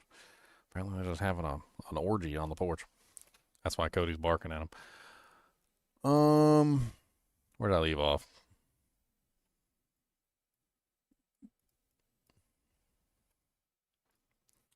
I think it was chain support. Chain 1 support no longer grants supported skills chain 100% more times. Now grants supported skills deal 30% less damage with hits, previously 50. Chain support 2 no longer grants supported skills chain 100% more times.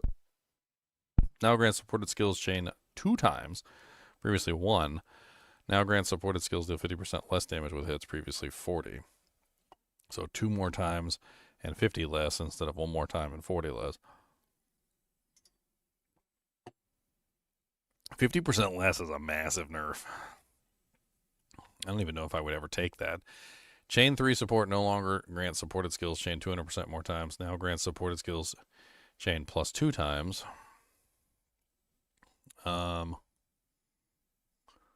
Culmination 1 support, more damage per combo point capped at 10. Culmination 2, more damage per combo point capped at 20.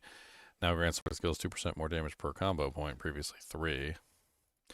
That sounds like they nerfed the crap out of those. They capped them, and then they also reduced the damage increase.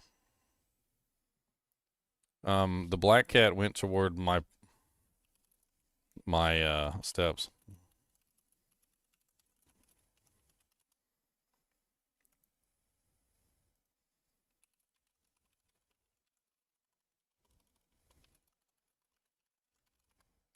He was super hard to see. I could barely even see him in the darkness. Stormfire support causes enemies shocked by supported skills to take a percentage of ignite damage as lightning damage, as well as fire damage. Previously, shocks from supported skills do not expire on ignited enemies. That was a really good one. So they kind of took that away. But it does look like they added a decent little addition. I mean, getting additional lightning damage from ignited enemies sounds good. Living's lightning's attacks now do the same amount of damage for each hit in the chain, previously erroneously dealing less damage per subsequent hit in the chain. Living Lightning 2 now has a cooldown count of 8, previously 5.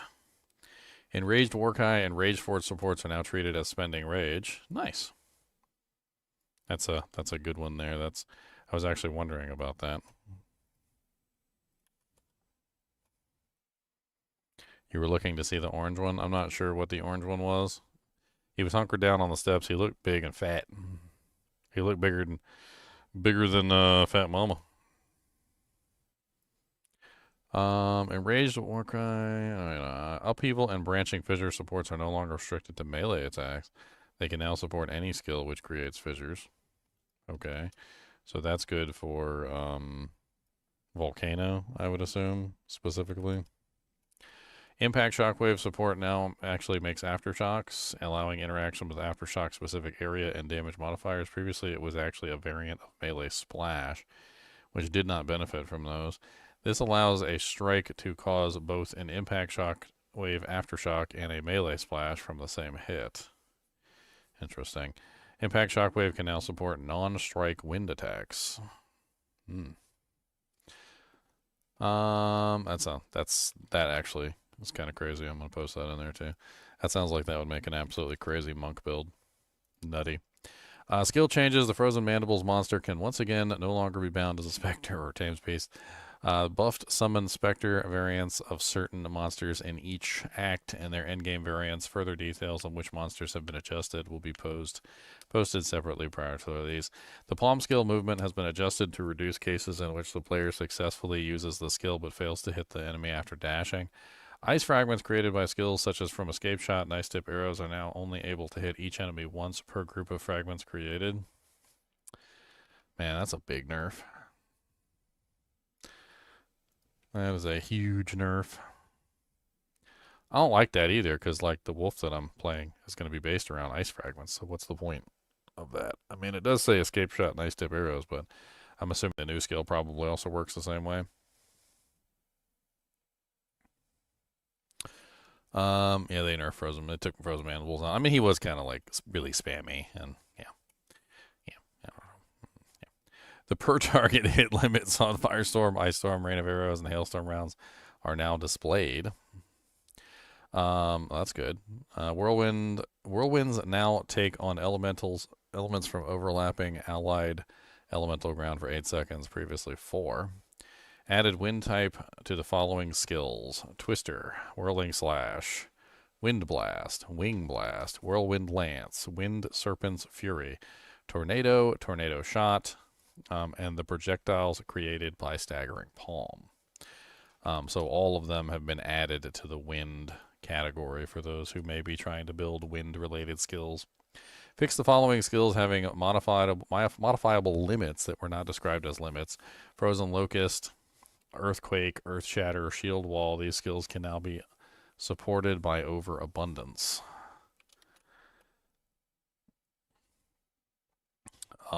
What? So there were limits to the ability, despite the fact that it didn't tell you that there were limits to the ability. And now you can actually use Overabundance to increase the limits that were not stated. That's interesting. Acidic Concoction can no longer consume poison or trigger acidic bursts from inanimate objects like Vine Arrow's plant. Invocation skills now have 0.2 second cooldowns. Freezing Salvo is now offered as a Tier 3 skill gem. Wind Blast can now be offered as a Tier 3 skill gem. Attrition is now offered as a Tier 4 spirit gem. Vaulting Impact is now offered as a Tier 5 skill gem. Ice Tip Arrows is now offered as a Tier 5 skill gem. Ancestral Cry Volcanic Eruption now deals 211% attack damage, previously 105, and now triggers Volcanic Steps every 1.2 meters traveled, previously on Footstep. Ancestral Warrior Totem no longer has 25% less totem attack speed. Arc now has 50% increased magnitude of shock inflicted instead of 50% more magnitude of shock inflicted. So nerf. Because more is a multiplicative and increased is an additive, right? So that's a nerf. Arctic Armor now deals 8 to 12 cold damage per stage at gem level 4, previously 24. Scaling to 152 cold damage, previously 304. I don't really understand why Arctic Armor even needs any kind of nerf. It's basically just, it's a defensive skill. It's very passive. It's not really that big of a deal. Armor Breaker now deals 181% of attack damage, previously 156%. At gem levels 20, hits now break 4,918% armor, previously 4,098. Okay. So, barely any change. Attrition now reserves 30 spirit, previously 60. So that's good. Ball Lightning now deals 33 lightning damage at gem level 11, previously 19, scaling up to 105, 20, previously 70, so increase for Ball Lightning. Now has 375% more chance to shock, previously 750. See, this is one of the things that I was talking about earlier. So for those of you who don't understand how this works, I'm gonna do like a quick explanation here. I'm gonna try to keep this window small to not blind everyone. Hold on. We shall reduce size. No. Put my format back. All right. So one of the things that's very important here when it comes to some of this stuff, and you need to understand this, and this Ball Lightning is showing it to you. If you don't understand how this works, it's literally showing you how it works. So what they did is they increased the damage, right? And because they increased the damage, they had to decrease the shock chance, okay? And the reason why they had to do this is because there was a correlation between the two, a direct correlation, okay? So in PoE 2, the more damage you do, the higher the chance to apply an ailment. Which basically means that if they increase the damage, they have to decrease the chance, right?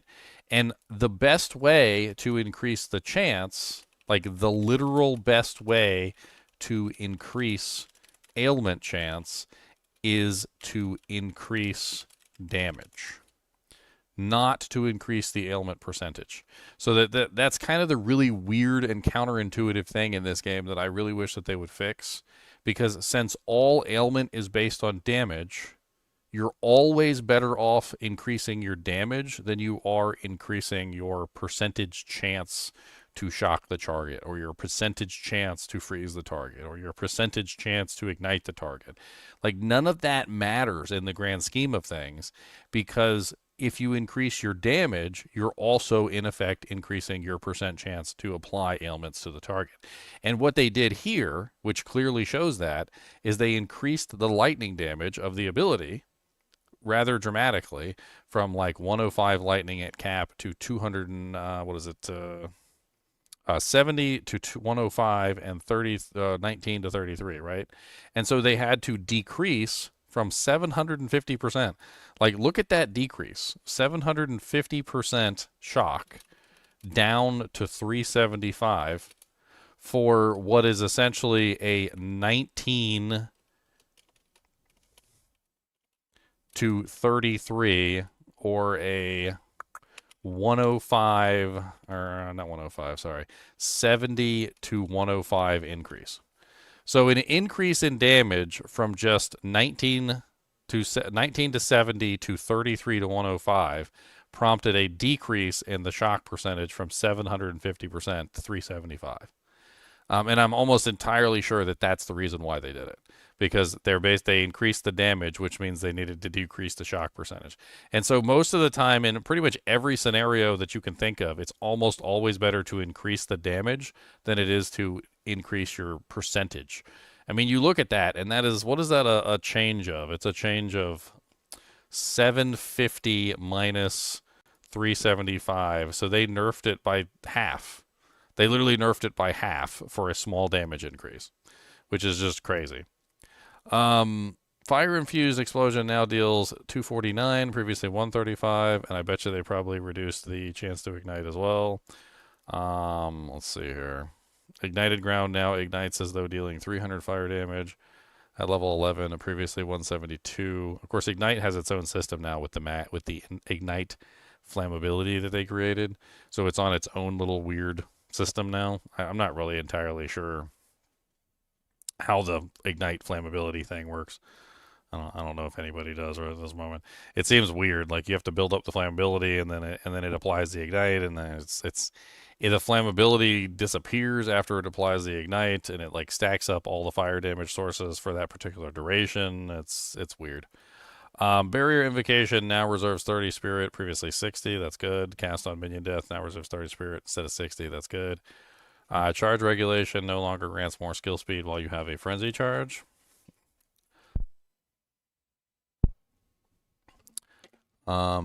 More. So no longer grants more, so they took away the multiplication. Now grants 24 to 25% increased skill speed while you have a frenzy charge. That's kind of a big nerf for charge regulation. Comet, Fire Infused Comet now deals 418 fire and cold damage at gem level 8, previously 223, scaling to 1,554, previously 829. So that's a pretty good buff for Comet. Detonating Arrow now deals 192% of attack damage, previously 159 at gem levels 20. Disengage now grants 2 frenzy charges on consuming parry debuff at gem level 8, up to 3 frenzy charges at gem level 16. Elemental Conflux now has a reservation of 60 spirit, previously 100. Elemental Invocation, they're bringing down spirit reservations across the board. It's pretty nice. Elemental Invocation now has a 68% increased energy gain at gem level 20, previously 57. Electrocuting Arrow now has attack speed of 110% base, previously 80. Now deals 250% attack damage, previously 281. Of course, they increase the speed and decrease the damage slightly. At gem levels 5 to 20, projectile now converts 80% of physical damage to lightning damage, previously 50%. Now, the thing about like that what I was talking about earlier is like the more damage you have, the better ailment chance you have. It also applies to everything in the game. It feels like the more damage you have in general, the better off you are, because the bigger the hit, the more effective it is, especially physical damage, because that's how armor applies its reduction. Is the smaller the hit, the more reduction it has, and the larger the hit, the less reduction it has. And in general, like with physical, you definitely want higher hits. But like a lot of the times, it just seems like the larger the hit, the better. Even when it comes to applying ailments like bleeds or poisons or like ignites and things like that, like you just generally want higher damage. And I'm not really sure about the lightning so much because lightning it's not a huge deal. So this might not be that big of a deal, but they're basically just increasing the speed and lowering the damage, which should even out in the long run because it's faster now and hits more often. Escape shot ice fragments now have an explosion radius of 2 meters, previously 1.5. Ice fragments now deal 45 to 130% attack damage at gem level 1 to 20, previously 172. Now fires ice fragment projectiles, previously 4, and now has equal magnitude of chill inflicted as freeze buildup.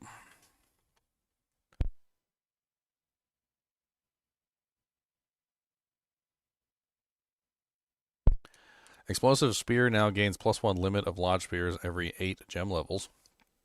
Frenzy Charge Empowered Explosion now deals 724% of attack damage, previously 543 at gem level 1 to 20, and now has 100% increased ignite effect, previously 0. Frenzy Charge Empowered Explosion length now increases with levels from 4 to 5.9 meters at gem levels 1 to 20, updated explosion visuals. Eye of Winter, Eye Projectile now travels at much longer distance. Eye Projectile now has 25% less base projectile speed. Cooldown is now 10 seconds, previously 15. So they slowed it down and increased its distance, but then also increased its cooldown. Huh. I mean, it's a good change overall, except for the increase in the cooldown. Because honestly, the way that Eye of Projectile, the Eye of Winter works is you kind of want it on the battlefield for a longer period of time. In fact, lowering the projectile speed generally tends to help a lot in terms of like keeping it active and useful, so you're actually using it properly. I'm not sure about increasing the cooldown, but these two changes I think are good, and it might be overall a much better skill. Fangs of Frost now has 150% more freeze buildup, previously 107. They buffed it up. Explosion has a 314% more freeze buildup, previously 428.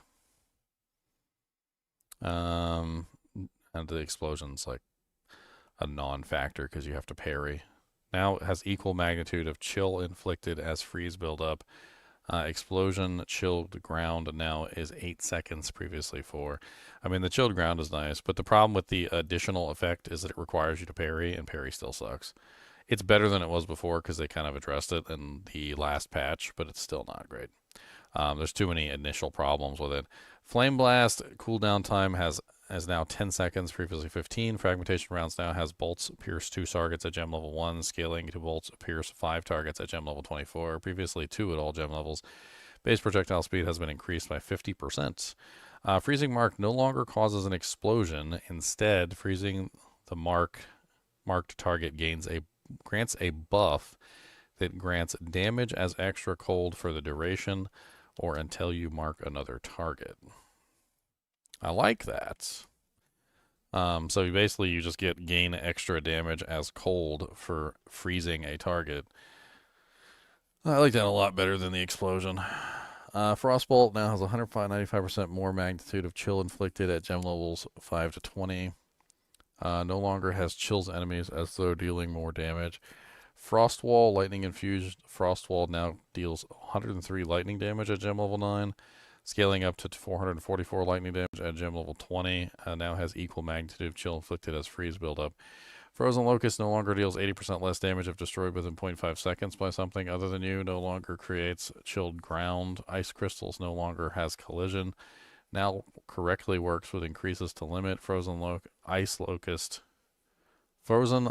Ice Crystals no longer have hidden less damage taken from allies. Instead, they now have a hidden more damage taken from monsters, and the life of a Frozen Locust Ice Crystal has been greatly increased at later levels. This change has been made to make Frozen Locust stronger with things that scale off of Ice Crystal life, while keeping the amount of damage to destroy the crystal from both players and monsters roughly the same. Frozen Locust Ice Crystals has 9,536 maximum life from 1,364. Okay, so I don't know why they said it that way, and it seems so stupid the way they said it. So basically what they're saying is that when you attack the crystal, or when your allies attack the crystal, it had a different damage that was taken. Like, imagine if it just had like a 75% reduction in all damage that it was taking from you and your allies. And it says that now that the has a hidden more damage taken from monsters, and that life at the frozen locust has been greatly increased at later levels. So basically, they increase the damage that this ice locust takes from monsters, and took away the less damage taken from allies, so that the allies can actually destroy it easier, I guess. And it sounds like they're trying to like manipulate how quickly the crystal dies depending on what is attacking the crystal, like whether it's you that's attacking the crystal, the allies, or the monster that's attacking the crystal. They want to make sure that the crystal stays alive if like specific circumstances are being met. And it all seems like manipulation to try and make the crystal actually useful, which I tried using the frozen locust and I couldn't get any good use out of it. Gathering Storm perfect timing window has been increased. Now it's a much higher dash range. Shockwave has a maximum of 20 shockwaves per use, previously 8, granting quality now grants a maximum of plus 8 shockwaves per use, previously 2. Ghost Dance now has a maximum of 3 Ghost Shrouds at all gem levels, previously 3 to 5 at gem levels 1 to 20. Duration between gaining Ghost Shrouds is now 7.6 to 6.1 seconds, previously 3. At gem levels 20, quality is now instead provides 20% increased reservation efficiency. Glacial Cascade. Wave now converts 80% of physical damage to cold, previously 60. Final Burst now converts 100% of physical damage to cold, previously 60. So no leeching off the Final Burst. And less leeching off of the individual waves, but more cold damage. Glacial Lance Frenzy Charge Empowered Explosion deals 670% of attack damage, previously 598. Attack speed is now 60% of base, previously 50. Now has 158% more freeze, previously 107. Again, similar situation to before. You can clearly see that they reduced the damage from 670 to 598. And because they reduced the damage, they increased the freeze buildup from 107 to 157.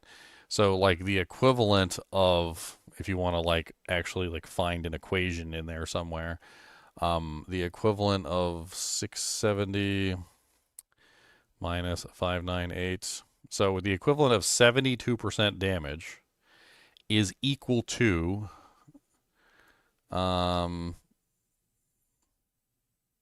what is it? Trying to make sure I get this right. So 107 to 157. So the equivalent of 72 damage is the equivalent of 50% freeze buildup in this particular equation. Because as they decreased the damage percentage, they increased the freeze buildup by 50% to accommodate for the decrease in damage of 72%.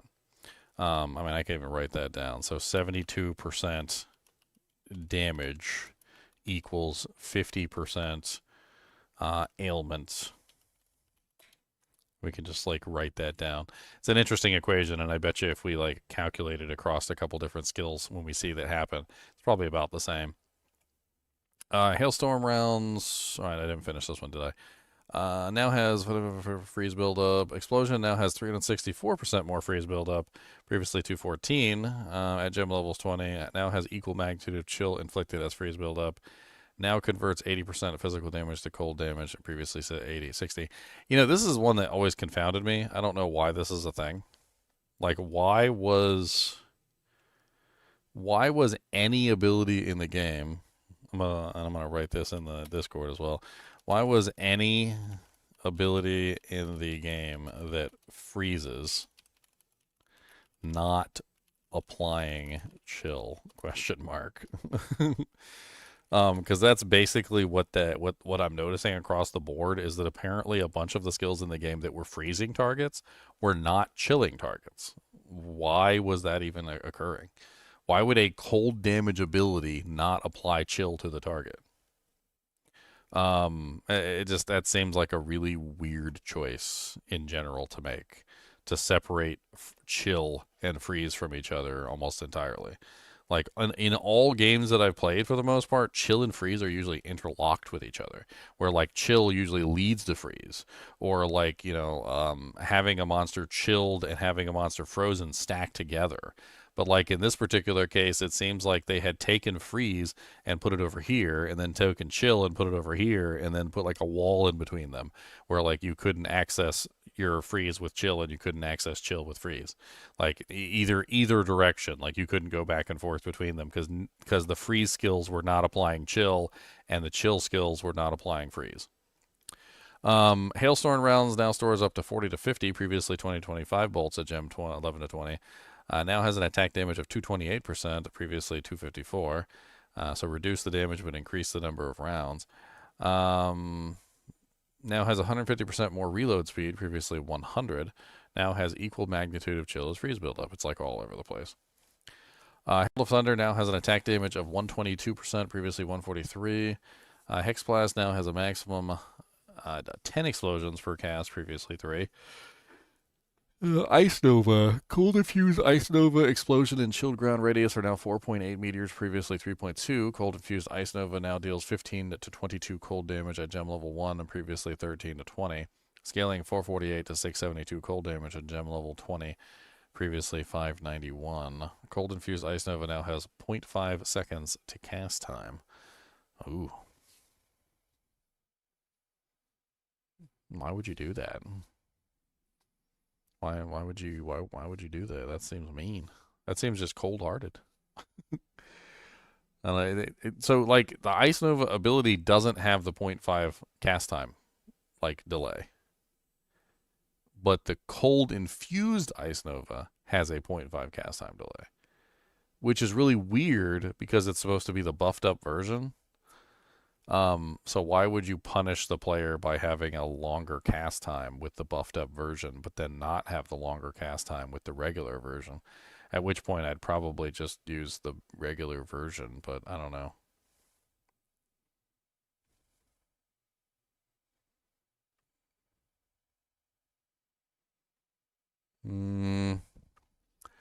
I guess it's because it applies chilled ground. I don't know. Ice Shard's skill description now correctly states it cannot chain projectiles targeted the ground. Shards now have 40% more damage 2 seconds after arming. Previously 300% more damage 3 seconds after arming. A shard explosion radius is now 2.5 meters, previously 1.4. Is that the skill that I had like built around?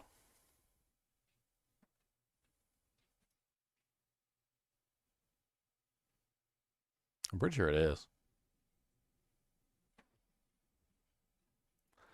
Ice Shot now converts 80% of physical damage to cold damage, previously 70%. Cone angle increased by approximately 50%.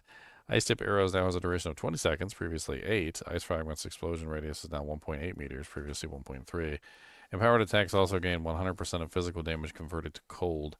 Incendiary Shot now consumes 15 heat to gain 100% more ignite magnitude, previously 30 heat to gain 50% more ignite magnitude. So I mean, they reduced it by half of the requirement to get the bonus, and then increased the bonus to double what it was before. So not only is it easier to get, but it's more effective. Incinerate now additionally deals 11.1 fire damage per second at gem level 1, scaling to 57.5 at level 20. Ignite ground duration is now 8 seconds, previously 4. Killing Palm now grants a power charge if a cullable enemy dies while you were dashing to them. Now also quickly dashes and strikes additional valid targets. Lightning Arrow no longer bypasses the charge up time on Lightning Rod's burst. Instead, the burst caused by Lightning Arrow can occur once every 0.1 seconds. Projectile now converts 80% of physical damage to lightning damage, previously 40%. Beam now converts 100% of physical damage to lightning, previously 80%.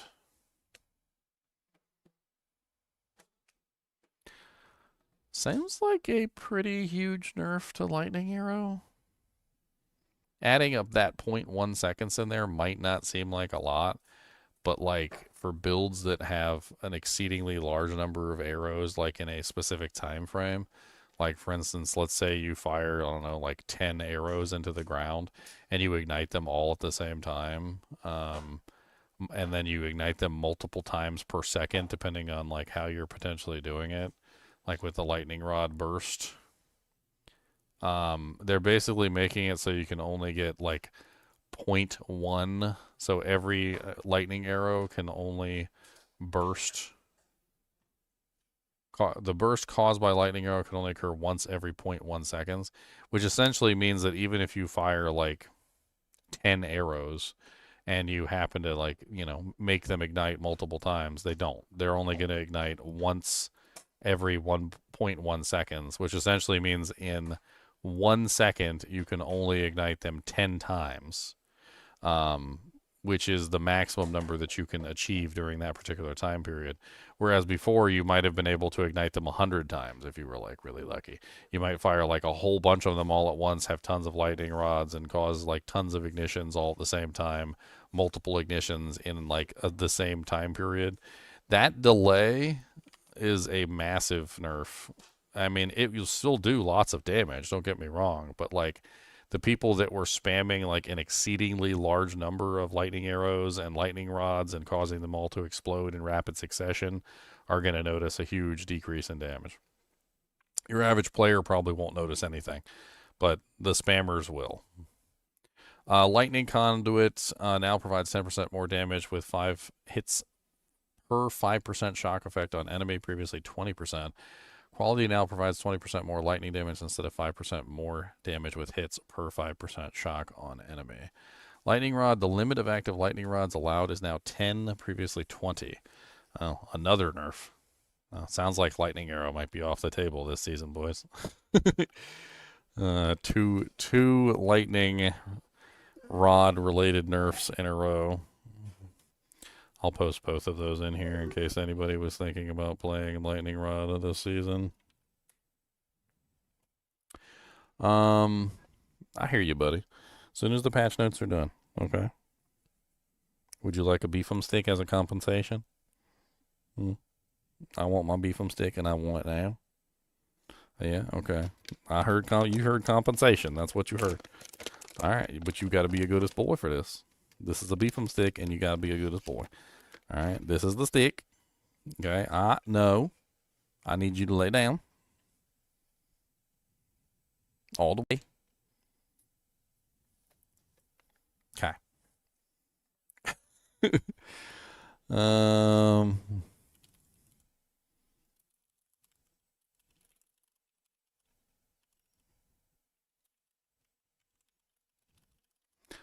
All right, so moving on, we got Lightning Warp Explosion, and Shock Ground radius is now 3 meters, previously 4. Shock Ground now lasts 8 seconds, previously 10.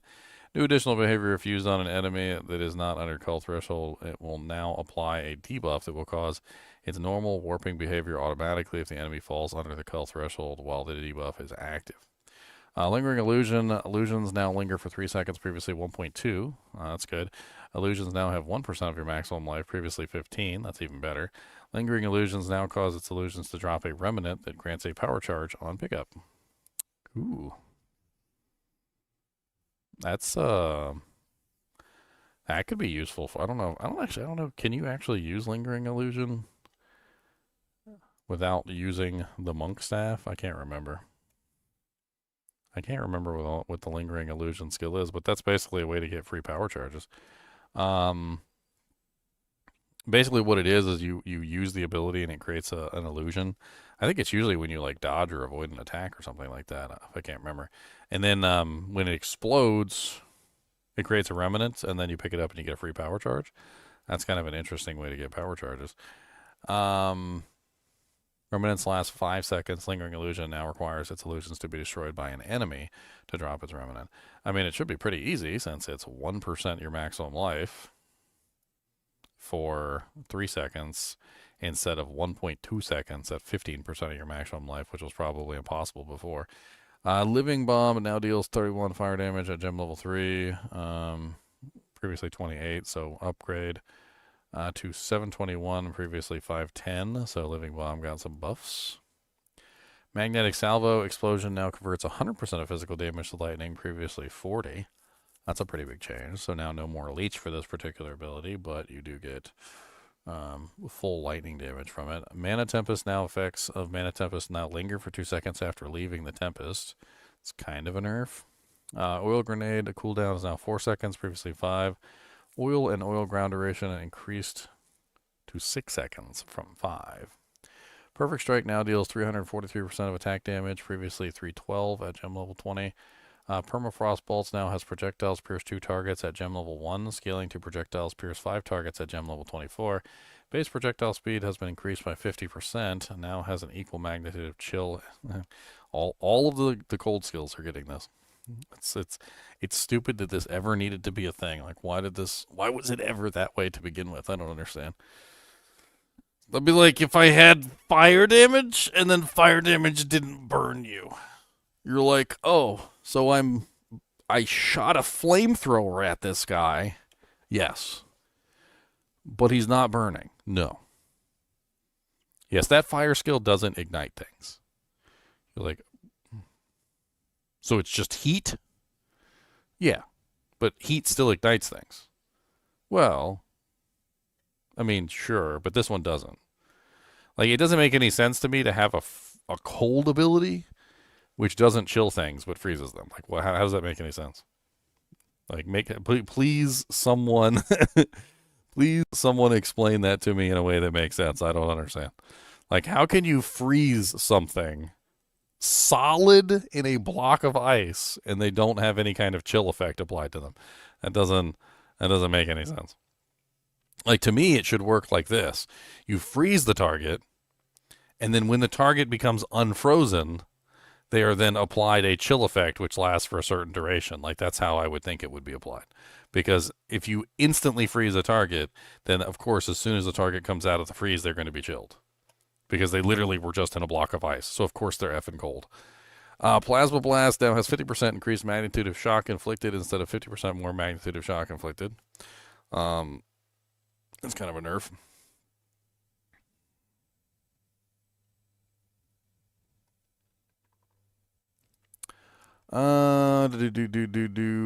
Primal Strikes. Final Strike now has plus 20 melee strike range. Previously 5. Final Strike now inflicts elemental exposure on hit, lowering total elemental resistance by 50%. Previously 20%. Why does that seem absolutely insane? 20 to melee strike range? What the hell does that even do? Hit the whole screen? Rain of Arrows now only consumes 1 frenzy charge and deals 181% attack damage, previously 132. Now fires 150% more arrows if a frenzy charge was consumed, previously 100%, and removed fires 50% more arrows per frenzy charge consumed.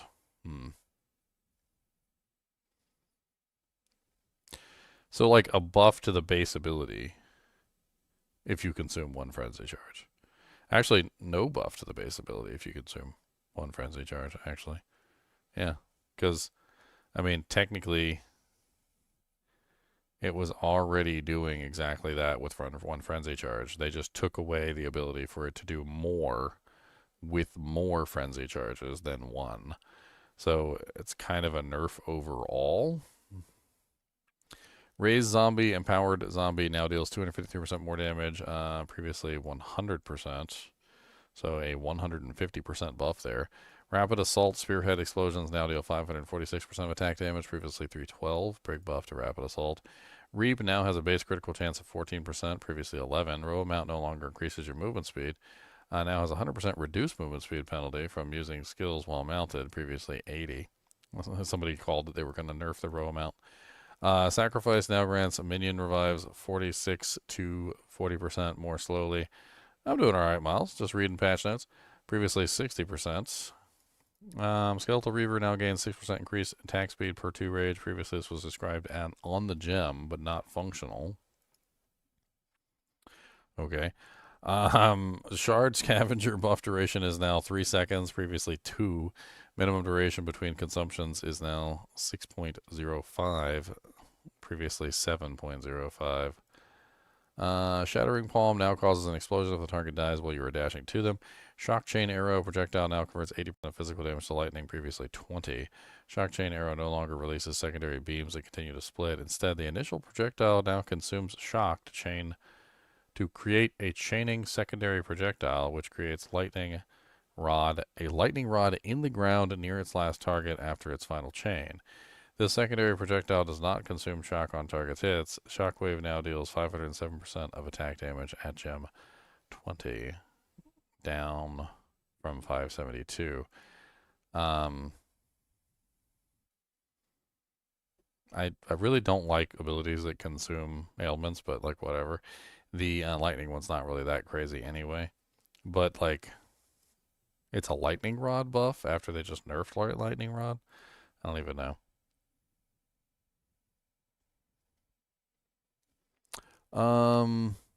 Shield charge. Collision now deals 254%, up from 217.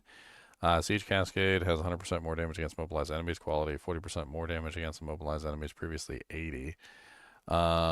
Snipe Icy Blast now deals 2,160% of attack damage at gem level 20, up from 1,878. Removed Heavy Blast and Heavy Stun interaction from the skill. Soul Offering spike duration is now 6 seconds, previously 4. Spark. Cold Infused Spark now deals 7 to 11 cold damage at gem level 1, unchanged. Scaling up to 310 cold damage at level 20, previously 273. Cold Infused Spark now deals 10 lightning damage at gem level 1, unchanged, up to 245 lightning damage at gem level 20 from 216. So a slight buff overall to Spark, with the lowest level completely unchanged. Spear of Solaris. Removed generates 100% monster power as glory for the skill on heavy stunning an enemy. Now generates 1 glory when you inflict freeze, shock, or ignite. Spiral Volley now deals 206% attack damage, previously 187. Staggering Palm projectiles now deal 204% attack damage at gem level 3 to 20, 61 to 204. Staggering Palm's projectile buff's duration will now only start decreasing after the first projectile has been generated. Didn't they literally buff this season where they made it where the projectiles lasted, or the buff lasted for way longer? Now they're making it so that the buff doesn't start counting down until you fire your first projectile. Staggering Palm now grants its buff if a primed target is stunned or killed while you are dashing to them. Now also quickly dashes and strikes additional valid targets. Stormlance. Frenzy Charge Empowered Lance Shock to Ground. Duration is now 8 seconds, previously 6. Stormcaller Arrow projectile now converts 80% of physical to lightning, previously 40. They seem to be increasing the amount of conversion on a lot of these abilities. Bolt now has shocks enemies as though dealing 50% more damage. Bolt now converts 100% physical damage to lightning damage, previously 80. Sunder has 40% of base attack speed, previously 35, so a slight buff to Sunder. Supercharged Slam now has a attack time override of 0.85 seconds, previously 1 second. Tempest Spell impact radius is 2.1 meters, previously 1.8, big buff. Bell Shockwave radius is now 2.6 meters, previously 2.4, also big buff. The Tempest Bell's hitbox has been increased. Thunderous Leap now has 100% more chance to shock at all levels. Toxic Domain now grants Regenerate 82 life per second at gem level 20, previously 41. Pustule explosion mechanics are now consistent across skills. Pustules have a base detonation duration of 15 seconds, which can be caused to detonate faster by poisoning the pustules, resulting in a more violent explosion. Toxic Growth now has a limit of 12 pustules, previously 8, so an increase. Now fires 4 pustules, previously 8. Now has 100% increased base attack speed, previously 80. That's a pretty good change overall. They increased the total number of pustules by 4. They decreased the total number of pustules fired per shot, but then increased the attack speed, which should make up for the fact that they decreased the number per shot by allowing you to shoot more per shot. Cody, what are you doing? Can you get out of here, please, Mr. Diggy Boy? Mr. Pocket Sniffer?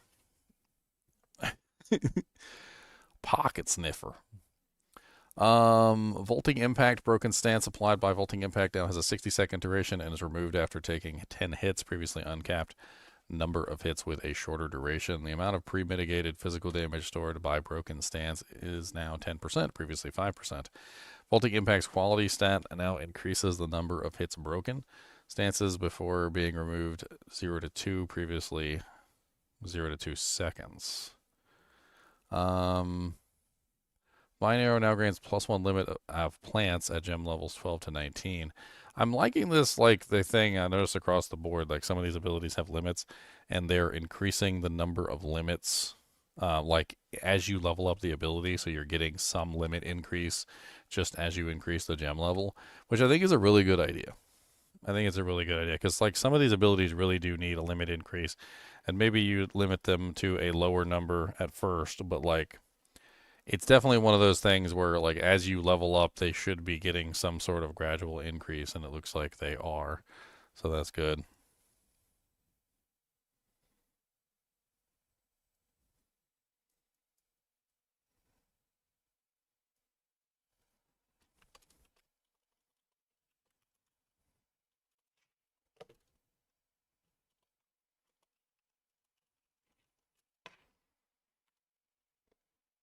Changing the title a little bit for the thing because we got the patch notes.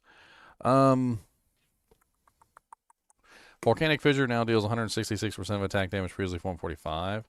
Voltaic Grenade has 3 uses, previously 2. Cooldown is now 4 seconds, previously 5. Voltaic Mark no longer makes the target susceptible to shock or cause an explosion. Instead, it makes the target more susceptible to being electrocuted. And on electrocuting a marked target, grants you a buff, which you gain an extra damage as lightning damage for a duration, or until you mark another target. Nice. I think that one might be a Leon note. That sounds like a fun one for you, so you can get extra damage as lightning for your wyvern. Wave of Frost can now be used to cancel other actions, and now has equal magnitude of chill. Okay. Whirling Assault, baseline movement of Whirling Assault has been reworked to be more fluid. Now has plus 1 second to total attack time, previously 1.4. And now has plus 14 melee strike range at all gem levels. Now has 1% more area effect per gem level. So Whirling Assault doesn't do anything, does it?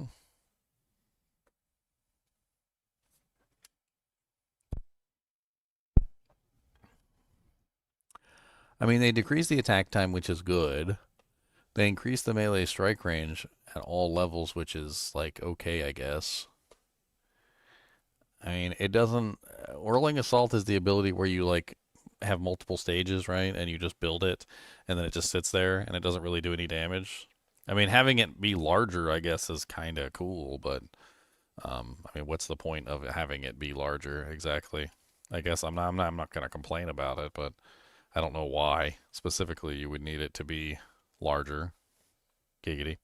Wind Dancer Gale Force now deals 82% of attack damage, previously 163, so Wind Dancer got smacked in the gonads.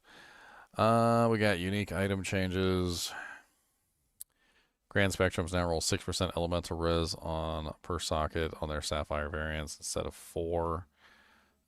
Sandstorm Visage every second inflicts critical weakness on the enemy in your presence for 15 to 20 seconds, previously 15, so they added some variation. Max Model's Machination, 330% increased effective socket at Soul Core is previously 100. So it has a really large variation between 66 to 333%. Existing versions can be made better or worse with the Divine Orb. Good luck. Changing everything? I don't really think so. But yeah, they're definitely changing some stuff. I wouldn't call it like a D4 level changing. I mean, there's a new class, which is good. Definitely a new class. The Adorned has 0 to 150% increased effective jewel socket skill passes, corrupted magic jewels, previously 100. So they increased the variance. Asalium now has 230% increased armor evasion, previously 50 to 100, so increase the variance and increase the amount. Perfidity now has 300 to 450% increased armor evasion, big huge buff over the 100 to 150 it previously was. Melting Maelstrom now has every 3 seconds during the effect deal 100% mana of spent in those seconds as chaos damage to enemies within 3 meters, previously 50, so double the buff. Struggle Scream can have 3 additional instilled modifiers, previously 2. That seems kind of insane, by the way. I'm just sitting there thinking about it, and I'm like, man, you could make like a sorceress. You could use Tempest, the one that just like eats all your mana. And you just like focus on getting as much mana regeneration and much mana pool as you possibly can, and then just have Tempest just like completely destroy your mana pool, and then in those seconds you deal the same amount of damage to like all enemies within 3 meters. So you could just like build an entire character just around sucking the mana right out of your soul. Zoff's Blood now has enemies in your presence have negative 25% fire resistance, previously negative 10. That's a nice buff. Zoff's Blood now has 50 to 100% fire resistance, previously 30 to 40. Choir of the Storm now has 50 to 100% lightning resistance, previously 20 to 30. Pandemoniums now has 50 to 100% cold resistance, previously 20 to 30. Controlled Metamorphosis no longer has 23 to 3 to chaos resistance. This does not affect existing items. Zavala now has you take 0 to 20% damage from blocked hits, previously 15 to 20. Zavala now has 300% increased armor, previously 100 to 200, 150 to 200. Keeper of the Ark now has 150 to 250% increased armor and energy shield, previously only 100 to 150. Keeper of the Ark now takes 40% less damage with hits and take 40% less damage over time, previously 30% for both, so a 10% buff on both of those mods. Olroth's Resolve now has excessive life recovery added as guard for 20 seconds, previously 10 seconds. That seems kind of nice, especially if you were doing like a regen build. You could just have like constant amount of guard coming in.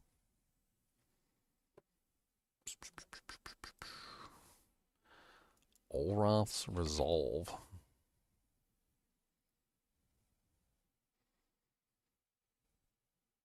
Okay. Oh, so it's not regen. It's only for the potion itself. I see. I got it. I gotcha. More Invictus has 400% increased armor, evasion, and shield, previously 300. Solus Ipse now has 200% increased armor, evasion, energy shield, previously 150. Solus Ipse now has you can socket 2 additional copies of each lineage support gem and different skills, previously 1 additional. That's kind of a big change. So you can have 3 total of 1 lineage support gem. There's some pretty good lineage support gems too, so having the ability to socket 3 of them sounds kind of crazy. Sine Acquio now has 150% increased armor, evasion, and energy shield, previously 40 to 60%. And Sine Acquio has enemies immobilized from you take 20% more damage, previously 25% less damage. What?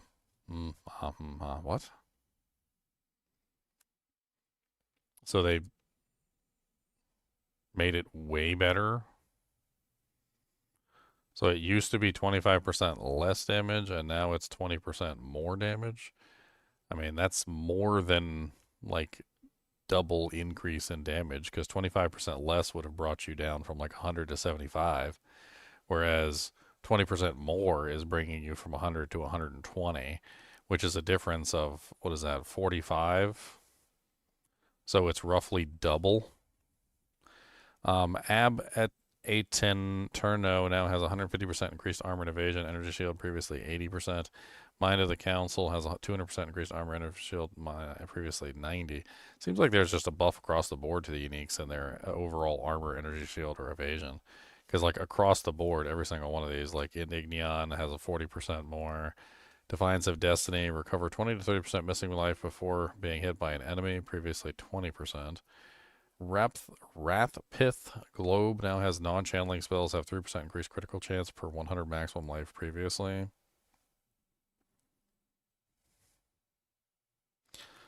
Limiting socketables from 1 to 1? What are you talking about?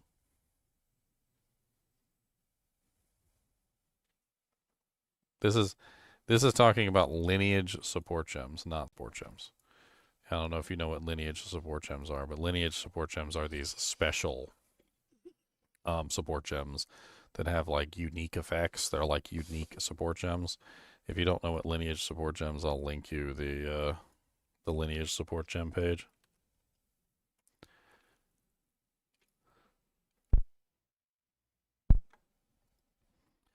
Sine Acquio, 150% increased armor and evasion, energy shield. A lot of these are just armor and energy shield bonuses. Like I really don't feel like I need to read all these. Enemies immobilized by you take 20% more damage. Let's move it on. Hammer of Faith, physical damage, 50% increase in damage there. Lion's Glare, barrageable attacks with this bow repeat 2 times if no enemies are in your presence. Previously 1 time. That seems like a huge buff. Doomflash attacks with this weapon have gained 100% physical damage as extra damage each element, previously 50. The Whispering Ice now has 5 to 7 level of all cold spells, previously 2 to 4. 5 to 10% increase intelligence, previously 5 to 15. 2% increase spell damage per 10 intelligence, previously 4. Inflicts elemental exposure on hit, lowering total elemental resistances by 60%, previously 30. The Covenant skills gain life cost equal to 100% base mana cost. Covenant now has 10% spell damage, Leaf does life. Covenant now grants life remnants skill. This does not change existing items. Silks of Veneration now no longer has 20% to all elemental resistances. So has 200% more energy shield. Cloak of Defiance, 50% increased mana regeneration. 50 to 100 increased over the previous 50. Cloak of Defiance, 50% damage is taken from mana before life, previously 30. Voltaxic Rift adds 1 to 500 lightning damage, previously 1 to 300. The Brass Dome, 800% increased armor, previously 500. Malagara's Virtuosity now has your critical hit chance cannot be rolled. Coming Calamity now has Herald skills deal 100% increased damage. Ghost Riot now has 35% maximum life converted to energy shield, previously 25. Cloak of Flame now has 50 maximum energy shield. This change does not affect existing items. Cloak of Flame now has 50% physical damage taken as fire, previously 40.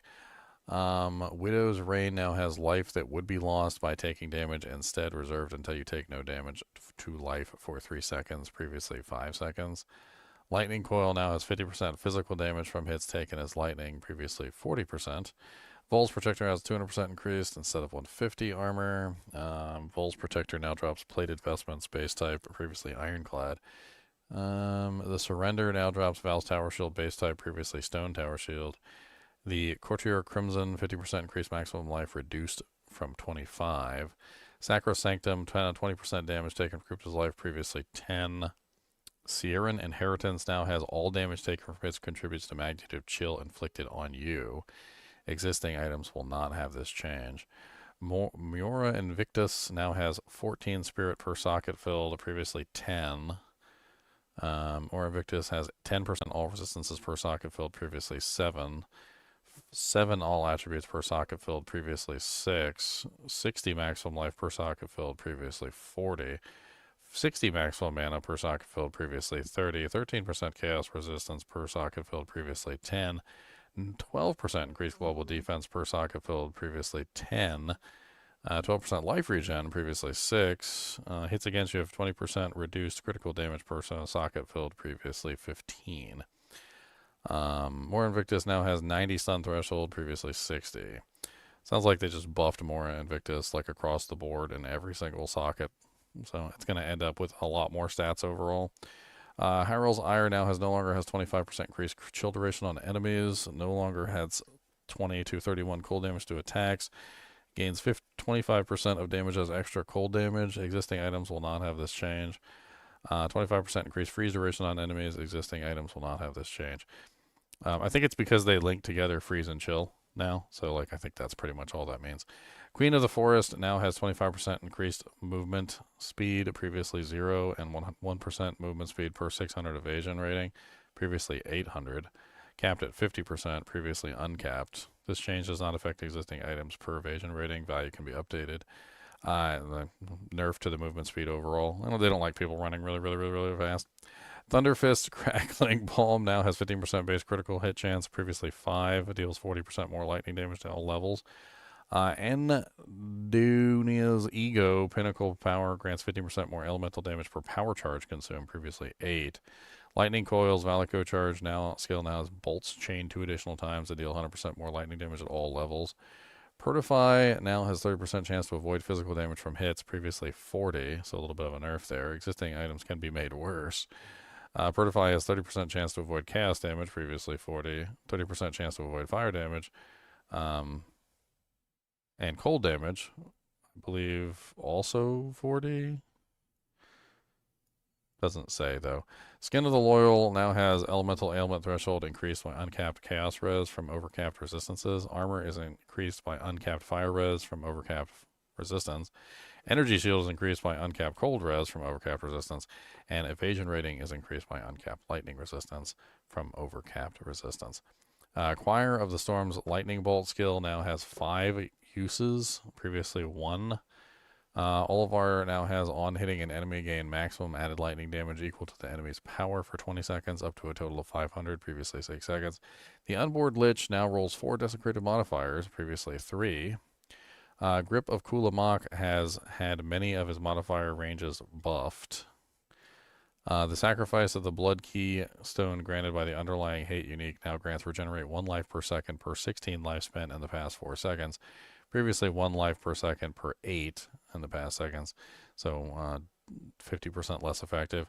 And now has 20% more cost of skills, previously 50.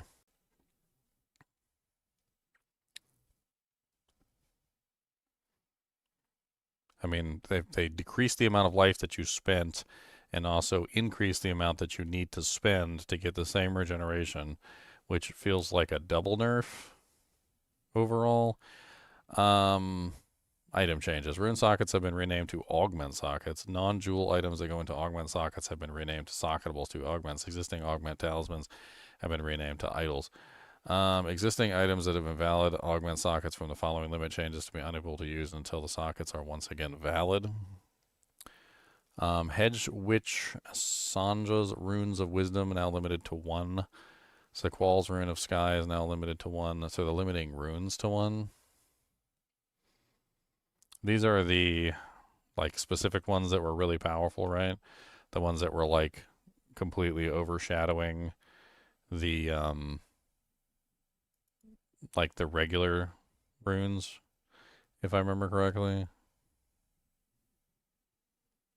Yes, these are like the glowy ones, the ones that had like lightning coming from them, which kind of makes sense. So it's basically every single one of those. Like the Lady Hestra is the one that has the really good cold damage on it, right? Yeah, that's the one with the really good cold damage. So all of those have been limited to 1. I mean, that kind of makes sense. They were really powerful and they were getting like super overused last season. Looks like they made a couple changes to them as well. Rune of Warding now grants body armors 50% reduced effective curses on you, previously 40. Now grants almost 25% increased exposure effect, previously 20. Damaging ailments you inflict, previously 15%. So they just buffed up a couple of them too. I mean, they're still going to be useful, and they're still going to be things that you're going to be interested in using on your character. It's just you're not going to be able to use more than one of them, which I think is fine, because you still have all the old runes to fall back on as well, which you can stack up on, like the iron runes and whatnot. I don't see anything overly wrong with it. Ooh, they did the same thing to the soul cores as well. Interesting.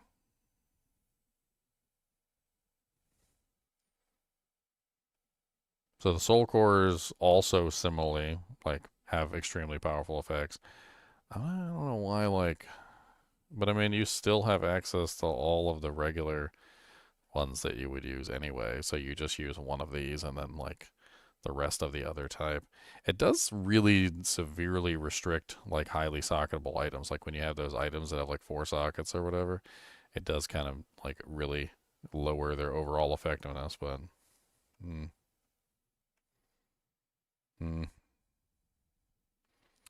A new modifier has been added to bows, surpassing chance to fire an additional arrow.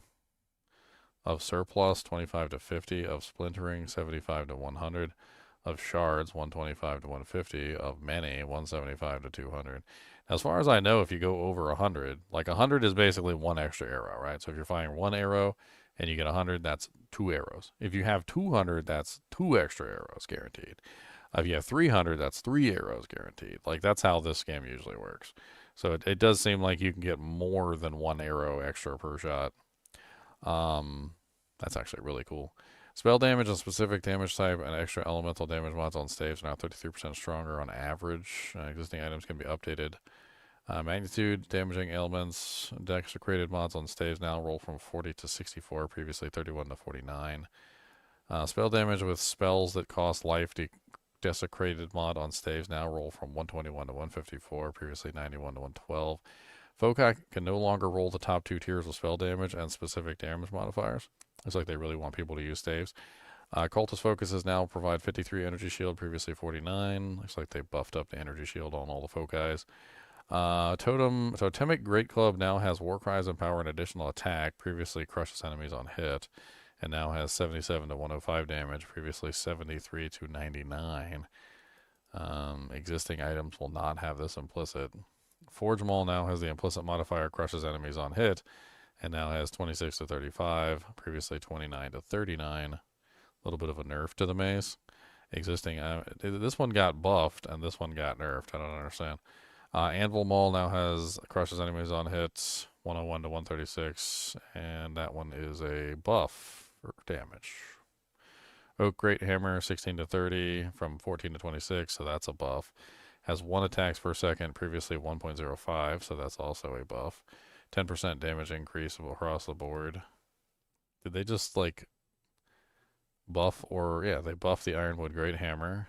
They buff the Cultist Hammer. Yes. That's a buff.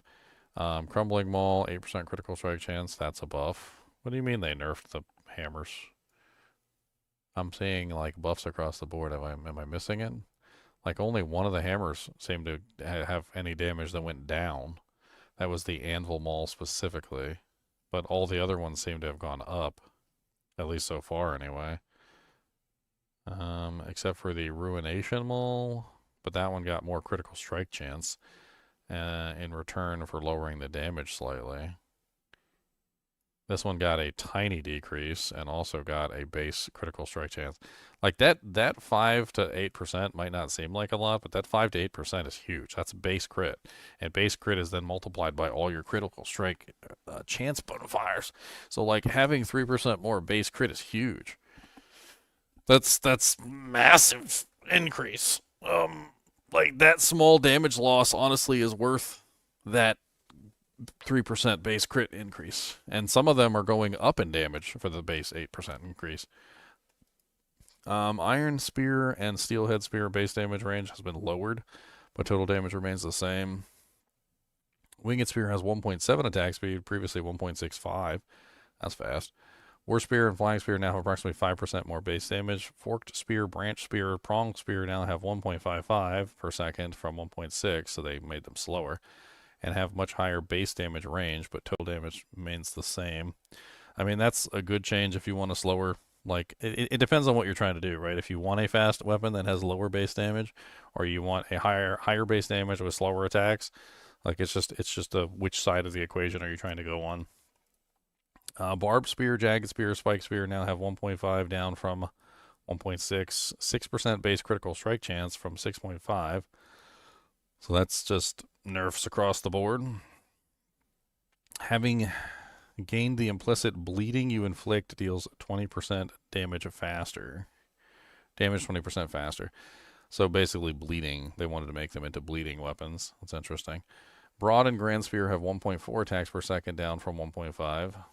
Damage has increased approximately 10%, and they have gained the implicit 25% increased melee strike range with this weapon. That's actually kind of cool. Melee strike range is huge for melee attacks. Crossblade Spear now has 1.6, up from 1.55, and now has an implicit prevent 3 to 7% of damage from deflected hits. Those are kind of nice. Sea Glass Spear and Echoan Spear, which are the crit spears. Looks like they have made faster, 0.1 faster, and their base damage has been decreased by approximately 6%. So now they're slightly faster, but less damage. Looks like they're 6% less even despite the increase. Again, they were kind of like OP with the crit builds anyway. Endgame versions of Winged Spear and Crossblade Spear have been added. The of Mage modifier +1 to all spell skills on focus and amulets has now a level requirement of 10, previously 5. The of Coals modifier on staves grants +1 level to fire spells from +2. This also applies to equivalent modifiers for cold, lightning, and chaos physical damage on staves. Existing items can be updated. The of Cinders modifier grants +2 fire up from or down from +3. The of Flames modifier grants +3 to 4 levels of fire spells from 4.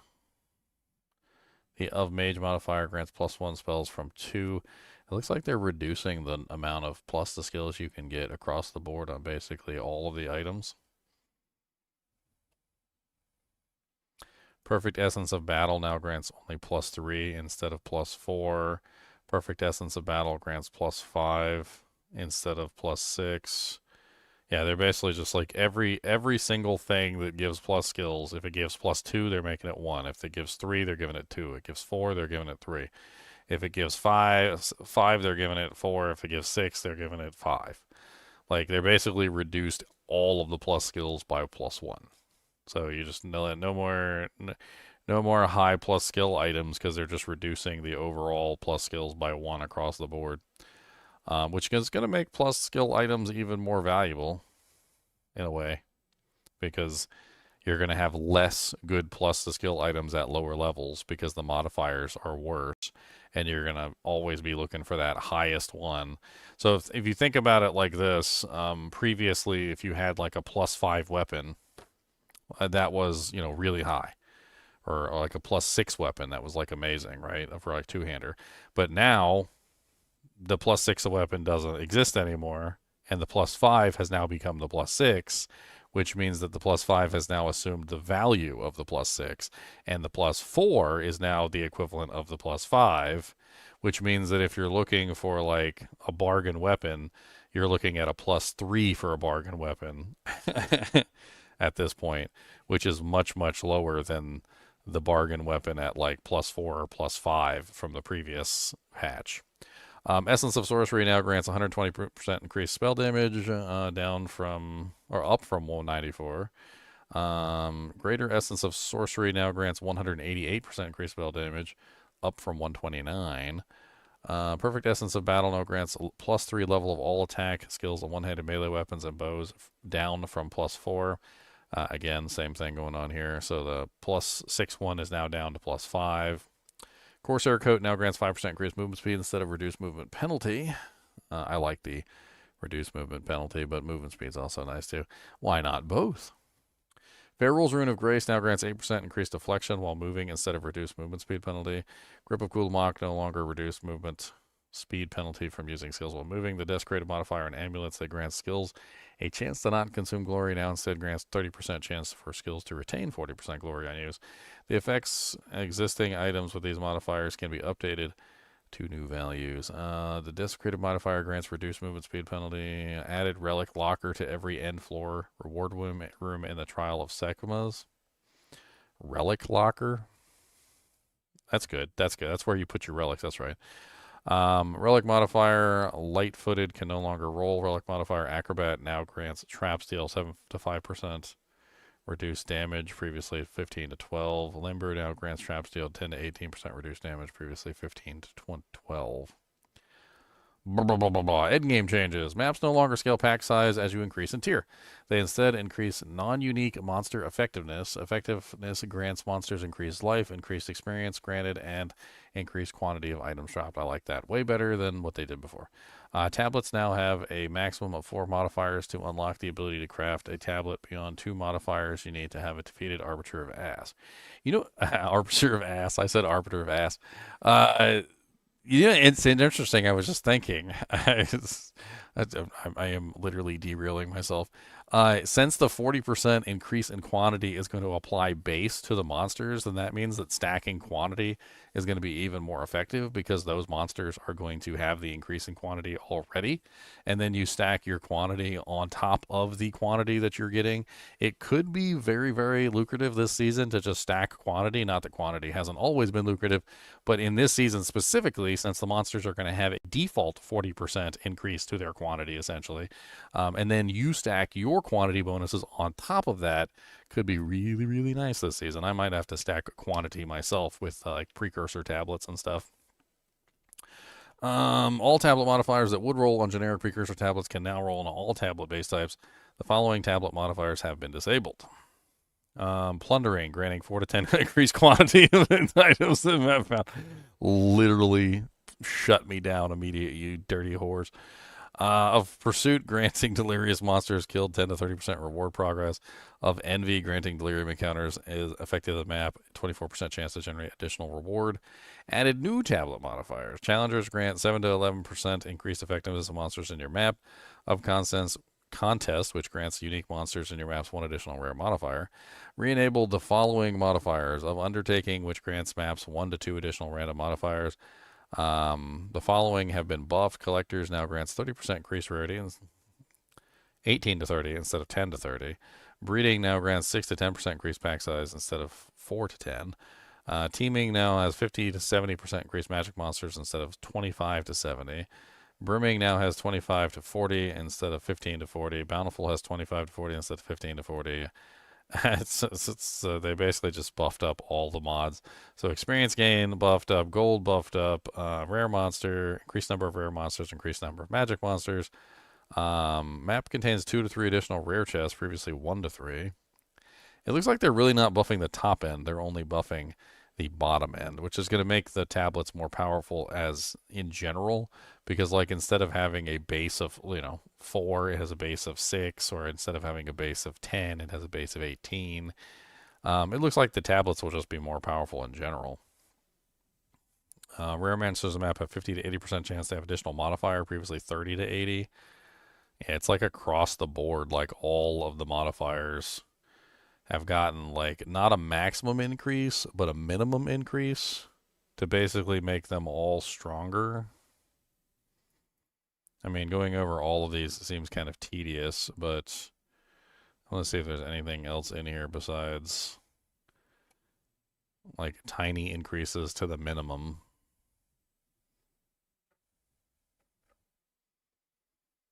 I mean, looking at this, it just honestly seems like the bonuses are just going to be far stronger on the tablets across the board.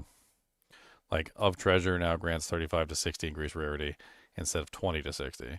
So, like, it's guaranteed to be at least 35 now instead of the minimum, which is 20. But it still doesn't go any higher than 60. So you're going to see a lot more, like, higher rarity tablets and whatnot. The Zest Madness Breeze Atlas Noble no longer provides rare breach monsters in your map have Soul Eater modifier. Instead, now provides monsters have Onslaught and rare breach monsters have 50% increased effectiveness. The Prayer for Wealth Atlas passive has been removed due to Greed Shrines no longer being available. The High Road no longer provides Waystones have found 20% chance to be tier higher. Provides 10% chance for Waystones in your map to be rare or corrupted. Get Out of My Head, the Mirrors, Delirium Atlas Notable has been swapped places. The Get Out of My Head, Delirium Atlas Notable has been reworked. It now provides magic monsters in your map have 25% chance to have an additional Delirium modifier and 100% increased rarity of item drops by magic monsters in maps with multiple Delirium modifiers. It's kind of neat.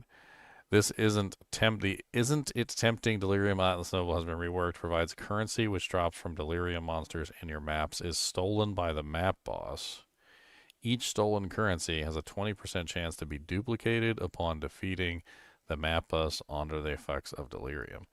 What? So that's really nice. I mean, can you imagine if you get a divine during that particular map and then you kill the map boss and then he drops 2 divines instead of 1? I mean, that's basically what they're saying. But it's not just that currency, it's every currency. So exalts all the currency essentially that would have dropped during the map. I'm not sure if it includes like baby currencies, but all the currency that would have dropped to the map boss steals, and then when you kill him, he drops a 20% chance to duplicate them upon being defeated. 20% seems kind of low, but this is not real. This is not real. Delirium Atlas Notable has been reworked. It now provides rare monsters always manifest Delirium demons in your map. 10% increased quantity of items dropped by rare monsters manifested Delirium demons in your maps, and rare monsters manifested Delirium demons 30% increased experience. Waystones can no longer be instilled using liquid emotions. They took that away. Improved visuals of Delirium Fog. That looked way better, by the way.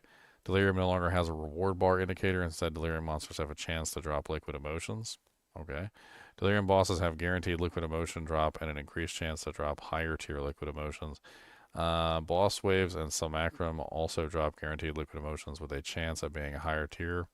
Idols, Estazunti are no longer required to unlock Valmont maps. Existing items will be deleted. Vault of Kamasa, unique map chests are no longer affected by party bonuses.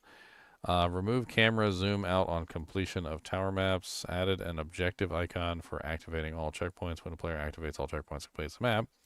Removed Breach, Ritual, Delirium, Expedition from map legend, as they no longer have icons shown on your atlas. Instead can be found randomly in maps added through the use of precursor tablets. Monster changes. Bosses now have an anti-burst damage mechanic. What? So let's go ahead and put that in there, because that's kind of important. Once a boss has finished its emerge or becomes aggravated, the damage reduction period starts counting down. The damage reduction tapers down from full effect to no effect over the course of this duration. For every unit the boss moves from its starting location, the damage reduction will fall off even faster. Bosses which cannot or barely move have a shorter damage reduction period. So basically, like, they don't want you running up to the boss as soon as the boss spawns and killing the boss before the boss has a chance to do any mechanics whatsoever. So the boss has a massive damage reduction at the start of the fight, which slowly tapers off as the boss performs actions, which seems really stupid and just like totally anti-player. I mean, it's gonna make newbies that don't know that this exists feel like they're not doing any damage in the beginning of the fight, and then they're not gonna understand why their damage is increasing as the fight goes on. It's not gonna make any sense to people unless they know that this mechanic exists. Like, understanding, I reading the mechanic and understanding, I can tell what the purpose is, which is obviously to let the boss stay alive for a couple seconds before he gets annihilated into the dirt. But there are going to be plenty of players that don't know this, and they're going to blow their entire load in the beginning of the fight before the boss loses his damage protection. I mean, if I hadn't read this, I would still be doing it. I would walk right up to the boss, like, pop all my cooldowns, absolutely try and annihilate him out of existence before the boss even, like, got a chance to use his first ability. I mean, that's just how it works. So basically what they're saying is they don't want you to do that. They don't want you to walk up to the boss and annihilate him. So you're going to have to wait patiently. It honestly seems like it's not even worth attacking the boss in the beginning, except for maybe like some auto attacks or some various other things. I don't know. That seems really weird. Improved visibility of explosive fungus. Improved visibility of explosive fungus and proliferator type monsters. Improved mid-fight phase change, final act boss. Improved first change sequence of final act boss. 4. Improved behavior of Great White 1 boss. Made various improvements to the rogue exile behavior. Re-enabled the following rogue exiles. The blind beast and the Islekin now drops a blank greater rune that can be exchanged with Danig and King's Marks for a greater rune of your choosing. Blind Beast no longer drops a bile-soaked tome. Instead, the Dark Mist quest now grants a mist-shrouded tome, which grants 2 weapon set passive skill points. In addition to its existing rewards, uncut skill gem, and gold. You can now open a town portal in Ulros Arena after he has been defeated. Cautious Lightning Barrage skill no longer hits with 9 projectiles at point-blank range. Cody wants my attention so bad. User interface changes. Some user interface changes could be paneled. Now allow dual cursors so both players can interact with the UI at the same time. Yes. Cody, do you? He's like, of course I do, Daniel. He said that is 100% what I was want to do. Support gem compatibility of all equipped skills is now shown when hovering a support gem and the gem cutting interface.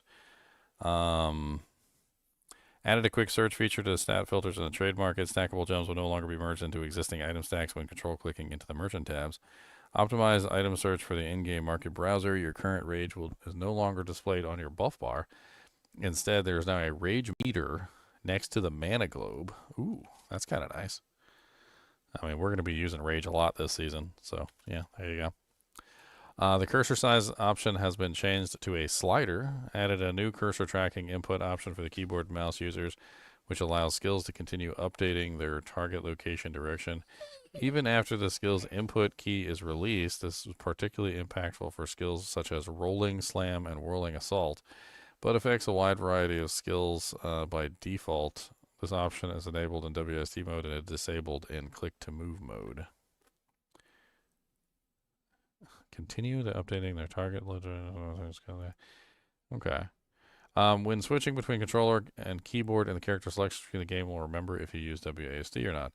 Refactored couch co-op player interfaces. Most player interfaces will now be paneled to minimize disruptions and improve the gameplay flow in towns. Both players can have different paneled interfaces open at the same time. Looks like they're enabling a bunch of microtransactions from Path of Exile 1, I believe. I'm not really super interested in microtransactions, but if you own any of this stuff, it looks like you're going to get access to it in this patch. And then I think finally we have bug fixes. I think that's the last thing left, right? Yeah. Fix the bug where effects that spread on Ignite were incorrectly just inflicting a single hit's worth of flammability when it tried to spread, and only igniting if the flammability was high enough at the time. I'm telling you, man, the flammability thing just didn't work properly. Fix the bug where effects that spread and ignite were incorrectly just inflicting a single hit's worth of flammability when it tried to spread, and only igniting if flammability was high enough at the time. Yeah, it's pretty much what I experienced. Fix an issue where Lightning Warp could remove corpses of reviving monsters. Fix the bug where Wind Dancer's Nova did not scale with modifiers to area damage. Fix the bug where Ravenous Swarm did not display correct active swarm limit. Fix the bug where Electrocuting Arrow was unable to hit enemies that were too short. Fix the bug where multiple copies of Thornskin 2 could be active at the same time. Fixed an issue that caused blood hunts, blood loss, consumption, explosion to sometimes deal incorrect amount of damage. Fixed an issue where the visuals for Ice Nova weren't always matching the area in which hit. Fixed a bug where the Smith of Katava's Manifest Spear would only do damage to the first half of its dash if the target was far away. Fixed glory not generating while on the row amount. Fixed the bug where glory generated from rare unique monsters in your presence generated glory based on your current weapon set passives instead of each weapon's set passives. Fixed the bug where charge staff did not have lightning tag. Fixed an issue where living lightning support from being able to be supported by certain gems. Fixed the bug where perfection was only granted more hit damage rather than all damage. Fixed an issue that would cause Dark Effigy to have a longer than intended delay before firing its first projectile after being raised if there was only one valid target. Fixed a bug where Batter Shout support wasn't working with Fortify Cry nor Ancestral Cry. Fixed a bug where exposure applied by Oil Grounds bypassed some defensive mechanics. Fixed a bug where Second Wind 3 support was working with Demon Form. The life restoration now occurs when Demon Form is put on cooldown. I do believe it has controller support, yes. Fixed a bug where inhibitor support was granting more damage per infusion rather than per infusion type. Fixed a bug where Unleash could support Unearth. Fixed a bug where that occurred with Heat Shiver and some similar modifiers in cases where an enemy can be affected by multiple chills at the same time. Fixed the bug where Blasphemy did not display as icon. You have shown aura icons checked in the options menu. Fixed ancestrally boosted slam effects not showing up when the MTX are applied. Fixed an issue where the controlled metamorphosis unique geo could have its mod ranges roll beyond the values used to determine the radius. This will not fix jewels that were already broken, but it will prevent this from happening to any new items. Fixed an issue where quest soul cores were not removed from the player when used in an ultimatum encounter. Fixed the bug where gaining charges over time for Life Flask and Mana Flask would not fill both flasks when using the Wolskate unique belt with 2 Life Flasks or 2 Mana Flasks equipped respectively. Fixed the Wakapanu Island, Isle of Kin, abandoned prison, and treasure map fragments, world markers to not appear before you've reached the area. Fixed an issue that could be caused when the boss and Coctic Vault were defeated at the same time as soon as they became damageable. Fixed a bug where Heavy Stunning Krutog, Lord of Kin, from behind would fail to play a Heavy Stun animation. Fixed a Nameless Seer not automatically closing his shop after you take a unique item from him. Fixed issue where character models would fail to display on the character screen. Fixed an Iron account saying nothing on Sorceress and character creation screen.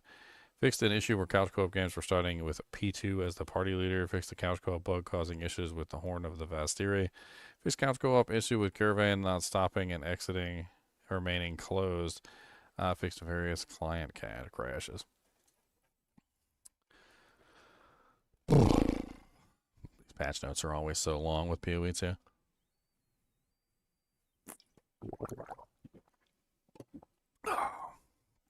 Throat's so dry.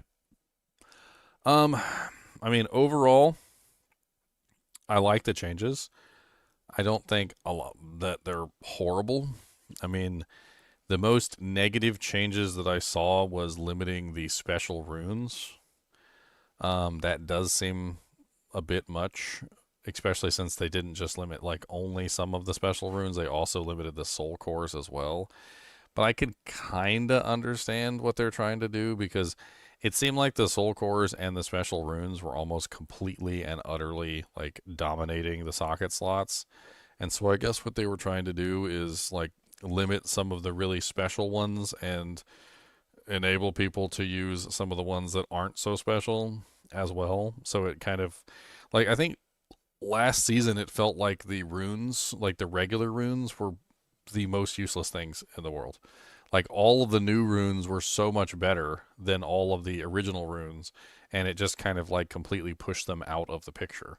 And I mean, you still used some of the original runes, but it was like 2 or 3 of them, and only then, like even then, like it depended. So like in most situations, like I kind of understand this, because what they're trying to do is they're trying to make it so that, yes, while these things are powerful and they're definitely something that you would want to use, you only get to use one of them. I mean, there's still a lot of them, so it gives you more choices. I also kind of like this too from a certain perspective, because a lot of the times you just end up taking the same rune and filling your entire item with it. Like if you have a 4-socket weapon, you just take the same rune and you put 4 of them in there. Like if I was an ice character, I would just take 4 of the Lady Hestra runes, and I would just throw them in the item, because that's massive amounts of cold damage. Why wouldn't I? Right? It kind of pushes you in a situation where you actually might consider putting other things in your weapon other than 4 damage mods. If you're restricted specifically from putting those 4 really high damage mods in there, like maybe you might throw in some exposure, or maybe you might throw in like plus elemental skill damage, or some various other things. You might actually consider a mix of items. So it might actually not be as bad as you think. It is going to overall like lower the effectiveness of multiple socketed items, but multiple socketed items are still going to be powerful regardless. The weapon changes, somebody said that they nerfed maces, but like overall it kind of seemed like they were buffing maces. There were a couple damage decreases, but then they were always accompanied by like either crit damage bonuses or attack speed increases. So I'm not really sure. Like some of these are just straight up buffs. Like the Ironwood Great Hammer went from 174 to 196, and then on top of that also got a tiny decrease in speed from 1.05 to 1. So the damage went up and the speed went down ever so slightly, so it probably just washes about the same, or it's actually probably a slight increase. Some of them did seem to get a damage decrease, and some of them seem to be balanced more around specific types. Like these got balanced around this effect, which was the bleeding bonus. So they did kind of get nerfed. But then they also got like a specific modifier for bleeding builds. So I guess the barbed, jagged, and spike spears are kind of designed around bleeding now. It looks like they took a nerf bat to plus the skills in general. So it looks like all plus the skills across the board on every single item got reduced by 1. So if the maximum was 6, it's now 5. If the maximum was 5, it's now 4. If the maximum was 4, it's now 3. Etc., etc., etc., etc. Like it seemed like across the board they just took all the plus the skills down, which I can kind of understand. And quite honestly, like plus the skills in this game is not as good as it is in other games. It has to do with like the mana cost of abilities, and like as you increase the level of the skill, like it just continually increases the mana cost to the point where like your mana cost on the skill is costing like every bit of mana that you have to cast like one ability. Like I actually kind of like this. Like yeah, it will overall reduce the damage of the abilities, because higher level abilities equal higher damage, but higher level abilities also equal more mana that you have to spend per ability, which in general just leads to mana deficit problems and you constantly having to chug mana pots or figure out some way to like deal with mana skills, or like Leon does on a regular basis. He always uses like blood magic, which is to convert all of his like mana into blood skills, life costs, because that's the easier way to deal with it. The druid looks absolutely amazing. I'm probably going to play the werewolf. I'm pretty excited about it, actually.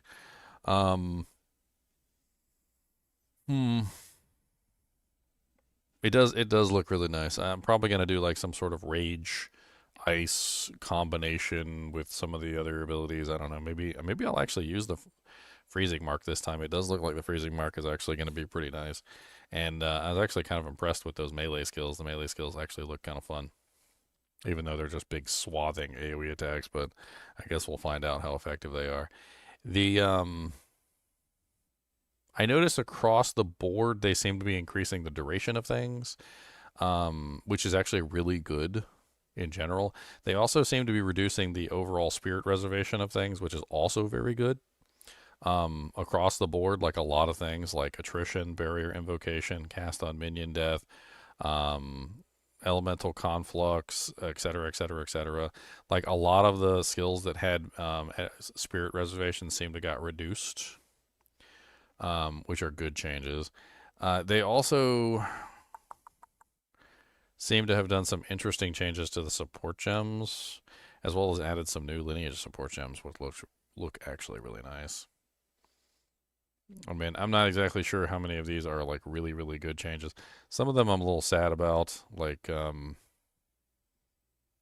actually haven't been using the lightning ignite lately, but there was one of them in here where like it was the one that where you have a monster ignited, they stay shocked or something like that, or vice versa. I can't remember which. They kind of just like gutted that one. Yeah, this one right here, Stormfire support. Previously, shocks from supported skills do not expire on ignited enemies. It doesn't do that anymore, unfortunately. That was a really good one for fire shock builds. This one might hurt some people's feelings. They took away the frozen mandibles monster. Yeah. Wyvern Shaman is the play. I mean, yeah, the lightning one looks really good. I'm more of an ice. Always been partial to ice builds, so I'm probably gonna end up doing the ice wolf. I think Leon's gonna be doing the lightning wyvern. So we'll see. It should be fun regardless. I don't see any of the builds being bad, to be perfectly honest. Trying to think if there's anything else in here like really kind of stands out to me. They did make there are a lot of changes in here that seem to be revolving around like the druid that are not based on the druid. So like there are things in the druid that required like reclassification. Like for instance, wind skills. Like all the wind skills got like a wind tag, even if they weren't necessarily tagged before. Like every wind skill got a wind tag, and like they also opened up some of the other stuff like aftershocks and like fissures and things like that work with the druid skills, of course, and they were kind of locked down a little bit, but they work with spells now or whatever, like because of the druid. So like a lot of the things that the druid is doing is opening up new avenues for using those abilities in different ways than they were used before. Does that make sense? I think you'll find that out as you go along. There's tons of various things in here that I could show you that have to do with that. Like if I search for fissures, I think. Let's see. So this is one right here, right? So upheaval and branching fissure supports are no longer restricted to melee attacks.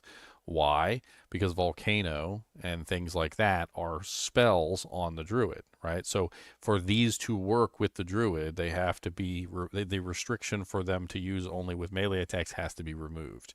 So they can now support any skill which can create fissures. So basically, like in this scenario, this is just one of many scenarios, is they're essentially fixing the things so that they can actually work with the druid. Very similarly with the wind skills, Like Impact Shockwave can now support non-strike wind attacks. So why would they do that? Well, because like the Druid has non-strike wind attacks. That's why. And you can see this like across the board, like added wind type to the following skills.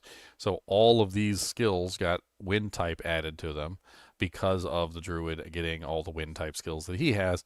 So basically, like now we have a whole wind category because of the Druid. I mean, it's interesting. The trying to think what else here, because I know there's more. These patch notes are huge. Obviously the addition of the why am I forgetting the name? The Undead Legion, the core, the Abyss being added to the core is huge. That's going to be huge this season as well as it was huge last season, because in general, like the Abyss has huge amounts of crafting materials that are just really good. So it's one of the things that you may want to focus on for the next season, because in general, like effectiveness of how the Abyss helped crafting was huge, to the point that it literally enabled really good crafting so that you could like min-max create like amazing items. And there are going to be extremely valuable items in the Abyss, and if you want to do crafting or if you just want to make money, finding these items that are going to help with the crafts are going to either help you craft or get you lots of money. It's going to be lucrative, to say the least. They didn't really show us all the lineage supports that they added, but some of the lineage supports that they did show us were kind of crazy. The 250 new passive skills to the tree that just keep adding more and more to the tree. It just keeps getting more and more ridiculous. I don't particularly hate the fact that they're adding more to the tree, but like, you ever go to the supermarket and you just know that the Parmesan cheese is on aisle 12, and you go to aisle 12 and it's not there? At some point or another, like, you would really like it if they would just stop changing where everything is. Like, why does everything have to be moved around the store constantly? It kind of feels like that. Like, I'm not saying that I hate the fact that they're adding new passives, which I'm not. It's just,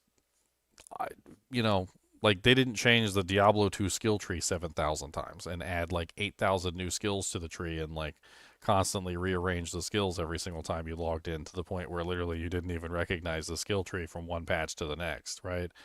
Like, at some point or another, they need to like settle down, get a wife, and have some children or something, because like it's getting insane. Like last season they did the same thing. Last season they added like a crazy number of new passive skills to the tree too. In fact, you know what? Let's go, just for lulz. Let's go take a look at the 0.3 patch notes. Right, so where's the initial 0.3 patch notes? And that's, of course, it's on the next page. 0.3. So how many new passive nodes did they add in this one? Let's see. Where's our passive nodes for 0.3?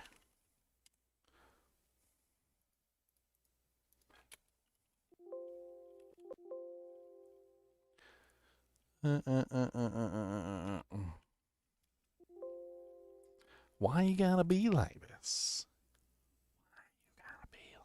Oh, here it is. Okay, so they didn't tally them, so I gotta do the tallying for them. You dirty whores. So it was what? 8 plus 15, 23 plus 17 plus 17 plus 25. They added 105, not passives, 105 clusters, which a cluster generally consists of, what is that? Like, I'm trying to remember right off the top of my head because it's annoying me, but like I would say like 5 to 6. Like a cluster generally is consisted about 5 to 6 like nodes.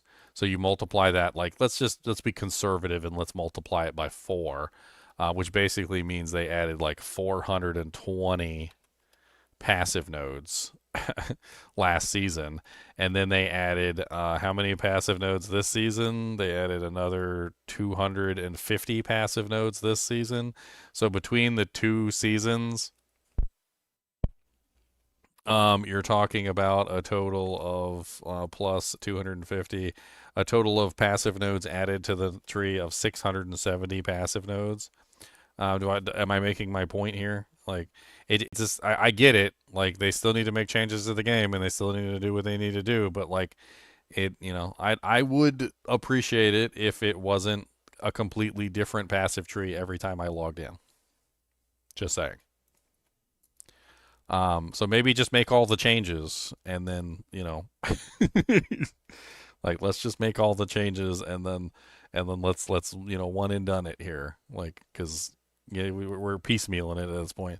Like, imagine if somebody paid you like $1,000, but they paid you like $1,000 in like $1 bills, and then they kept giving you like $1 bills over, like every single day they give you another like $1 bill, or like every single hour they give you a $1 bill, and they just keep showing up and just handing you a $1 bill, and you're like, can't you just give me the whole stack? And they're like, no, this is my stack, and they just keep showing up and handing you ones, like, and it's just really annoying the crap out of you because they just keep handing you like $1 bills. I feel like they're piecemealing us at this point, but they probably, and I'm gonna call this right now because like I realized this a while ago.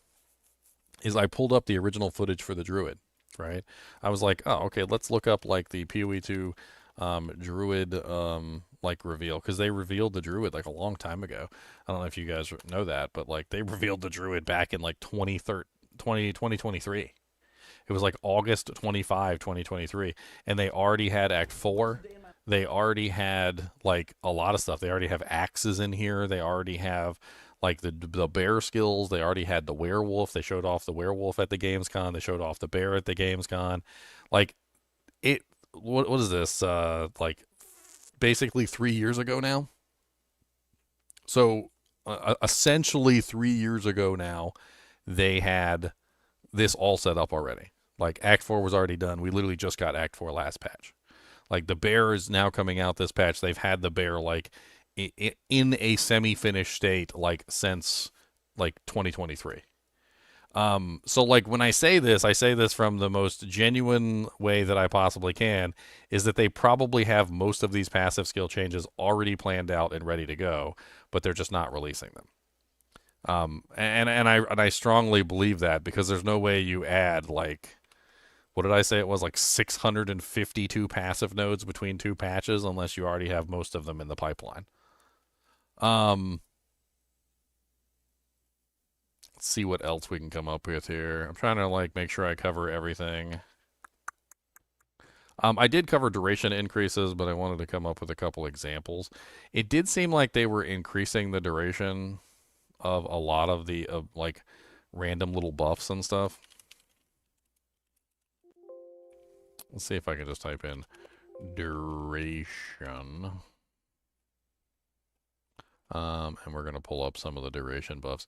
So like this one right here, Ritual Sacrifice, got its duration increased from 19.75 seconds with a bonus of +2 per quality, which might have brought it to like maybe 30 seconds, to 120 seconds with a +20 second per quality, which means that it could potentially go up to 200 seconds like per. There was a couple of these like this, like across the the patch notes where they just kept increasing the duration. Like Ice-Tipped Arrows now has a duration of 20 seconds, previously 8. Ignited Ground has a duration of 8 seconds, previously 4. I mean, these are good changes. These are very good changes, because the really short durations make for skills that are very difficult to use. That's what it makes for. Like Shard Scavenger got a buff duration to 3 seconds from 2, which again also is much better. And then of course it goes up even higher. Minimum duration between consumption, like, got a little bit of a buff there as well. Same thing with Stormlance, got a duration increase from 8 to 6. Soul Offering got a duration from 6 to 4. I mean, in general, across the board, you will find that these small duration changes will make a huge difference in how you play your character. It will help you out tremendously, and you'll actually notice like the damage increases. Like when you have a damage increase that only lasts for like 2 seconds, half the time you can't even reach the monster before it expires. But when they increase that from like 2 or 3 seconds to like 5 or 6 seconds, all of a sudden now you can reach the monster before it expires. And you will notice the increase. Like a lot of these duration increases that seem to be almost like across the board on a lot of these abilities, either from quality or from base increases. Definitely very good changes that I really, really enjoy. I can't stand video games that give you like crazy buffs that only last like 1 second. Like the dumbest stuff imaginable, you know, like stuff like this where they're like plus 1000% damage for, you know, for 0.1 second, and you're like, oh, okay, so probably won't even use it before it like goes away. All right, that's nice. Or like plus 2 blah, blah, blah, blah, blah, blah, percent attack speed for like 1 second, and you're like, oh yeah, okay, that's nice. So I can go really fast for 1 second, and your character just goes like light speed for 1 whole second, and you can't even reach the monster. Like you're trying to run over to the monster to attack the monster, and the buff's already gone. Like this kind of stuff is like really trash buffs. And when they made a lot of these changes in here, increasing the buffs to like acceptable levels, it actually makes me feel good because it makes me understand that they understand that like having little tiny buffs like that is absolutely useless. It's just not useful to anyone. Like nobody's getting usefulness out of a 1 second duration buff that they can't even activate before the buff falls off. And even if they do, like it's one hit. Like a lot of the times that's all it is. You get like 1 hit out of the buff, which is stupid. I also really like the change they made to the marks. Let me call that out real quick. So they changed the marks to, instead of having an explosion, so all of them seem to have some kind of like explosion and when you freeze the target or whatever, so no longer causes an explosion. Instead, freezing the marked target grants a buff that grants extra damage as cold for a duration. That actually is really nice. I actually really like this buff. It also applies to the other marks as well, so not just the freezing mark, but the voltaic mark also, yeah, grants you a buff, gain extra damage as lightning, and then I think isn't there one more mark, or am I missing the mark? Giggity. Eh. They did seem to have like a pass over the unique items, and from what I could tell, most of the buffs for the unique items were buffs. There were a couple nerfs in here. They seem to be really focused on increasing the overall armor of the unique items. Like many of the unique items got an armor increase. Or an energy shield increase, or a evasion increase in general. Like you can see the brass dome, which is a more drastic example, went from 450% to 400 to 500% to 700 to 800%, which is a pretty huge increase across the board. The what is it? The tablets. The tablets are getting like super buffed because they also removed the ability to instill and I think corrupt the waystones themselves.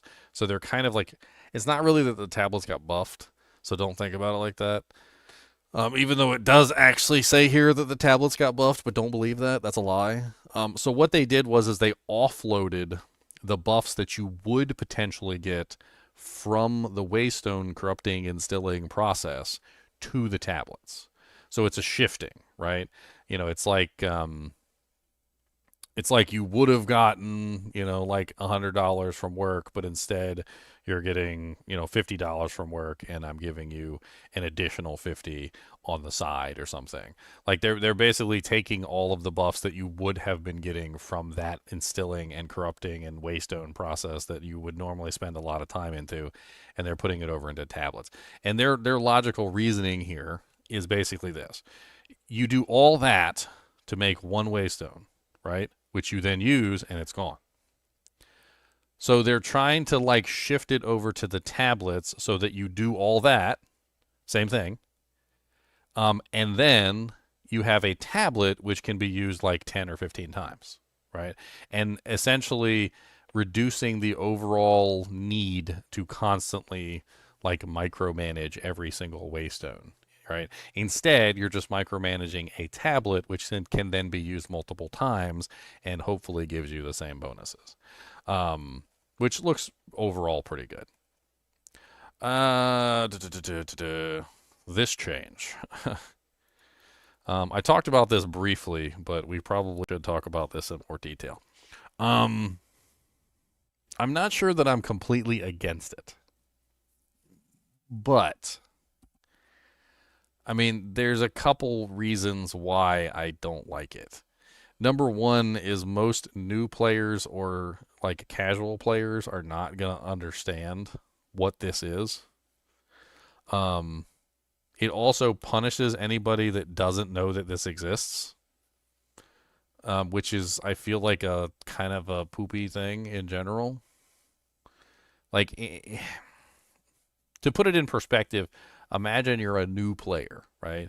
And you go into a dungeon and you go to fight the boss, and you're like, all right, I'm gonna use up, my fancy, like abilities. I'm gonna get all my cooldowns. I'm gonna try everything I can. I'm gonna use up my consumables, like whatever I got, and I'm gonna try and kill this boss as fast as I can, right? So he goes in there and he uses everything he has at the start of the fight.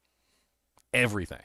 Burns all his mana, burns all his HP, burns everything he possibly can, sacrifices it all just to dish damage out at the beginning.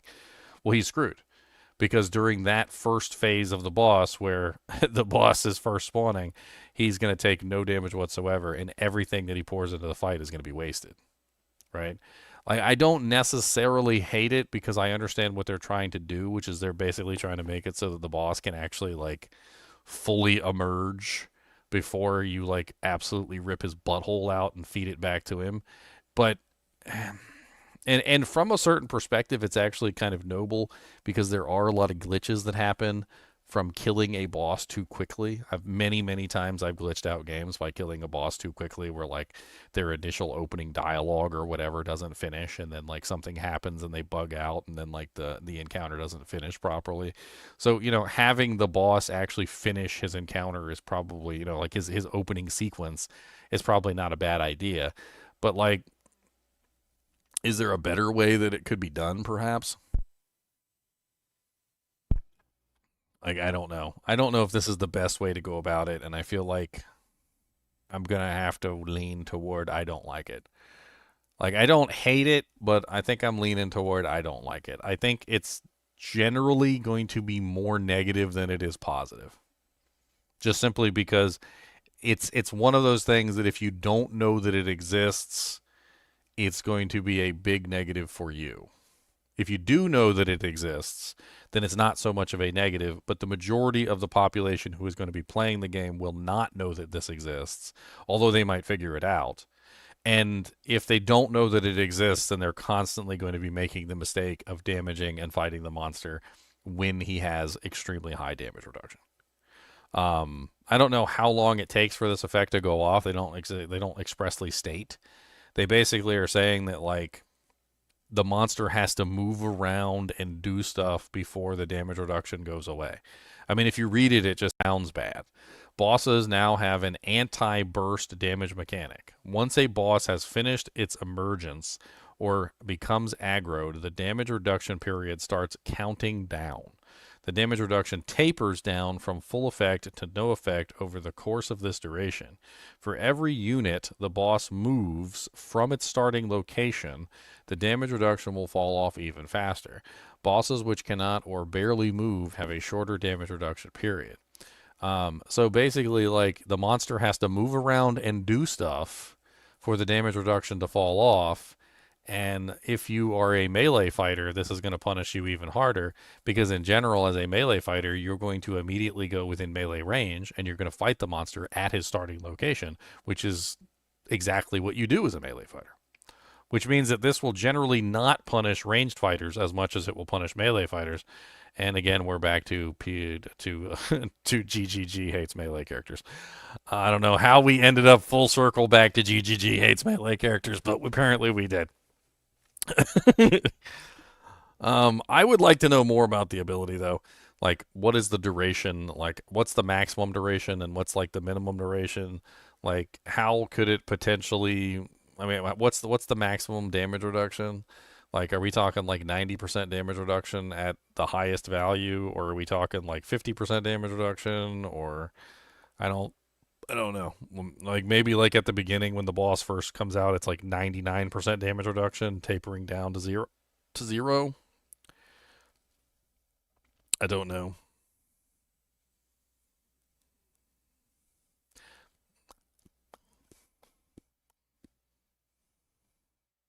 It always seems so weird when developers are trying to like slow down the players in ways like this, like these like sneaky, hidden, like behind the back slime style, like slow you down mechanics.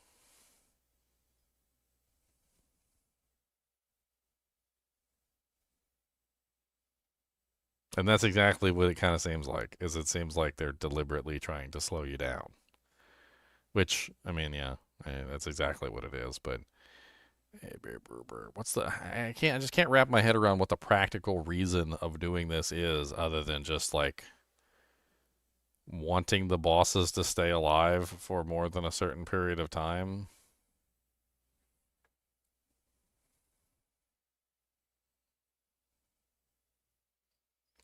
I will conditionally change that I would be for this if, and this is only if, a visual representation of what is going on is displayed on the screen. Like, it needs to be visually represented on the boss's bar or something that he is essentially immune for this period of time, and watching the percentage calculate down so that you know that it's falling off and when the percentage reduction is gone. Like, if you can see it falling off, I would be fine with it. At least at that point, you would know that the mechanic exists. Everybody would know that the mechanic exists, and you would understand what's going on immediately, as opposed to like not understanding at all. Like, most players just aren't going to know what the hell's going on. They're just going to be like, "Why am I doing no damage?" I think that's it. We could potentially do some theory crafts on like some characters at some point. I'm kind of excited with the Druid. Like, there's so many fun little, possibilities. The Wyvern looks really strong. I do think the Wyvern looks really strong. The Wolf looks really good too, and I plan on playing the Wolf. The Bear, I mean, I'm not gonna say the Bear looks weak, okay? But what I am gonna say is that if you've been playing Path of Exile 2 and you've played Warrior at all, you've probably already played something very similar to what the Bear looks like. And I don't necessarily think that the Bear makes for the most enticing gameplay to PoE 2 veterans who have already experienced everything the Warrior has to offer. So maybe something that you could potentially avoid if you're already like oversaturated on Warriorness. However, if you have never played a Warrior and you want to have fun slamming things and using war cries and whatnot, and you've never experienced any of those mechanics, well, then it's probably going to be a fun character for you. Me personally, I'm going to avoid the Bear like the plague because I've already done like 4 or 5 Warrior characters, played around with war cries, slams, all sorts of crazy things, and I just don't want to go down that road again for my new character. This character, on the other hand, looks really interesting with the like melee ice sort of like slashing wolves. I even get like some little summon wolves that looks pretty cool. The wyvern looks really good with the lightning abilities. Even the fire side of the wyvern looks really interesting. From a ranged / caster perspective, like setting up a ranged caster wyvern looks like a really interesting setup. I think that could also be pretty cool. So I mean, like, really awesome looking lightning build on the wyvern, really awesome looking fire build on the wyvern, really awesome looking cold build on the wolf. There's a rage builds on all 3 of these, by the way. Like, all of them have like rage options. The wolf has a rage option with the lunar wolf, which looks really cool with the white fur. The wyvern has rage options with the spell rage that comes with the ascendancy. In fact, all of them do. And the wolf, the bear seems to be built around rage. Like, so that's also crazy. It's definitely going to be a very raging season with all of the rage mechanics involved. I mean, the bear literally has multiple rage mechanics. The wolf has a rage mechanic. The wyvern has the rage mechanic through the ascendancy. All of them have the ascendancy rage mechanic, which looks really interesting. No new weapon though, like except for the talisman, of course, that comes with the bear, but no axe, no sword, no dagger. I can't remember what the other one that's missing. So we didn't get any other new weapon besides this. However, there was a comment by the head director.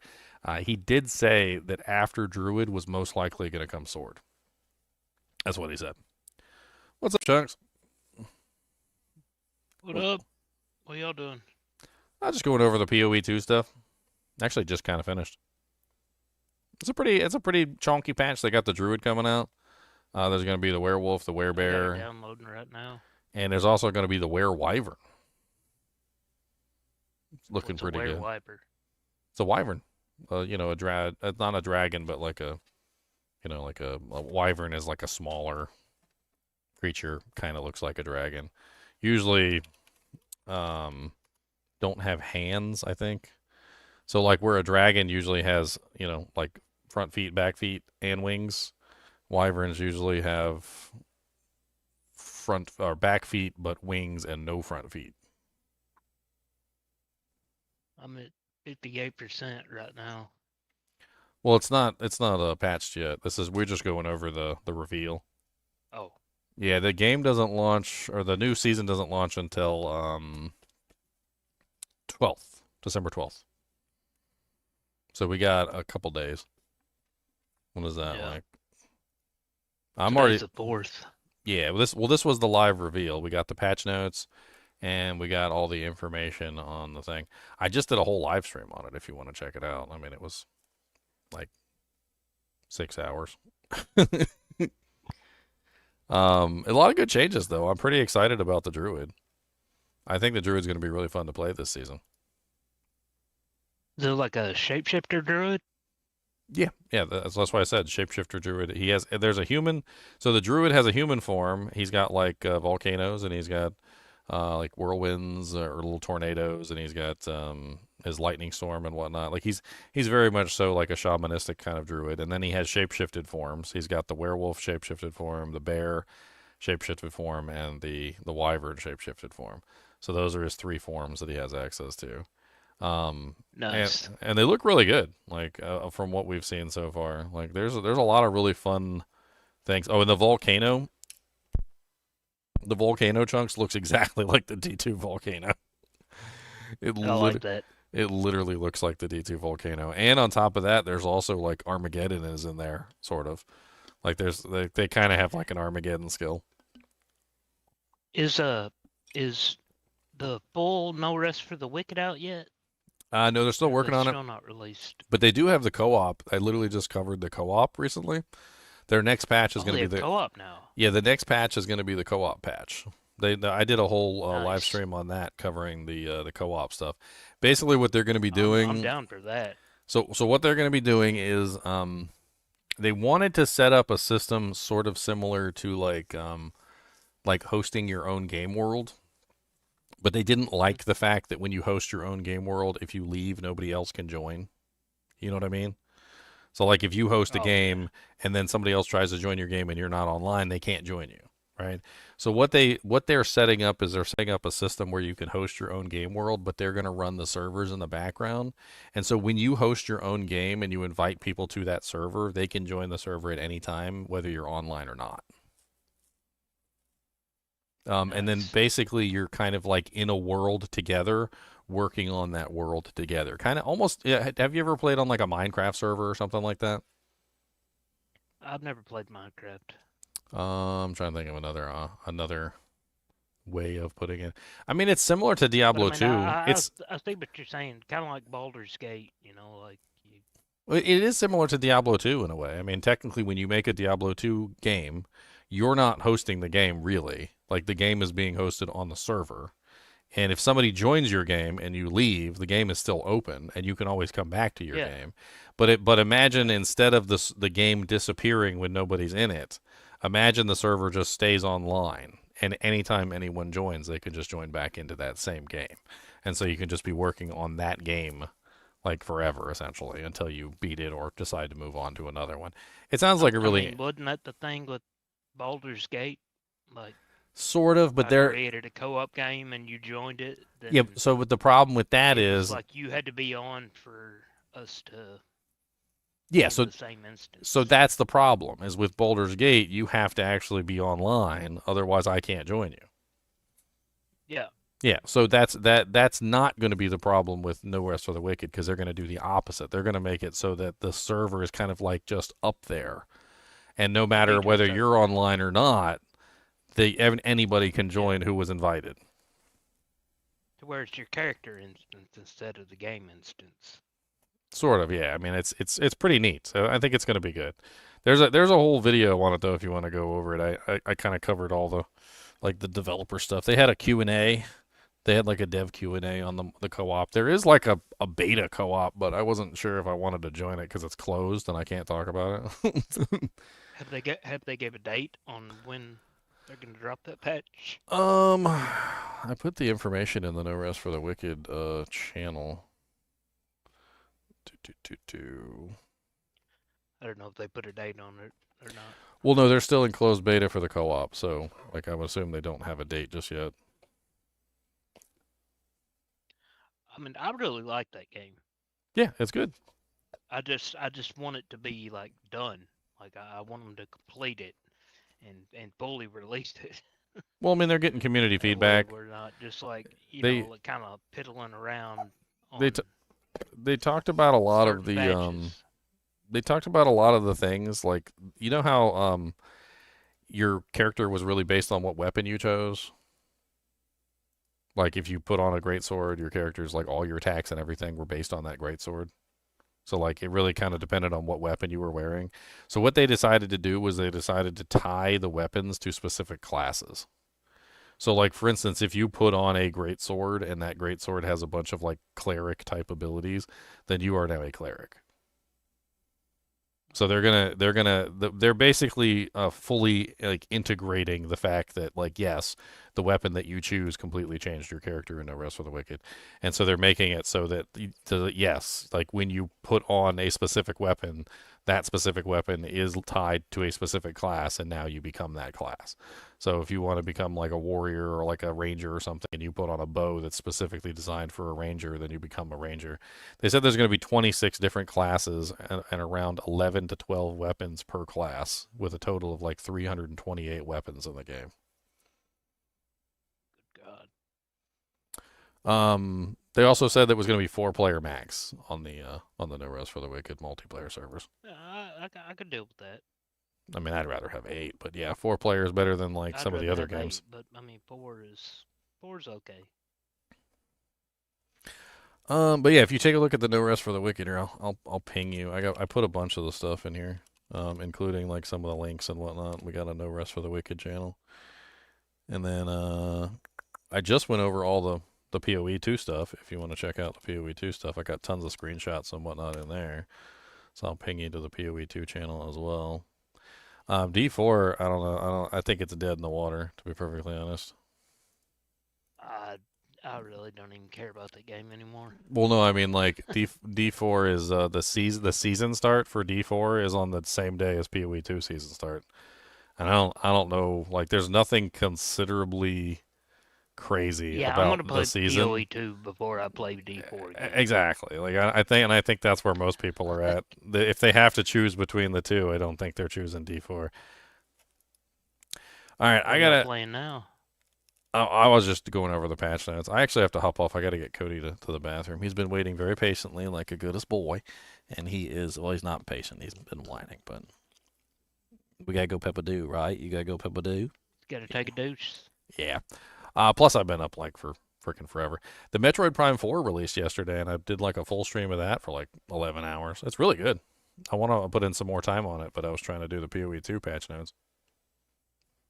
I like Metroid.